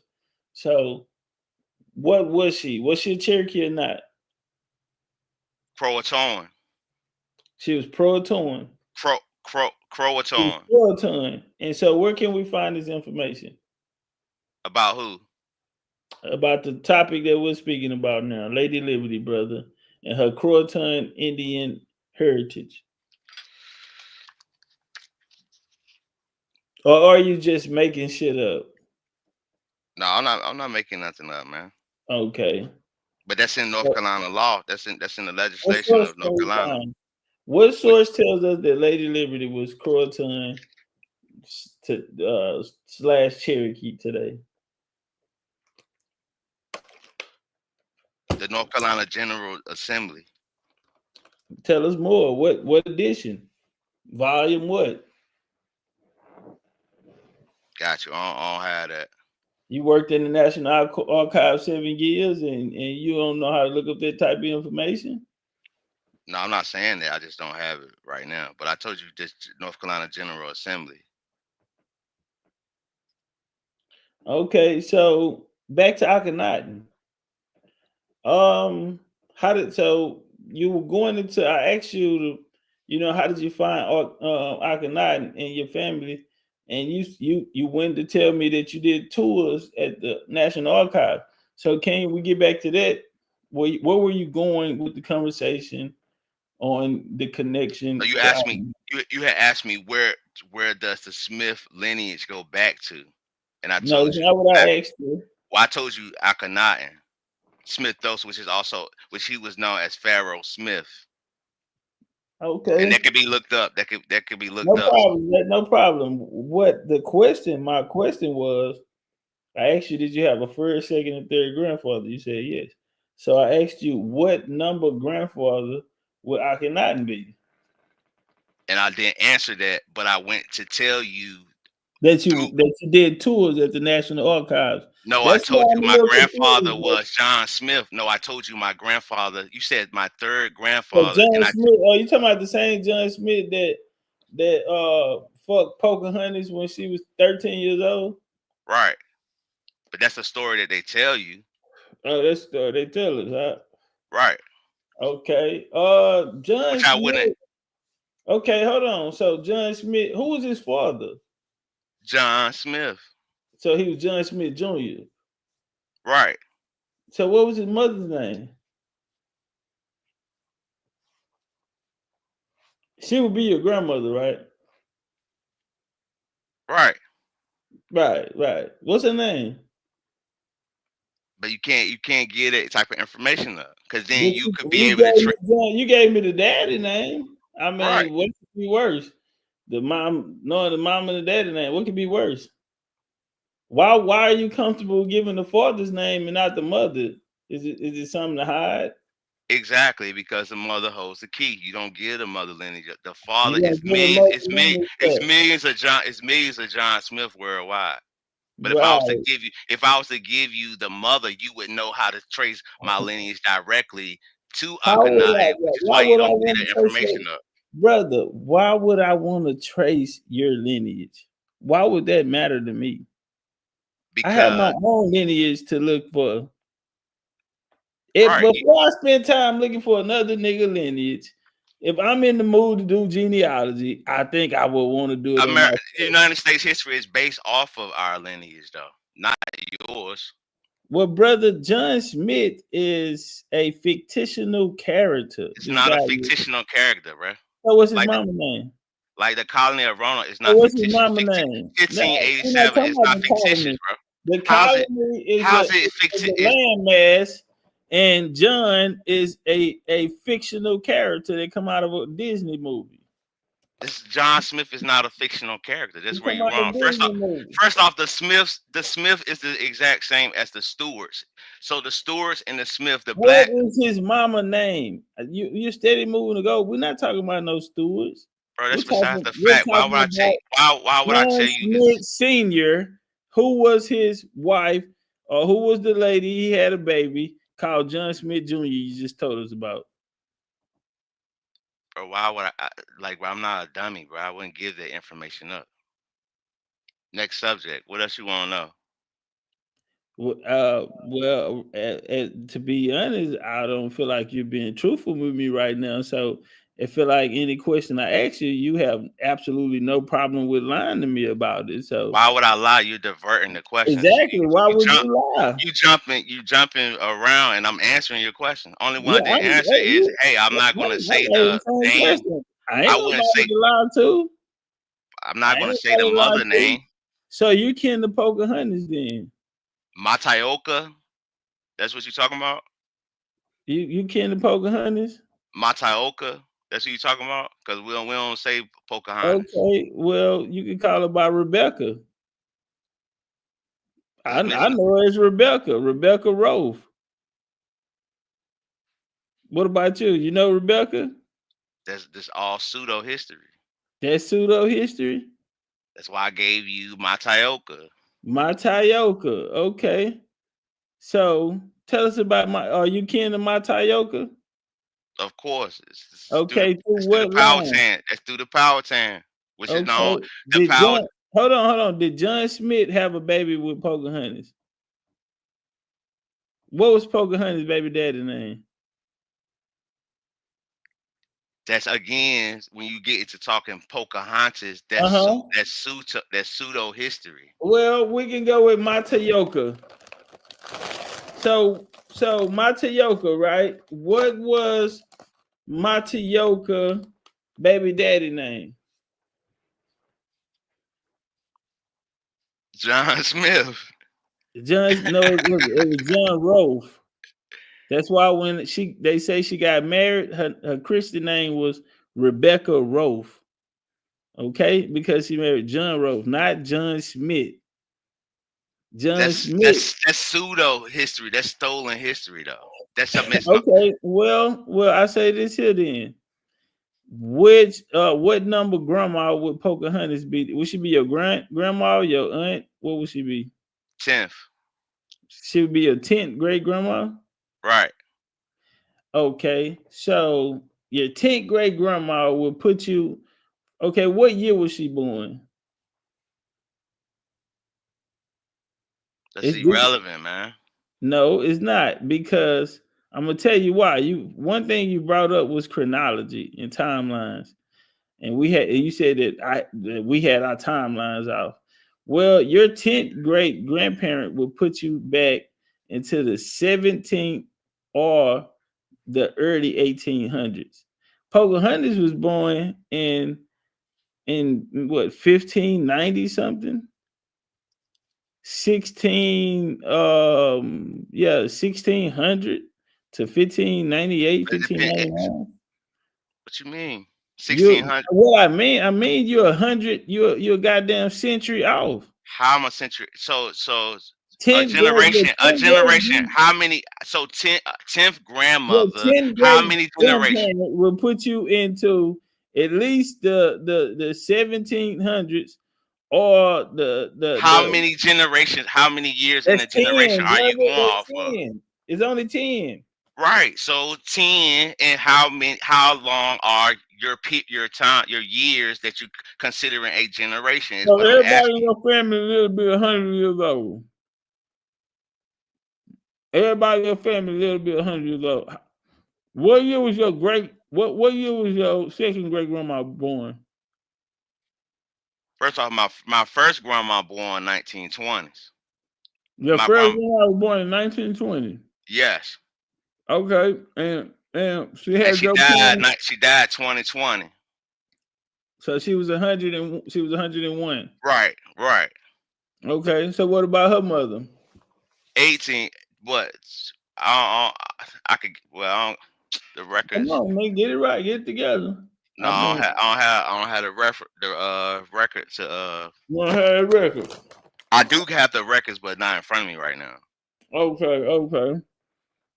So what about granddaddy? He died older. He died 1970. What year he was born? 1900, 1911, Man, 1911. this your first grandpa too, right? Right, 1911. So how old your parents are right now? 100? No, late 70s. Oh. Yeah, bro. I'm not lying, bro. Like you can't Hold go. on, Listen, late you 70s. can't Time out, go late into. 70s. Wait, Look, brother, it's you 2025. can't It's go into Washington 2025. D.C. Hold on, brother. Late 70s? No, he died. He died. Might happen. He So your died in parents, the 1970s, bro. so He died, your grandparents was having babies at goddamn 50, 60 years old? bro. It's the South. It's the old South. What you think? What Like my that mean? So y'all, they still having babies at 60, 70 years old? Because that's what that would have to be if I got 14 aunts. yeah. I got over 14 aunts and uncles for the past I don't give a the damn how last many. I don't listen, give a damn if it was one. the last 3 Nigga, generations of my family, they got 14. immaculate shit. Niggas out here on dick honey. We need to know granddaddy recipe. Was it something that grew out in the yard in the field? Niggas on dick honey. If they still reproducing at 60 years old, then we need to know the remedy.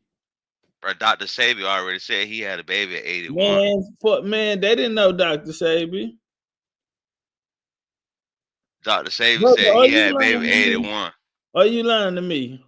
My problem is, bro, like you instead of like building, it's like you trying to find like gaps to like make it like I'm lying. Why would I lie about? You asked when they was born. You asked when they was born. I tell you when they was born, bro. Yes, sir. And I don't have no pushback to that.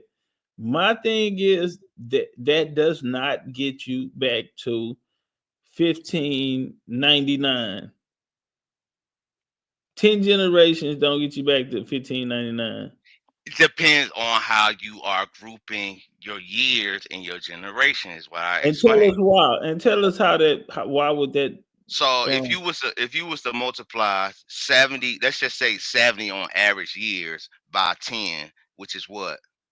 That's 700. 70 times 10 is 700. So everybody has to live 100 years old. That goes back to what? 1300. Everybody got to live 100 years old though. Everybody got to live to be 100. If you're gonna do 7 times 10,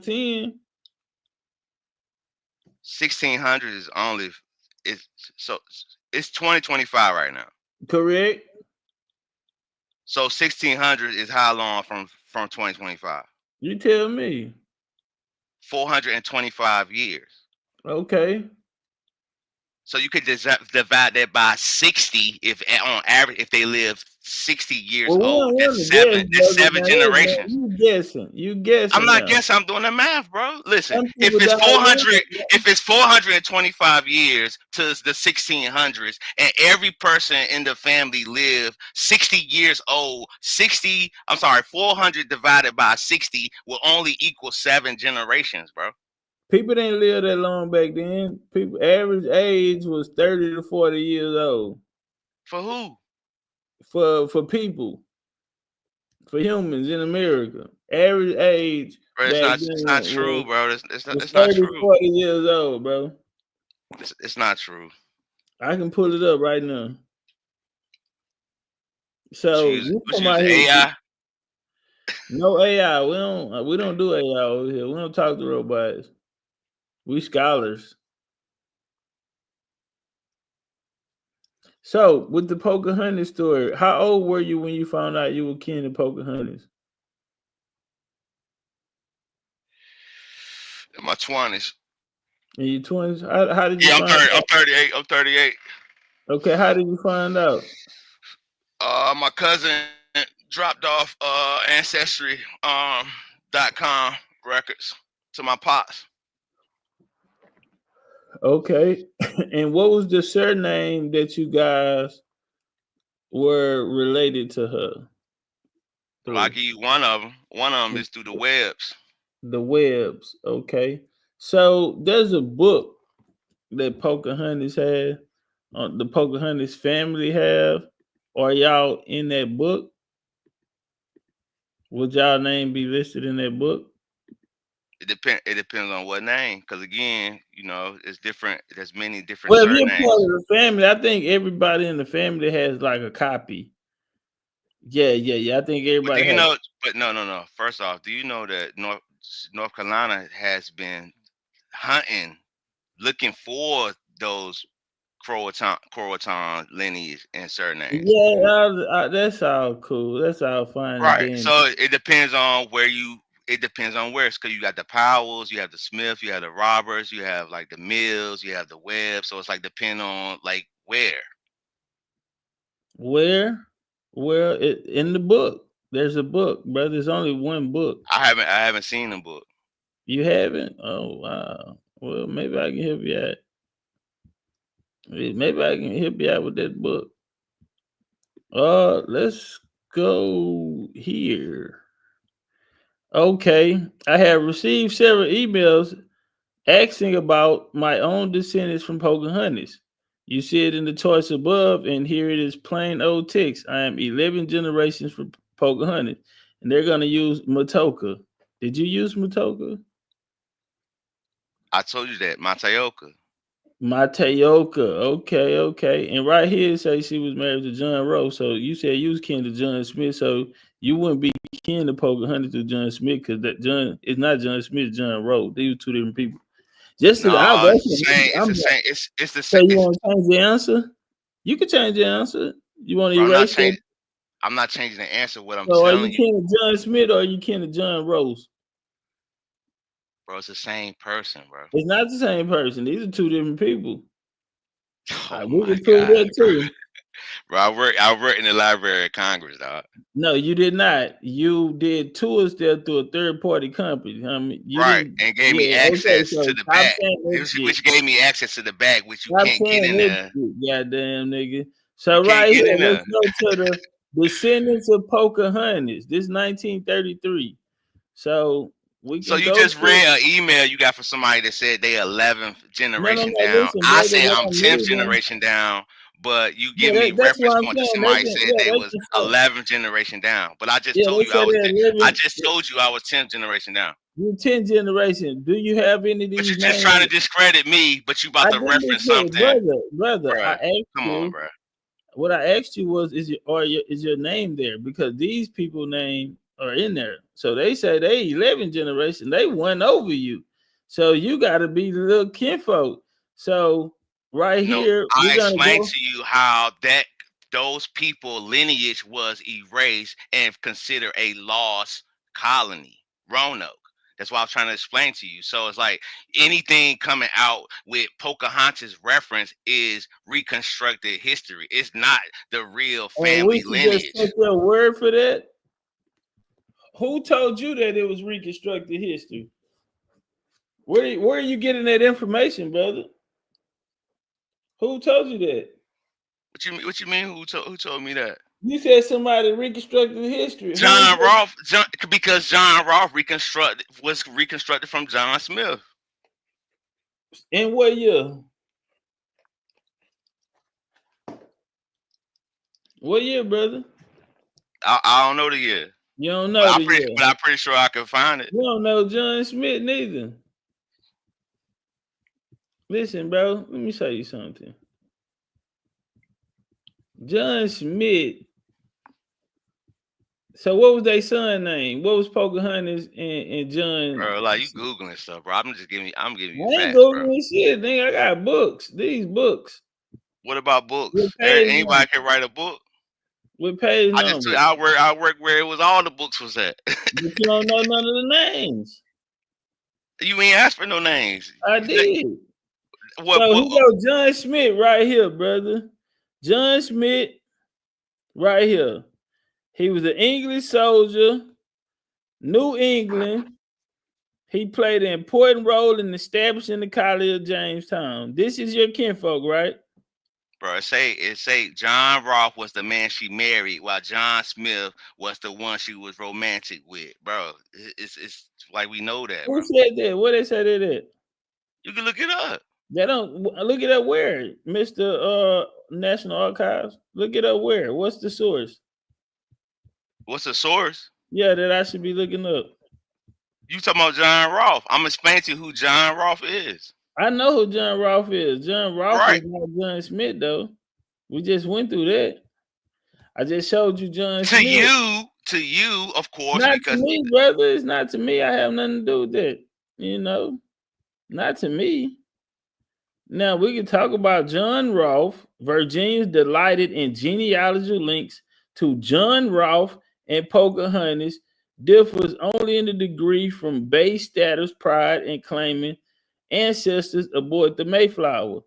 Now, again, John Rolfe and Pocahontas, they had a son, not John Smith. See, you watch the cartoon and you ain't really read the books. You watched the cartoons and you really thought she was fucking John Smith because she fucking in the cartoon. See, nigga, you watched that Disney movie and think you got some information.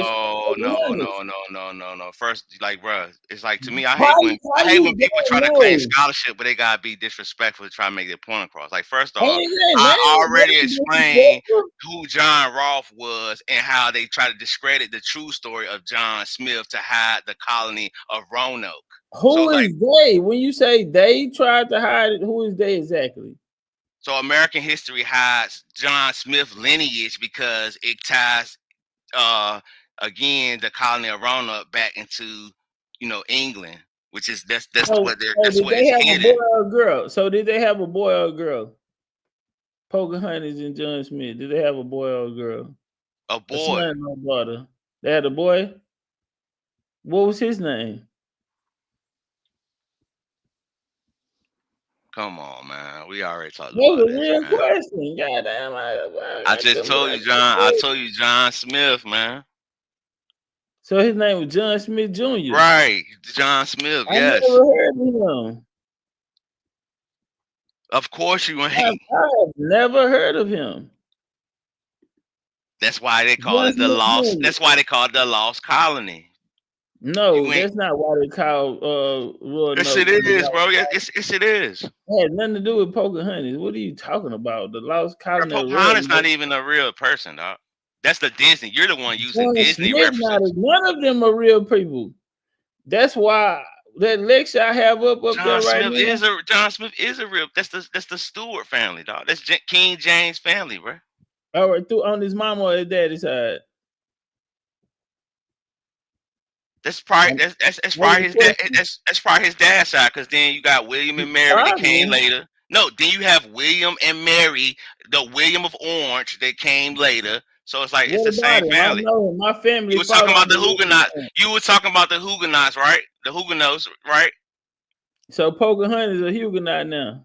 No, but where are you going with this, because when they met, so when John Smith merged, John Smith was a Huguenot. When they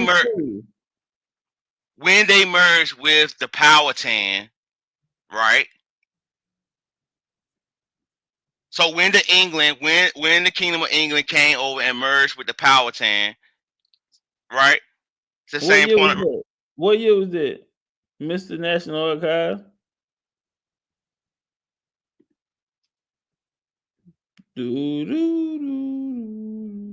What year was that? Or are you just making shit up? Why would I make shit up? I'm telling you facts. Have you ever heard of a guy named Thomas Rolfe? His name was not Thomas Rolfe. His name was Thomas Smith. They changed the name to hide the lineage of the Don't people. say Like, they no more. you're not getting that, bro. Who So is I they? told you North Carolina General Assembly, you got Virginia, you have the Virginia delegation, the House of Burgesses, like, bro, all this day is The veiled. House of Burgesses? Are you serious? Yes, in Virginia, bro. Yes. The House of Burgesses. Okay, look, family. We're gonna do this. This is you didn't even know the son name. This is Thomas Rolfe. Bro, I just told you Thomas Smith. You keep saying Thomas Rolfe. Rolfe I just told you we're that. gonna look him up. He was born January 1615 in Jamestown. His father is John Rolfe. He was 30 and his mother Pocahontas Matoka Powhatan was 19. Again, another lie. 1615, she would not have been 19 because she was 13. And that's subjective, man. That's subjective. Married Jane. No, it's not. And so right here we get Thomas Rolfe. Now you said his name is Thomas Smith, right? Smith, yes. All right, so let's look him up. Thomas Smith, Pocahontas' son. Can I name it, or is it something else I need to put in there? Can I use Pocahontas' son? You go ahead. Okay. Cause you don't understand. You don't understand. You don't understand, bro. Maybe I don't. Maybe this will help bring clarity. Family, I want y'all to feast your eyes on the screen. Maybe this will bring clarity. Who is you have Thomas Rolfe. Who is Thomas Smith? Well, Thomas is a character in the Disney film Pocahontas. In the movie, Thomas is a young English boy who befriends John Smith and observes Smith's execution. Kristen Bell voiced Thomas. You're referencing Disney though, bro. Didn't I just tell you anything with Pocahontas is gonna be sued up? And goddamn it, nigga, I told you had got that shit. You just watched the cartoon. Nigga, I'm a whole goddamn I ain't seen the cartoon. I ain't seen cartoon. Bro, you overtalk people when you're wrong, dog. You overtalk people when you're wrong, dog. You number one, you keep referencing Pocahontas. You keep referencing Pocahontas. That's showing right there you're not a scholar because you ain't even know her real name, first off. Then second thing, that's not her real name. That's her English name. So how many names she got? Goddamn. Right, exactly.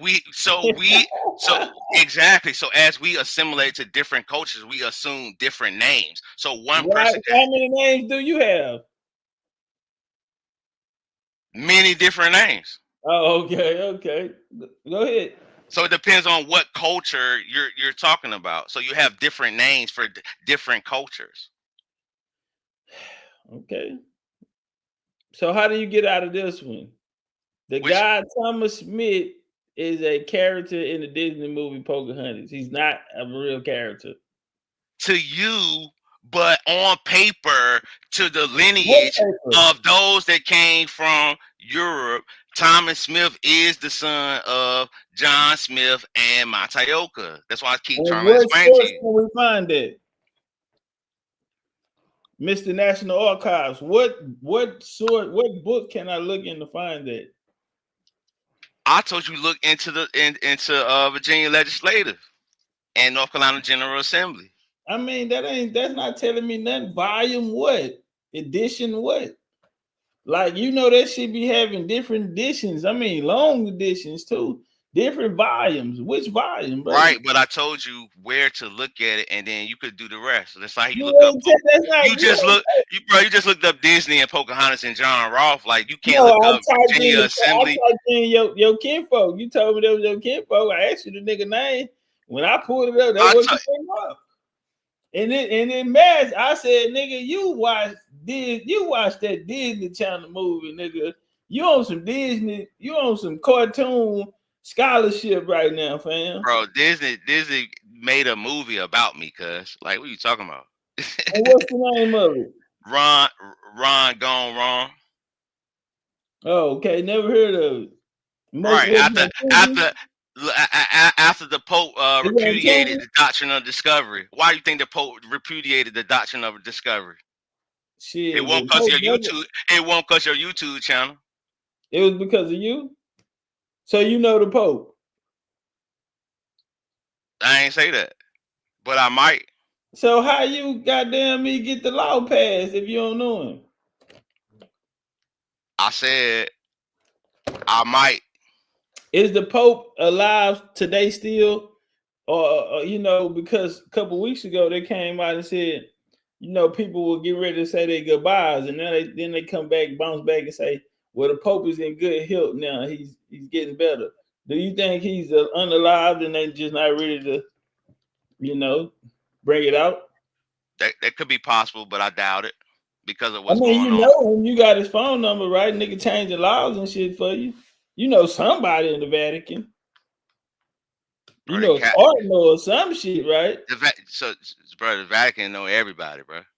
Yeah, I ain't talking about who they know. I'm talking about who you know. So you kidding Akhenaten, Pocahontas, and John Smith. And so you got to plug with the Vatican through your royal bloodlines, and you got a law passed to get the doctrine of discovery overturned. Correct? Did I hear you correct? Correct. Okay. And what year was this that you got it overturned? You see, that had to be in March. Mm-hmm. Probably I want to say 2023. 2023. That was like 2 years ago. And where did this happen at? What was y'all at the Vatican, or is this when he came to Canada? So first off, 2019, the world got shut down when the truth came out about who was who. It was 2020. Right. So all right. So 2020, after a certain group of people came out and claimed ownership to the land, they locked the world down. Now, who was that group of people? I didn't hear about them, but who was that? I didn't live in America at that time, so that's why I'm asking. Who was that? Word, the line of David. The Lion of David. The line, David's line.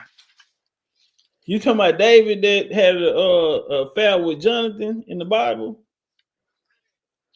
I don't know about that. Yeah, David and Jonathan was fucking. Remember, his daddy put burglar bars on the window. The nigga David kept jumping through the window and shit. Saul, you know Saul, huh? King Saul, he put burglar bars on the window, Jonathan. He told him stop seeing his son and shit. Nigga tied up his blanket and left it. Tied up his blanket and shit and put out the window. The nigga used to climb in the window. That's in the Torah. That's in the Torah. That's in the Torah, or that's the New Testament? I think that's in the Dead Sea Scrolls. Yeah. Word. Part 2. Word. Yeah, I think I got that one out the Dead Sea Scrolls. Yeah, say he used to tie his sheets together, his bed sheets, and then he'll throw it down, and David will climb up. They'll fucking he'll crawl back down the blanket, type of shit. And Saul installed burglar bars on the window. Yeah, that shit happened to me one time when I was young. So you don't know that King David is King Tut. Basically, what you're saying? King David is King Tut. Yeah, you don't know that. So you don't know that Hebrew. So you don't know that Hebrew and Egyptian history, how they're related. So King Tut was fucking Jonathan. I didn't know that. I mean, I ain't focused on that part. Okay, so King Tut the same because they say the same thing about King James that he had offspring. No problem with that. I got a real question, right? So Akhenaten is your kinfolk, right? Right. Who is Akhenaten's son? What you mean? Who was Akhenaten's son? He had a son, right? King Tut. Okay, King Tut. So King Tut is your kinfolk too. Right. So you're not related to King Tut? Nah, I don't know that nigga. Okay. Yeah, I'm from America. But so you don't know that. Damn.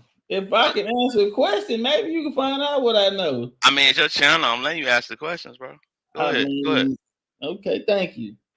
So, King Tut was fucking Jonathan in the Bible, and that's your kinfolk, right? So your kinfolk was fucking Jonathan. If see, that's what you know. So it's like, bro, you talking about the Bible? There's many different versions of the Bible. Well, I'm talking about the King James version. That's you say you kin to the Smiths are kin to the Stewarts. King James first is a Stewart. Right. The blacksmiths are the black stewards. Steward is another way how you I'm not worried about that. I know who the stewards are. I'm the last nigga to talk to about the stewards. I know James, Charles the First, Charles. Right, but you got somebody that's really related. You got somebody that's really related to them. So I got somebody that's really related to them. Yeah, so yeah, but it's like you answer you talking about sleeping with men. Like come on now. Who you kin to out of that line, out of the Stewart bloodline? Who you kin to? Charles, bro. Which one? It's many Charles. It ain't what up. Okay, so tell me the exact one. Charles II was in North Carolina, man. I ain't asked you that, and he wasn't in North Carolina. He was in South Carolina. He wasn't even in South Carolina. Didn't even exist, bro. It was called Carolina Colony, which I showed you. He wasn't even in South Carolina. That's another tall tale. So you don't know nothing about Queen Anne and where her people was set up. And the government protected their people in a certain area in between North Carolina and Virginia. No, that's not. You don't got the history. How? Queen Anne was the daughter of King James II. Queen Anne, and she had a sister named Mary. I already said that. Hold on, brother. Queen Anne Wars took place 1701 to 1703. Okay, they were not in Charleston, but they were fighting for their army was fighting for Charleston Port in Port Royal in Beaufort. So no, they were not in Charleston. King Charles himself. I didn't say they was in Charleston. I mean in Carolinas. They were not in the Carolinas when this happened. That is false. Bro, they were in Carolina. Charles ended up leaving and he went to France when he got exiled. He got restored back to the crown in 1660. You can't miss me with France, that. but France was over here though. That's what you're not getting. New France is over here. I ain't asking about New France. I'm saying the France that he ran to. It's over here. It came over here. What is over here, brother? I don't know where that's at. Where's over here? North America. What port, brother? I just told you New France. So when you hear they went to France, they went to England, England, New France, New Spain, New Britain. Okay, so it's here. It's here. No problem. New France today. What state would for understanding of the crowd? What state today would New France be? That will be your entire Louisiana purchase. So Charles left and came all the way to Louisiana. So Louisiana was west of France. Correct? Say it again. Louisiana was France. Right. Charles, okay. Kingdom of France. What's the Kingdom of France? What you mean? The Kingdom of France? France was an empire. So let me ask you this here. So when Charles got France was an empire in the 1800s. No, it was not, brother. That was the empire before the 1800s. The 1763 is the French and Indian War where they lost their territories to the British, brother. That was 60. That's the Treaty of Paris, 1754 to 1763. You came in here talking about dates. So that's a kingdom. That's the Kingdom of France. Okay, brother. So what's your time period of the French Empire? Because like my knowledge of the French Empire, that's 1800. I told you when the French Empire got with Napoleon claiming himself emperor. Well, that was So who was the emperor of France? So who was the emperor of France? No, that's not true, brother. Napoleon didn't claim himself as emperor. Napoleon defeated Charles 1608, and he gave the throne to his brother Joseph Bonaparte.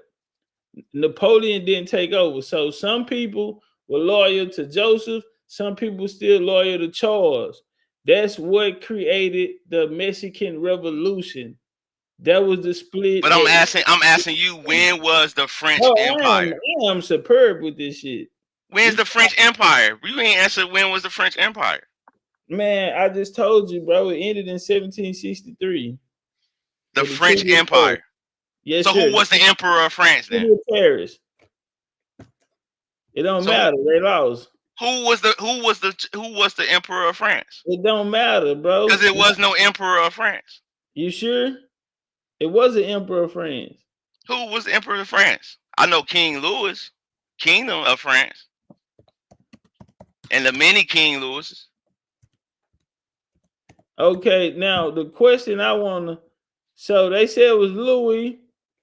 Louis was the king of France in 1763. I just told you that without typing.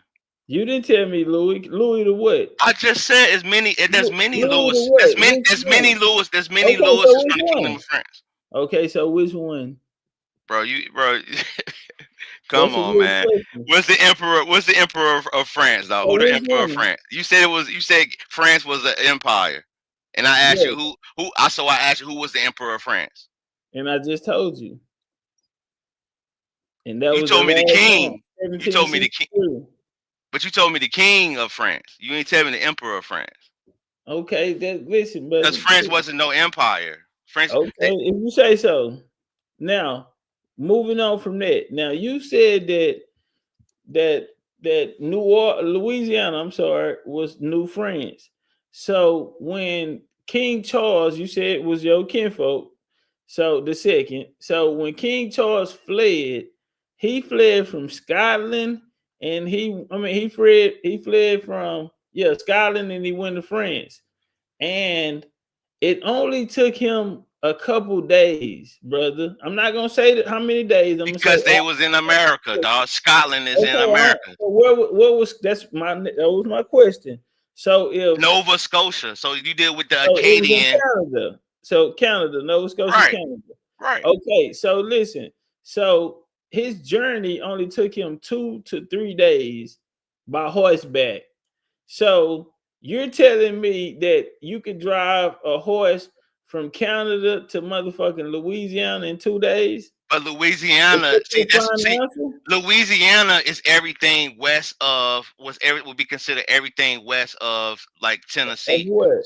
So Louisiana goes up into like Michigan. Michigan was part of Louisiana. So what part did he run to? You just told me he ran Louisiana. Michigan ain't got nothing to do with Louisiana.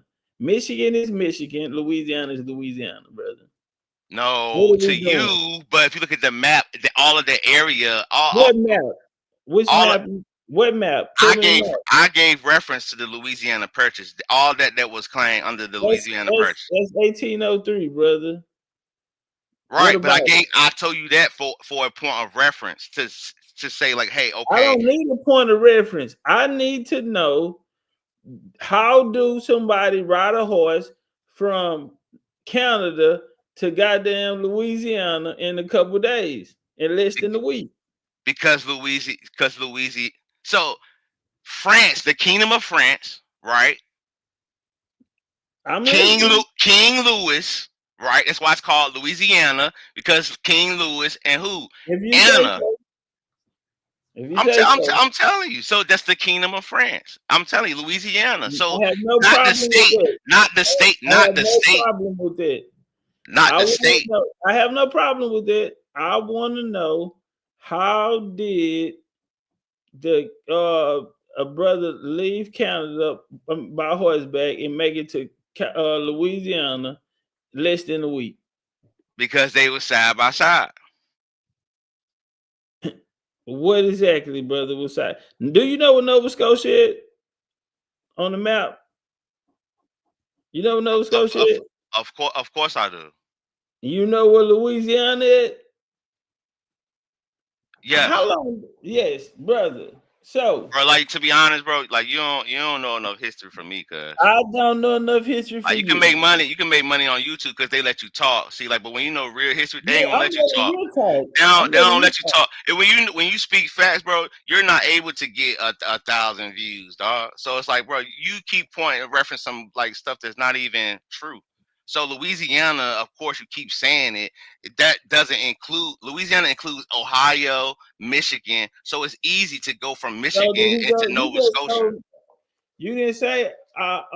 You said okay. So what part of Louisiana? He went to Michigan, Ohio. So Louisiana includes Alabama, Tennessee, Kentucky, Okay, so what Ohio. Louisiana did he go to from goddamn Canada, brother? That's all you got to answer.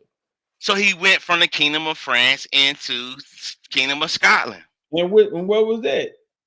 In modern day, Nova Scotia, Maine, New Hampshire.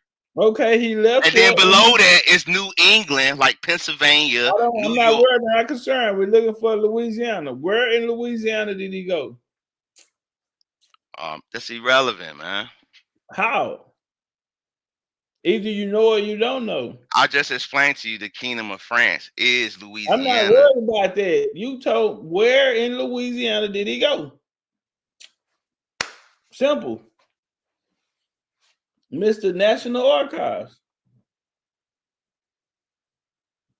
Bro, I see what you do. You ask questions. You ask questions on a tangent that's not related to the topic. Just to make you feel like you stump people. Just to make you feel like you stump people, bro.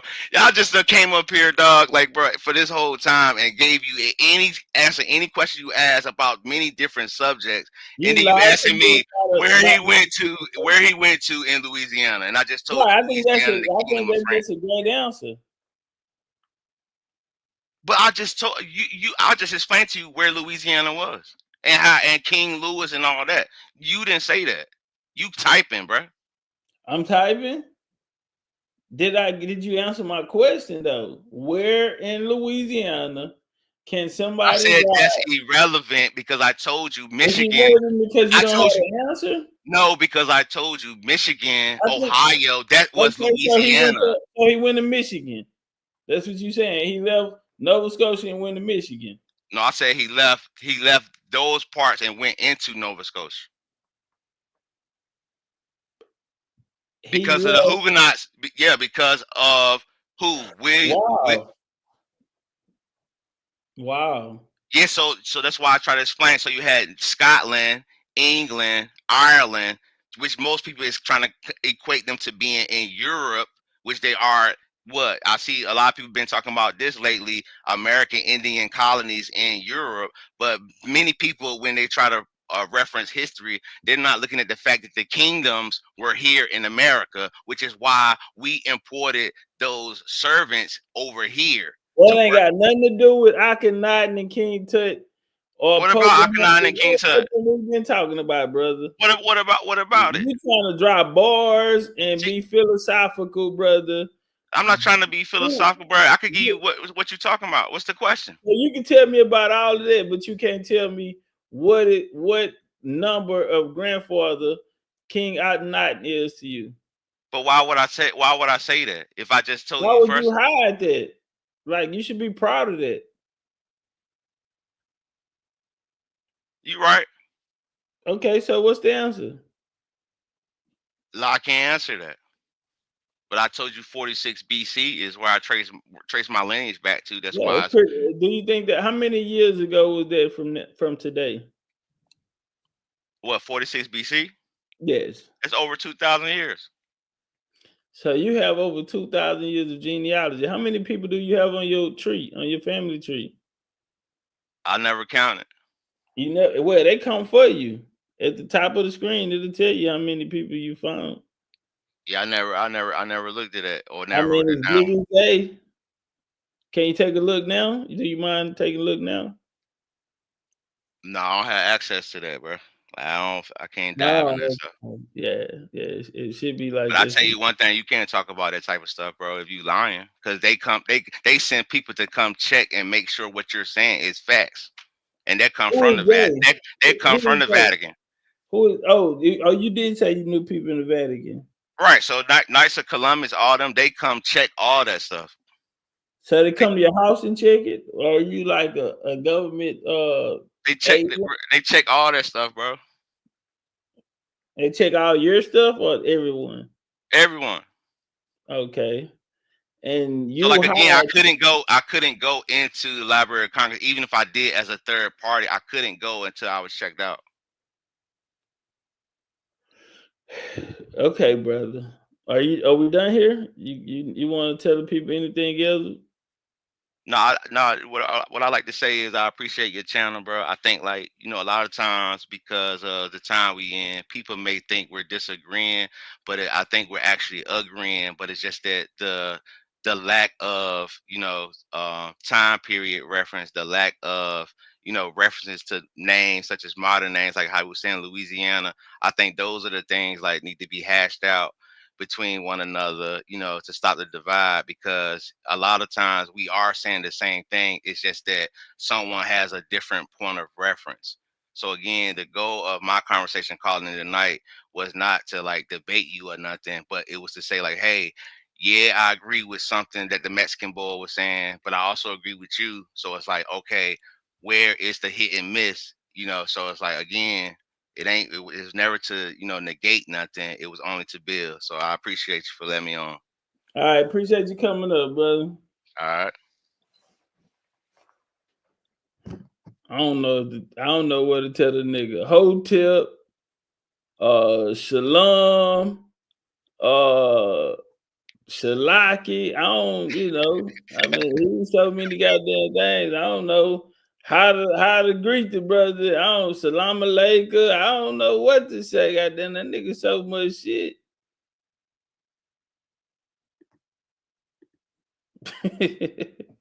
Y'all do that. Man, it's 4:00 in the morning in New York, man. It's 300 people in here. Y'all take y'all ass to bed, nigga. Boy, I need to smoke me a blunt after that. Shit, I met a nigga with 2,000 years of motherfucking genealogy today, nigga. I done seen some shit. I done seen a lot of shit, but I ain't never seen no shit like that before. 2,000? Baby Akhenaten, is that you? Okay. Baby Akinaki, is that you? Or are you the baby Akinaki?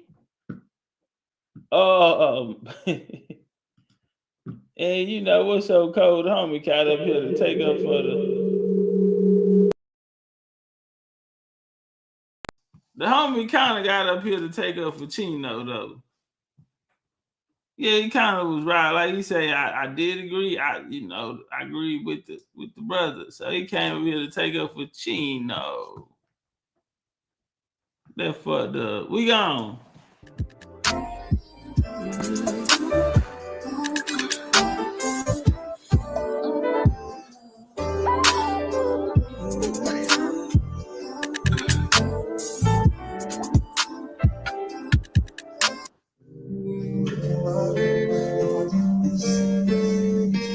Hey, y'all like that up? Put something in my goddamn chat. Hit the like button, the super chat, and some flames on the way out the door. I ain't got a clue, bro. I'ma tell you this one time. Boy, I want you to be mine. Can I come see you now? Can I lay with you outside? Can I touch your lips with mine? Cause I need you now. Don't wanna leave, I just wanna be here by your side. You make me feel and believe that we ain't meant to die. Cause I don't feel the ground. No, I don't feel the ground. But I'm feeling right. I tell you what it's all about. Cause you make me feel this way. It's kinda like, oh, oh,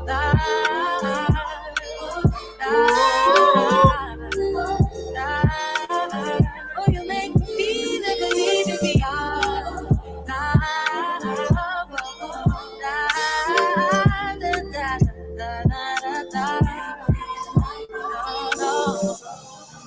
like when we lock eyes. I look away from time to time. All I see is you right now. Just wanna lay with you all night. Feel your body next to mine. Boy, I need you now. Don't wanna leave, I just wanna be here by your side. Hey. You make me feel and believe that we in bed to die. Cause I don't feel the ground. No, I don't feel the ground. But I'm feeling right. I tell you what it's all about. So making me feel this way. And it's kinda like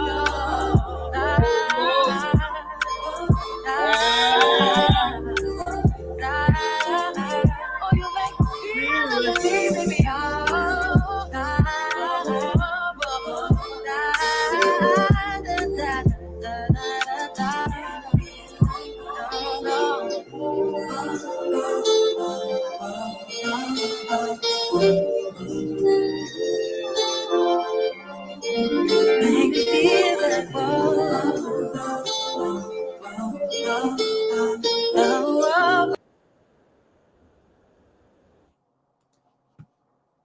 Y'all be cool and sleep tight.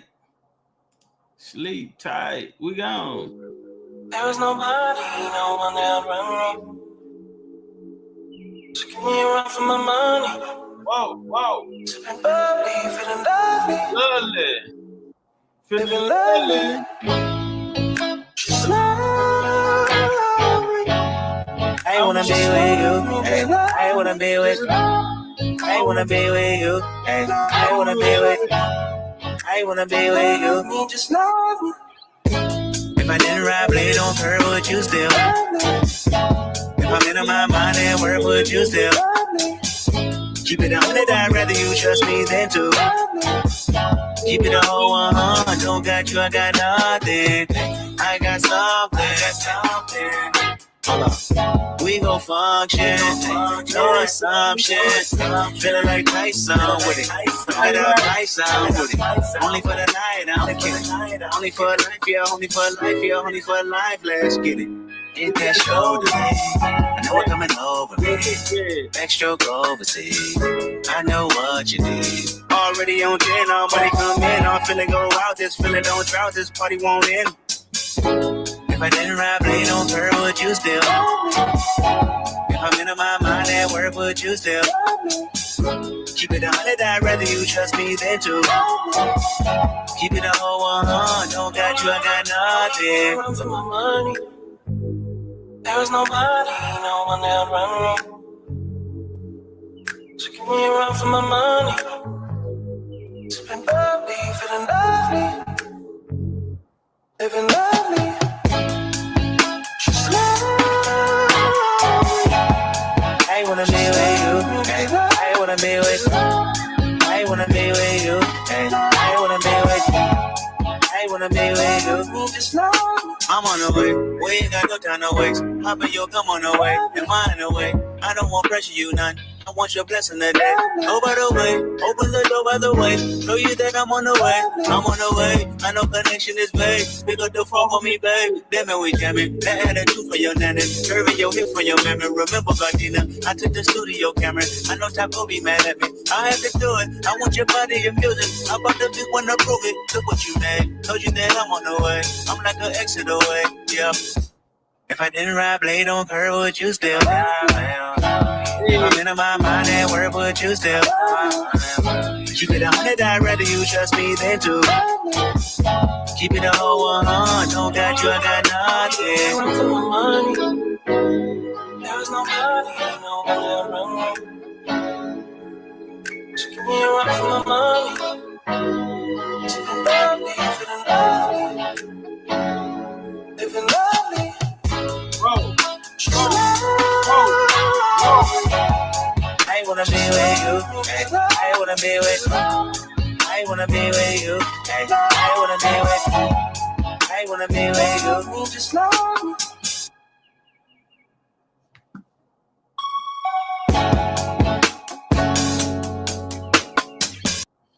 Hey, the brother said scrambling minds. Bro Taj or Rod Hayes better not agree. This shit really over here. J baby. I doubt if you know Taj or Rod Hayes. I doubt if they even know you exist. For you to speak on them, and they don't even know you exist. For you to be that confident in the shit you just said, talking about two men mentality that don't even know you exist, brother, is crazy. Now, do you want to hear what Taj and Rod Hayes has to say about me? Do you want to hear that? And then let's see what they have to say about you. So what I think they won't agree with is you, because they don't know who the hell you are. Now you take that to sleep with you, goddammit. That you're nobody. That your opinion doesn't matter. Take that to bed with you. Right, I got cooked. I did. Yep. I got cooked like a motherfucker. And that is facts. Like you said, that is facts. The fact is that Rod don't know you. The fact is Taj don't know you. Those are the facts.